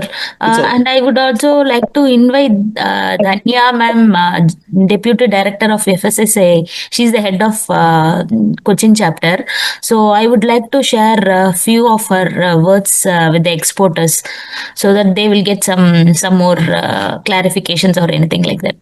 And madam, actually, I think those who are having Korea, they can continue. Madam will be joining on the last second. Okay, fine. Sir, ഒരു കാര്യം കൂടി നേരത്തെ പറഞ്ഞ ഒരു കാര്യം വിട്ടുപോയി. അതായത് നമുക്ക് ഈ സെൻട്രൽ ലൈസൻസ് എടുക്കുമ്പോൾ നമുക്ക് ഇൻ ഹൗസ് കെമിസ്റ്റും ലാബും ഒക്കെ വേണമെന്നുണ്ടോ? സർ, അതില് സെൻട്രൽ ലൈസൻസ് എടുക്കുമ്പോൾ എന്നല്ല, മാനുഫാക്ചറിങ് ലൈസൻസ് എടുക്കുമ്പോൾ അത് ക്രൈറ്റീരിയ ആണ്. ഞാൻ കണ്ടീഷൻ ഓഫ് ലൈസൻസിൽ കാണിച്ചു തന്നില്ല. നമുക്ക് ടെക്നിക്കൽ മാനുഫാക്ചറിങ് ചെയ്യുന്നുണ്ടെങ്കിൽ അല്ലെങ്കിൽ റീപാക്കിംഗ് ചെയ്യുന്നുണ്ടെങ്കിൽ അതായത് പ്രൊഡക്റ്റിൽ നമ്മൾ എന്തെങ്കിലും ടയർ ടച്ച് വരുന്ന കേസുകളിൽ നമുക്ക് ടെക്നിക്കൽ പേഴ്സൺ വേണം. ഇൻ ഹൗസ് ലാബ് നമുക്ക് മാൻഡേറ്റ് വരുന്നത് ഇപ്പോഴത്തെ ഓർഡർ പ്രകാരം ഓയിൽ ആണ്. റിഫൈൻഡ് ഓയിൽസ്, അതിന്റെ പാക്കിങ് അല്ലെങ്കിൽ ബ്ലെൻഡഡ് ഓയിൽസ് ഒക്കെ വെജിറ്റബിൾ ഓയിൽസ് ചെയ്യുകയാണെങ്കിലാണ് ഇൻ ഹൗസ് ലാബ് നമുക്ക് മാൻഡേറ്റ് ഉണ്ട്. ടെക്നിക്കൽ പേഴ്സൺ മാനുഫാക്ചറിങ് ചെയ്യും. Hello, sir. Yes, please. Sir, എന്റെ ക്വസ്റ്റ്യൻ റിട്ടേൺസ് ഫയൽ ചെയ്യുന്ന കാര്യം പറഞ്ഞില്ലേ സർ, അതൊന്ന് ക്ലാരിഫൈ ചെയ്യാൻ പറ്റുമോ സർ? അത് എങ്ങനെയാണെന്നുള്ളത്, അതിന്റെ ടൈം ഫ്രെയിം എന്താണെന്നുള്ളത്? ആനുവൽ റിട്ടേൺ ആണോ? Annual returns. ആനുവൽ റിട്ടേൺ നമ്മൾ എല്ലാ ഫിനാൻഷ്യൽ ഇയറിലുമാണ് ചെയ്യേണ്ടത്. ഫിനാൻഷ്യൽ ഇയർ ബേസ്ഡ് ആണ്. അപ്പൊ നമുക്ക് മാർച്ച് 31 ആ പെർട്ടിക്കുലർ ഫിനാൻഷ്യൽ ഇയർ അവസാനിക്കുന്നത്. സോ നമ്മുടെ സിസ്റ്റം ഓപ്പൺ ആവുന്നത് April 1 മുതലായിരിക്കും ഫിനാൻഷ്യൽ ഫയൽ ചെയ്യാൻ. പ്ലസ് April 1 മുതൽ നമുക്ക് May 31 വരെ അകത്താണ് നോർമലി നമ്മൾ റിട്ടേൺ ഫയൽ ചെയ്യേണ്ടത്. റിട്ടേൺ ഫയൽ ചെയ്യേണ്ടത് കേസുകൾ എന്ന് വെച്ചാൽ മാനുഫാക്ചേഴ്സ്, ഇമ്പോർട്ടേഴ്സ് ഒക്കെ ചെയ്യുന്നത്. അതായത് നിങ്ങൾക്ക് ഇപ്പോൾ പല ഹെഡ്സ് ഉണ്ടെങ്കിലും അതിൽ റിട്ടേണിന്റെ ഡാറ്റ എൻട്രി ചെയ്യേണ്ടി വരുന്നത് എക്സ്പോർട്ടർ, ഡൊമസ്റ്റിക് എന്തെങ്കിലും ടൈപ്പ് പ്രൊപ്പറേറ്ററി അങ്ങനത്തെ എന്തെങ്കിലും മാനുഫാക്ചറിങ് ചെയ്യുന്ന ആക്ടിവിറ്റീസ് അല്ലെങ്കിൽ ഇമ്പോർട്ട് മാത്രമാണെങ്കിലും നമുക്ക് അതിൽ റിട്ടേൺ ഫയൽ ചെയ്യണം. അപ്പോൾ അത് ഓരോ ഹെഡും ഓപ്പൺ ചെയ്യും. ഇപ്പം ഇമ്പോർട്ട്സ് ആണെങ്കിൽ ഏതൊക്കെ കൺട്രിയിൽ നിന്ന് എന്തൊക്കെ പ്രൊഡക്ട്സ് കാറ്റഗറീസ് നമ്മൾ കൊണ്ടുവന്ന് അതിന്റെ ഡാറ്റ എൻട്രി ചെയ്യുക. ആക്ച്വലി ഒരു ആവറേജ് ഇൻവോയ്സ് വാല്യൂ ഉണ്ട് അതിനകത്ത്. ആ വാല്യൂ അതിനകത്ത് എല്ലാം സിസ്റ്റത്തിനകത്ത് ഡ്രോപ്പ് ഡൗൺ ഓപ്ഷൻസ് ഉണ്ട്. അതിൽ നിങ്ങൾ ഡാറ്റ എൻട്രി ചെയ്തിട്ട് സബ്മിറ്റ് ചെയ്യാണ് വേണ്ടത്. ഇത് നമ്മൾ പെർട്ടിക്കുലർ ടൈം ഫ്രെയിമിനകത്ത് ചെയ്യുക. അപ്പം യൂഷ്വലി ടൈം വരുന്നത് April 1 മുതൽ 31. അതെപ്പോഴും നിങ്ങൾക്ക് അങ്ങനെ തന്നെയാണ് ആ ഫിനാൻഷ്യൽ ഇയറിലുള്ളത്. അത് നമ്മൾ കറക്റ്റായിട്ട് ചെയ്തില്ലെങ്കിൽ ലാസ്റ്റ് ഡേറ്റ് ഇപ്പം ഫർദർ എക്സ്റ്റൻഷൻ ഒന്നും ഇല്ലാന്നുണ്ടെങ്കിൽ May കഴിഞ്ഞ് June 1 മുതൽ പിന്നെ നമുക്ക് പെനാൽറ്റി ആണ് വരുന്നത്. ഇപ്പോഴത്തെ നിലവിൽ ഓർഡർ പ്രകാരം പെർ ഡേ 100 rupees. സ്റ്റേറ്റ് ആണെങ്കിലും സെൻട്രൽ ആണെങ്കിലും നമുക്ക് പെർ ഡേ 100 rupees പെനാൽറ്റി വരും. Up to 5 times of your licence fee. അത് 21 ഫിനാൻഷ്യൽ ഇയർ 21-22 മുതലാണ് ഈ ഒരു ക്യാപ്പിംഗ് ഉള്ളത്. ഐ തിങ്ക് 2021 എന്നുള്ള ഫിനാൻഷ്യൽ ഇയറിന് നിലവിൽ നമുക്കൊരു ക്യാപ്പിംഗ് ഓർഡേഴ്സ് ഇല്ല. അങ്ങനെ പെനാൽറ്റി എടുക്കുന്ന കുറച്ച് FBOs നമുക്കുണ്ട്. But still it is some pending order decision going on. But ബാക്കിയുള്ള കേസുകളിൽ ഇപ്പം നിങ്ങൾ ഈ വരുന്ന ഫിനാൻഷ്യലൊക്കെ ഫയൽ ചെയ്യുമ്പോൾ വിത്തിൻ ടൈം ഫ്രെയിം ചെയ്യുകയാണെങ്കിൽ നമ്മളത് ഫ്രീ ഓഫ് ഫയലിംഗ് ആണ്. വിത്തിൻ നിങ്ങൾക്ക് ഡാറ്റ സബ്മിറ്റ് ചെയ്യണമെന്ന് മാത്രമേ ഉള്ളൂ. ഡേറ്റ് എക്സീഡ് ചെയ്താൽ മാത്രമാണ് ഈ പെനാൽറ്റി കേസുകൾ വരുന്നത്, എമൗണ്ട് അടക്കേണ്ട കേസുകളും വരുന്നത്. ഓക്കെ, ഒരു ക്ലാരിഫിക്കേഷൻ. ഞാൻ ഡ്രൈ ഫിഷ് ചെയ്യുന്ന ആളാണ്. അപ്പൊ എനിക്ക് സെൻട്രൽ ലൈസൻസ് നിർബന്ധമുണ്ടോ? എനിക്ക് സ്റ്റേറ്റ് ലൈസൻസ് കൊണ്ട് കണ്ടിന്യൂ ചെയ്യാൻ പറ്റില്ല ഇവിടെ? സാറിന് മാനുഫാക്ചറിന് അനുസരിച്ചാണ്. നമുക്കിപ്പം ഓരോ ഹെഡിനും നമുക്ക് ഇത്ര മാനുഫാക്ചറിങ്ങിന് ചില പ്രൊഡക്ട്സിന് കപ്പാസിറ്റി പറഞ്ഞത് ഇത്ര മെട്രിക് ടണ്ണിന്റെ മേലെ എന്നുള്ളത്. സാറിന്റെ ആ മെട്രിക് ടണ്ണിന് നമ്മൾ എലിജിബിലിറ്റി ക്രൈറ്റീരിയ എന്നുണ്ട്. ഇപ്പൊ ഞാൻ ഈ വെച്ച ഡിസ്പ്ലേ കണ്ടു, വ്യൂ ആൾ എലിജിബിലിറ്റി ക്രൈറ്റീരിയ എന്നാണ്. അതിനകത്ത് ഫിഷ് പ്രോസസ്സിംഗ് അല്ലെങ്കിൽ മീറ്റ് പ്രോസസ്സിംഗിനകത്ത് സാറിന്റെ ടേൺ ഓവർ നോക്കുക. ആ ടേൺ ഓവർ അതിന് മേലെ പോകുന്നുണ്ടെങ്കിൽ മാത്രം സെലക്ട് ചെയ്താൽ മതി, മൈഗ്രേറ്റ് ചെയ്താൽ മതി സെന്ററിലോട്ട്, അല്ലെങ്കിൽ സ്റ്റേറ്റിലോട്ട് കണ്ടിന്യൂ ചെയ്യാവുന്ന. Okay, Good morning. Hello. Yes. Sir good വസന്താണ് വയനാട്ടിൽ നിന്ന് സംസാരിക്കുന്നത്. എന്റെ പേര് വസന്താണ്, വയനാട്ടിൽ നിന്നാണ് സംസാരിക്കുന്നത്. എനിക്കൊരു ക്ലാരിഫിക്കേഷൻ ഉള്ളത്, നമ്മുടെ ഈ റിന്യൂവലിന് സാർ 180 ഡേയ്സിന് ബിഫോർ നമുക്ക് റിന്യൂവൽ ചെയ്യാമെന്ന് പറഞ്ഞു. അടിപൊളി. റിന്യൂവലിന് 180 ഡേയ്സ് കട്ടായി പോകുന്നുണ്ട് ഇടയ്ക്ക്. സർ 180 ഡേയ്സിന് ബിഫോർ നമുക്ക് റിന്യൂവൽ ചെയ്യാമെന്നാണ് പറയുന്നത്. അപ്പം നമ്മുടെ മാർച്ച് 31 ആണ് നമ്മുടെ എക്സ്പയറി എങ്കിൽ നമ്മൾ ജനുവരി 1 റിന്യൂവൽ ചെയ്താൽ ജനുവരി ഓൺവേർഡ്സ് ആണോ ആ റിന്യൂവലിന്റെ ഡേറ്റ് വരിക, അല്ല അടുത്ത മാർച്ച് 31 കഴിഞ്ഞ് ഏപ്രിൽ 1 മുതലുള്ള ഡേറ്റ് ആണ് നമുക്ക് റിന്യൂവൽ ആയി കിട്ടുക? നമ്മൾക്ക് ആക്ച്വലി എന്താണ് എക്സ്പയറി അവിടെ നിന്നാണ് എക്സ്റ്റെൻഡ് ചെയ്ത് കിട്ടുന്നത്. നമ്മൾ പേയ്മെന്റ് അടച്ച റിന്യൂവൽ എടുത്തതിന്റെ അതല്ല വരുന്നത്. നമ്മുടെ എന്താണ് ആക്ച്വലി ലൈഫ് ഇതിന്റെ എക്സ്പയറി ചെയ്യുന്നത് അവിടുന്ന് അങ്ങോട്ട് നമ്മൾക്ക് എത്ര വർഷത്തിനാണ് എടുത്തത് അതിന് കണ്ടിന്യൂസ് ചെയ്യാം. ഡേറ്റ് പിന്നിലോട്ട് നേരത്തെ ചെയ്തെന്ന് വിചാരിച്ച് ഡേറ്റ് പിന്നിലോട്ട് മാറും. 1 തീയതി മുതൽ ഏപ്രിൽ 1 തീയതി മുതലുള്ള റിന്യൂവൽ ആയിരിക്കും കിട്ടുക അല്ലേ? അതെ അതെ അതെ അതെ. Okay thank U. ഹലോ. പറയൂ സാർ, ഞാൻ ഒരു തേർഡ് പാർട്ടിയുടെ ഓഡിറ്റിന്റെ കാര്യം ചോദിക്കാൻ വേണ്ടിയായിരുന്നു. തേർഡ് പാർട്ടി ഓഡിറ്റ് ഡയറി പ്രോഡക്ട്സിന് മാത്രമാണെന്നൊരു ഇടയ്ക്ക് സാറ് സൂചിപ്പിച്ചായിരുന്നല്ലോ. ഡയറി അല്ല, നമുക്ക് മാനുഫാക്ചേഴ്സ് എസ്പെഷ്യലി സെൻട്രൽ ലൈസൻസിംഗ്സിൽ വരുന്നതിൽ നമുക്ക് തേർഡ് പാർട്ടി ഹൈ റിസ്ക് ആയിട്ട് കുറച്ച് പ്രൊഡക്ട്സ് ലിസ്റ്റ് ചെയ്തിട്ടുണ്ട്. Meet products, diary products, fish products ഒക്കെ അതിൽ വരുന്നുണ്ട്. ഫിഷ് പ്രൊഡക്ട്സിൽ നിർബന്ധമായിട്ട് ചെയ്യണം. ഇപ്പൊ എക്സ്പോർട്ട് ഫിഷ് പ്രൊഡക്റ്റിനോട് ഉള്ള ആൾക്കാർക്ക് എന്താ വെച്ചാൽ ആൾറെഡി EICയുടെ ഓഡിറ്റ് മാൻഡേറ്റ് ആണ്. ഓക്കെ, അപ്പൊ ഒരു ഡ്യൂപ്ലിക്കേഷൻ അവോയ്ഡ് ചെയ്യാൻ വേണ്ടിയിട്ട് അതോറിറ്റി ഒരു റിലാക്സേഷൻ കൊടുത്തു എന്നുള്ളത് മാത്രമാണ് ഞാൻ അവിടെ ആഡ് ചെയ്തത്. അതായത് അവർ ആൾറെഡി ഒരു ഏജൻസി ഉള്ളത് ചെയ്തിട്ടുണ്ടെങ്കിൽ അത് വാലിഡ് ആണ്, because almost similar line of audit ആയതുകൊണ്ട്. അപ്പൊ നമ്മൾക്ക് ഇപ്പം അങ്ങനത്തെ കേസുകളിൽ എന്താന്ന് വെച്ചാൽ നമ്മളുടെ എൻറ്റയർ പ്ലാന്റിൽ അവർ ഓഡിറ്റ് കവർ ചെയ്തിട്ടുണ്ടെങ്കിൽ അത് മതി. ഫിഷിന്റെ എക്സ്പോർട്ടേഴ്സിന്റെ ഓഡിറ്റ് ചെയ്തിട്ടുണ്ടെങ്കിൽ അവരൊരു സ്പെഷ്യൽ ഓർഡർ മേടിച്ചെടുത്തിട്ടുണ്ട്. അപ്പൊ അല്ലാത്ത കേസുകളിൽ നമ്മളുടെ പ്ലാന്റ് ഓഡിറ്റ് ചെയ്തിട്ടില്ലെങ്കിൽ നമ്മൾ ഹൈ റിസ്ക് പ്രൊഡക്റ്റ് ആണ് മാനുഫാക്ചർ ചെയ്യുന്നുണ്ടെങ്കിൽ, ഇപ്പം എക്സാമ്പിൾ ഫിഷ് തന്നെ നമ്മൾ എക്സ്പോർട്ട് ഇല്ല, അപ്പൊ നമുക്ക് ഓഡിറ്റ് എടുക്കണം. പാക്കേജ് ഡ്രിങ്കിങ് വാട്ടർ, നമുക്ക് meet products, diary products, nutraceuticals, okay, ഇങ്ങനത്തെ പ്രൊഡക്ട്സ് ഒക്കെ നമുക്ക് തേർഡ് പാർട്ടി ഓഡിറ്റ്സിൽ വരുന്നുണ്ട്. അത് നിങ്ങൾക്ക് ചെയ്യും. നമുക്ക് സ്നാക്സും ഇതൊക്കെയാണ് വരുന്നത്. അപ്പൊ അങ്ങനെയാണെങ്കിൽ അത് വരത്തില്ല. അത് ഹൈ റിസ്കിൽ വരുന്നത്. സ്നാക്സിൽ Indian dairy based Indian sweets ഉണ്ട് കുറച്ച്. ഡയറി ബേസ്ഡ് ഉണ്ടെങ്കിൽ അത് ഹൈ റിസ്കിലാണ് ലിസ്റ്റ് ചെയ്തിട്ടുണ്ട്. ഐ തിങ്ക് ഇറ്റ് ഇസ് 18.1 അല്ലേ അൻവർ സർ? ഒരു സെക്കൻഡ്, ഞാൻ ഓർഡർ ഒന്ന് പഠിച്ചോട്ടെ.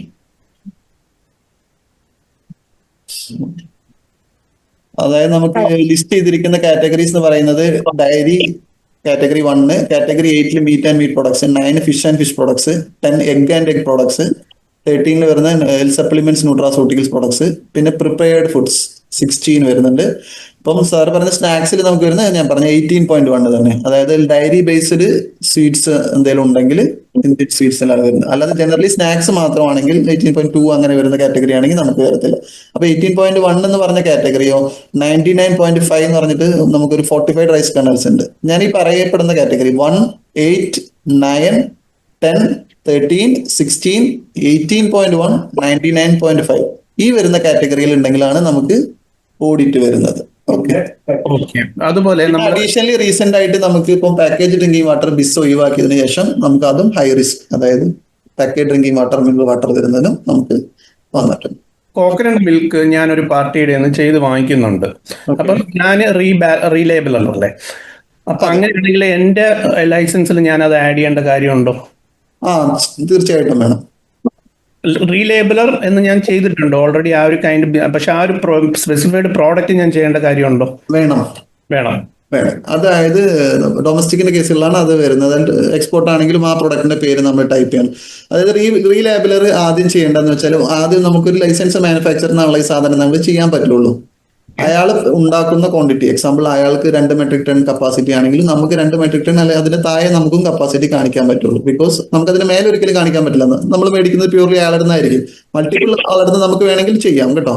ഓക്കെ. സോ അപ്പൊ ആദ്യം ആ ഒരു എന്ന് പറയുന്ന ആക്ച്വൽ മാനുഫാക്ചറിംഗ് ലൈസൻസ് നമ്മളപ്പോ എന്ത് ചെയ്യണം, നമ്മുടെ പ്രൊഡക്റ്റിൽ ആഡ് ചെയ്യണം റീലേബിളർ എന്നുള്ള പ്രൊഡക്റ്റ് ഓപ്ഷൻ ആഡ് ചെയ്യണം. അതായത് ഫോർ എക്സാമ്പിൾ കോക്കനട്ട് മിൽക്ക് എന്നുള്ളത് നമ്മുടെ ഓപ്ഷനിൽ ഉണ്ടാവും. അതിനകത്ത് ആഡ് ചെയ്തിട്ട് നിങ്ങൾക്ക് അതിൽ ലാസ്റ്റിൽ ഒരു ഓപ്ഷൻ വരും, മാനുഫാക്ചർ ആണോ റീപാക്കർ ആണോ റീലേബിളർ ആണോ. നിങ്ങൾ റീലേബിളർ ആണെങ്കിൽ റീലേബിളർ എന്ന് സെലക്ട് ചെയ്യുക. സെലക്ട് ചെയ്യുമ്പോൾ അതിനകത്ത് ഏത് ലൈസൻസ് ഹോൾഡറിനാണ് ചെയ്യുന്നത് അയാളുടെ ലൈസൻസ് ഡീറ്റെയിൽസ് എൻ്റർ ചെയ്ത് കൊടുക്കാനുണ്ടാവും. അപ്പൊ നിങ്ങളുടെ ആ പാർട്ടിയുടെ ലൈസൻസ് എൻ്റർ കൊടുക്കുക. എൻ്റർ ചെയ്ത് കൊടുത്തിട്ട് അതിൽ നിന്ന് NOC റിക്വസ്റ്റ് സിസ്റ്റം വഴി തന്നെയാണ് ചെയ്യുന്നത്. നേരത്തെ മാനുവൽ ആയിരുന്നു. അപ്പൊ ആ സിസ്റ്റത്തിൽ നിങ്ങൾക്ക് റിക്വസ്റ്റ് ഫോർ NOC എന്ന് കൊടുക്കുമ്പോൾ ഈ റിക്വസ്റ്റ് അവരുടെ സിസ്റ്റത്തിലോട്ട് പോകും, ആ മാനുഫാക്ചറുടെ. അവർ അതിന് അക്സെപ്റ്റ് ചെയ്യുമ്പോൾ നിങ്ങൾക്ക് ഇവിടെ ഒരു NOC റിഫ്ലക്ട് ആവും. അത് വെച്ചിട്ടാണ് ഓഫീസേഴ്സ് അക്സെപ്റ്റ് ചെയ്യുന്നത്. ഓക്കെ, ചാർജ് വരും? ഇല്ലല്ല, NOC മോഡിഫിക്കേഷന്റെ നിങ്ങളിപ്പോ പുതിയ പ്രൊഡക്റ്റ് ആഡ് ചെയ്യുന്ന 1000 rupees, അല്ലാതെ നിങ്ങൾക്ക് അത് 10 products ആണെങ്കിലും 1000 rupees ആണ്. NOC അവർ ജസ്റ്റ് അക്സെപ്റ്റ് ചെയ്യണമെന്നേ ഉള്ളൂ. Okay, thank U. Good morning. Okay, good morning. തനിമ പ്രൊഡക്ട്സ് വയനാട് നിന്നാണ് വിളിക്കുന്നത്. എന്റെ ഡൗട്ട്, നിലവിൽ നമ്മൾ പിന്നെ ഇപ്പോ സ്റ്റേറ്റ് ലൈസൻസ് ആണ് ഉള്ളത്. അപ്പൊ എക്സ്പോർട്ടിങ് വരുമ്പോൾ നമുക്കത് സെൻട്രൽ ലൈസൻസിലേക്ക് പോകണോ, എങ്ങനെയാണ് അതിന്റെ? അത് ഇതേ പ്രിമൈസിലാണ് എക്സ്പോർട്ട് എന്നുണ്ടെങ്കിൽ എക്സ്പോർട്ട് ചെയ്യുമ്പോൾ മറ്റൊരു കാര്യം കൂടി ഞാൻ എല്ലാവർക്കും വേണ്ടി ആഡ് ചെയ്യാം. നിങ്ങളുടെ IEC-ൽ ഈ പറയപ്പെടുന്ന അഡ്രസ്സ് വേണം. ഓക്കെ, ഹെഡ് ഓഫോ അല്ലെങ്കിൽ ബ്രാഞ്ച് അഡ്രസ്സോ ആയിട്ട്. കാരണം എക്സ്പോർട്ടും ഇമ്പോർട്ടും ഒക്കെ നമ്മൾ ഇമ്പോർട്ട് എക്സ്പോർട്ട് കോഡിനനുസരിച്ചാണ് ചെയ്യുന്നത്. അപ്പൊ നിങ്ങൾ ഏത് പ്രിമൈസിന്റെ പേരിലാണോ ലൈസൻസ് എടുക്കാൻ ഉദ്ദേശിക്കുന്നത് അത് നിങ്ങളുടെ ഇമ്പോർട്ട് എക്സ്പോർട്ട് കോഡിൽ ഓഫീസ് ബ്രാഞ്ച് ആയിട്ട് കാണിക്കണം. ഇമ്പോർട്ട് നമുക്ക് ഇതിൽ ഏതെങ്കിലും IEC-ക്ക് ഒരു ഇമ്പോർട്ടേ കിട്ടുള്ളൂ. അപ്പൊ നമുക്ക് 10 യൂണിറ്റ് ഉണ്ടെങ്കിലും ഇമ്പോർട്ട് നമുക്ക് ഏതെങ്കിലും ഒരു യൂണിറ്റിന്റെ പേരിൽ എടുക്കണം. എക്സ്പോർട്ട് ആകുമ്പോൾ നമ്മൾ പല സ്ഥലത്തും നമുക്ക് യൂണിറ്റ് ഉണ്ടെങ്കിൽ ഓരോ യൂണിറ്റും നമ്മൾ എക്സ്പോർട്ട് മർച്ചന്റ് എക്സ്പോർട്ടർ ആണോ മാനുഫാക്ചർ എക്സ്പോർട്ടർ ഏതാന്ന് വെച്ചാൽ സെലക്ട് ചെയ്തിട്ട് അപ്പൊ ഞങ്ങൾ അത് ക്രോസ് ചെക്ക് ചെയ്യും. നിങ്ങൾ അറ്റാച്ച് ചെയ്യുന്ന IEC-ലെ ഡീറ്റെയിൽസിൽ നോക്കിയിട്ട് നിങ്ങൾക്ക് ഈ പറയുന്ന അഡ്രസ് അതിൽ ലിങ്ക് ചെയ്തിട്ടുണ്ടോ നോക്കിയിട്ടാണ് നമ്മൾ ചെയ്യുന്നത്. അപ്പൊ നിങ്ങൾ ഇപ്പൊ നിലവിൽ സ്റ്റേറ്റ് ലൈസൻസിൽ നിങ്ങൾക്ക് ഒരു എക്സ്പോർട്ട് ആ യൂണിറ്റ് നിങ്ങൾ ചെയ്യുന്നുണ്ടെങ്കിൽ ആദ്യം IEC-ലെ അഡ്രസ് ഉണ്ടാവണം. ഉണ്ടെന്നുണ്ടെങ്കിൽ അത് വെച്ചിട്ട് നിങ്ങൾ മോഡിഫിക്കേഷൻ അപ്ലൈ ചെയ്യുക. എക്സ്പോർട്ട് എന്നുള്ള ഹെഡ് ആക്സെപ്റ്റ് ആഡ് ചെയ്യുമ്പോൾ എലിജിബിലിറ്റി സെന്ററിലോട്ട് മാറും. അപ്പൊ നിങ്ങൾ സബ്മിറ്റ് ചെയ്യുമ്പോൾ നിങ്ങളുടെ സ്റ്റേറ്റ് ഓഫീസർ അടുത്ത് പോയിട്ട് മൈഗ്രേഷന് വേണ്ടി റിക്വസ്റ്റ് ആയിരിക്കും. ഓഫീസ് അക്സെപ്റ്റ് ചെയ്ത് കഴിഞ്ഞാൽ നമുക്ക് ഇങ്ങോട്ട് വരും. ഓക്കെ, അത് കഴിഞ്ഞിട്ട് അപ്പൊ നിലവിൽ ഇപ്പൊ നമുക്ക് ഇമീഡിയറ്റ് ആയിട്ട് എക്സ്പോർട്ട് ചെയ്യണമെങ്കിൽ എന്തായാലും എക്സ്ട്രാ ഒരു സ്റ്റെപ്പ് മാത്രമേ ഉള്ളൂ. നിങ്ങളുടെ സ്റ്റേറ്റ് ഓഫീസറും കൂടെ അതിൽ അക്സെപ്റ്റ് ചെയ്യുന്നു, അത്ര മാത്രമേ എക്സ്ട്രാ വരുന്നുള്ളൂ കേട്ടോ. Hello sir. പറയൂ സാർ. എൻ്റെ പേര് നിയാസ് എന്നാണ്. ഞാൻ തൃശ്ശൂരിൽ നിന്നാണ്. നമുക്ക് ഓൾറെഡി ഒരു ഫ്ലോർ മില്ലാണ് ഇപ്പോൾ ഉള്ളത്. അപ്പം ഞാൻ എക്സ്പോർട്ട് ഫുഡ് പ്രോഡക്ട്സ് ആണ് ഉണ്ടാക്കുന്നത്, പുട്ടുപൊടി, അരിപ്പൊടി, അങ്ങനത്തെ ഐറ്റംസ്. അത് എക്സ്പോർട്ട് ചെയ്യുന്നതിന് വേണ്ടിയിട്ട് ഞാൻ പുതിയൊരു സ്ഥാപനം ട്രേഡ് ലൈസൻസ് ആയിട്ട് എടുത്തിട്ടുണ്ട്, എക്സ്പോർട്ടിങ്ങിന് വേണ്ടി മാത്രമായിട്ട്. അപ്പോൾ ഈ മാനുഫാക്ചറിങ് യൂണിറ്റിനും സെൻട്രൽ ലൈസൻസ് ആവശ്യമുണ്ടോ? ഞാൻ സെൻട്രൽ ലൈസൻസ് എടുത്തിട്ടുള്ളത് ഈ എക്സ്പോർട്ട് രജിസ്റ്റർ ചെയ്ത കമ്പനിക്ക് മാത്രമാണ്. അത് വേറെ അഡ്രസ്സിലാണ്? അതെ, വേറെ അഡ്രസ്സിലാണ്.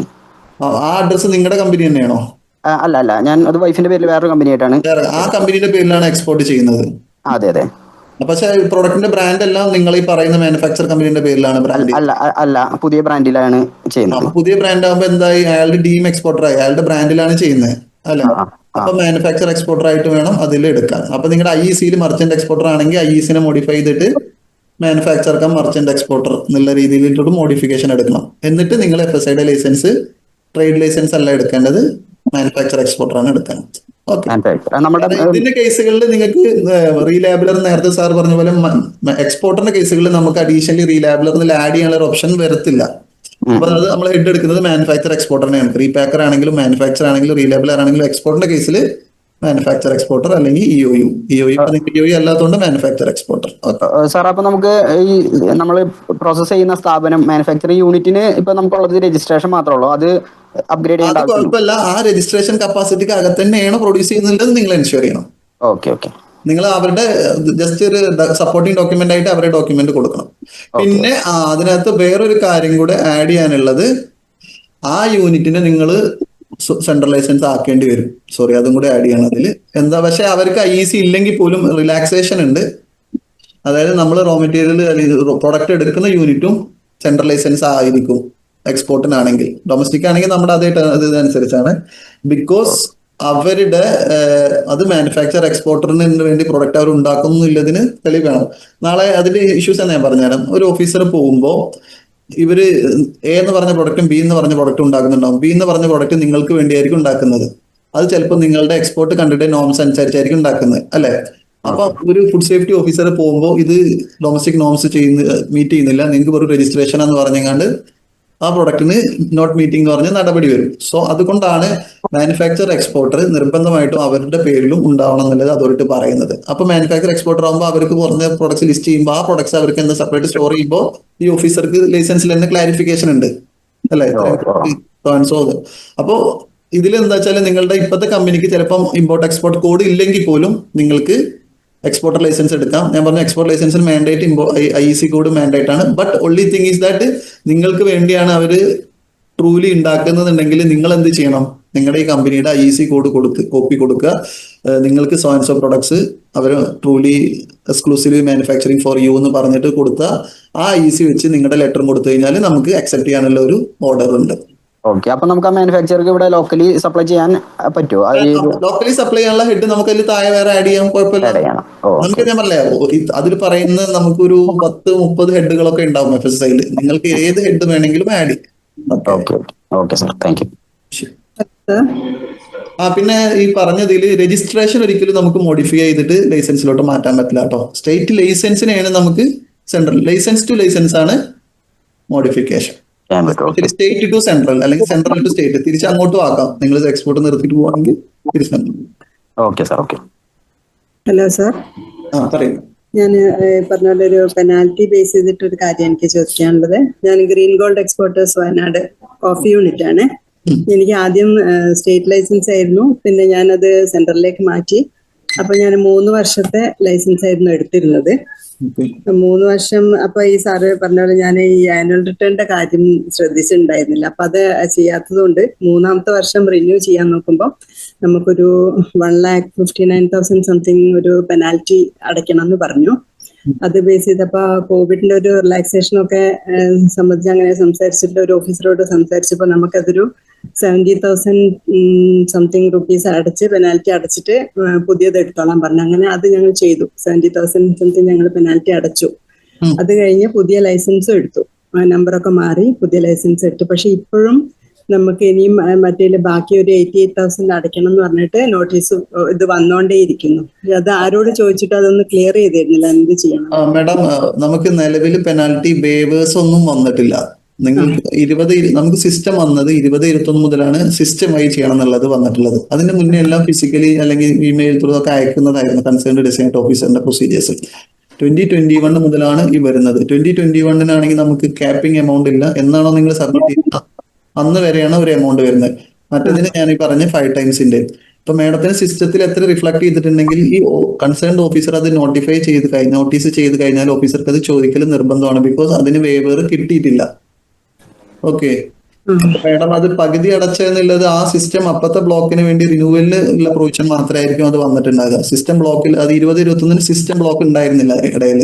ആ സിസ്റ്റം ബ്ലോക്ക് മേഡത്തിന് ഇപ്പം റിന്യൂവലിന്റെ പെനാൽറ്റി കൂടി വരാതിരിക്കാൻ വേണ്ടിയിട്ടായിരിക്കാം ബ്ലോക്കിലെ പെനാൽറ്റി അടച്ചിട്ട് മുന്നോട്ട് പോകാൻ പറഞ്ഞിരിക്കുക. But pending penalty madam you have to pay എന്നാണ് ഇപ്പോഴത്തെ ഓർഡറിൽ. ഇപ്പൊ നിലവിൽ നമുക്ക് ഒരു ഇതും വേവ് വന്നിട്ടില്ല. കുറച്ച് പേരൊക്കെ റിക്വസ്റ്റ് കൊടുത്തിട്ടുണ്ടെങ്കിലും സോഫാർ നമുക്ക് ഡിസിഷൻ വന്നിട്ടില്ല.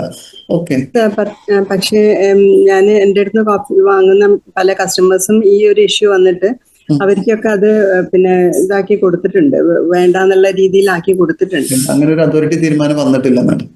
ഉണ്ട് സാർ. മിനിസ്റ്റർ രാജീവ് സാറിന് ഒരു ലെറ്റർ അയച്ചതിന്റെ ബേസിലാണ് അവർക്ക് ചെയ്തു കൊടുത്തത്.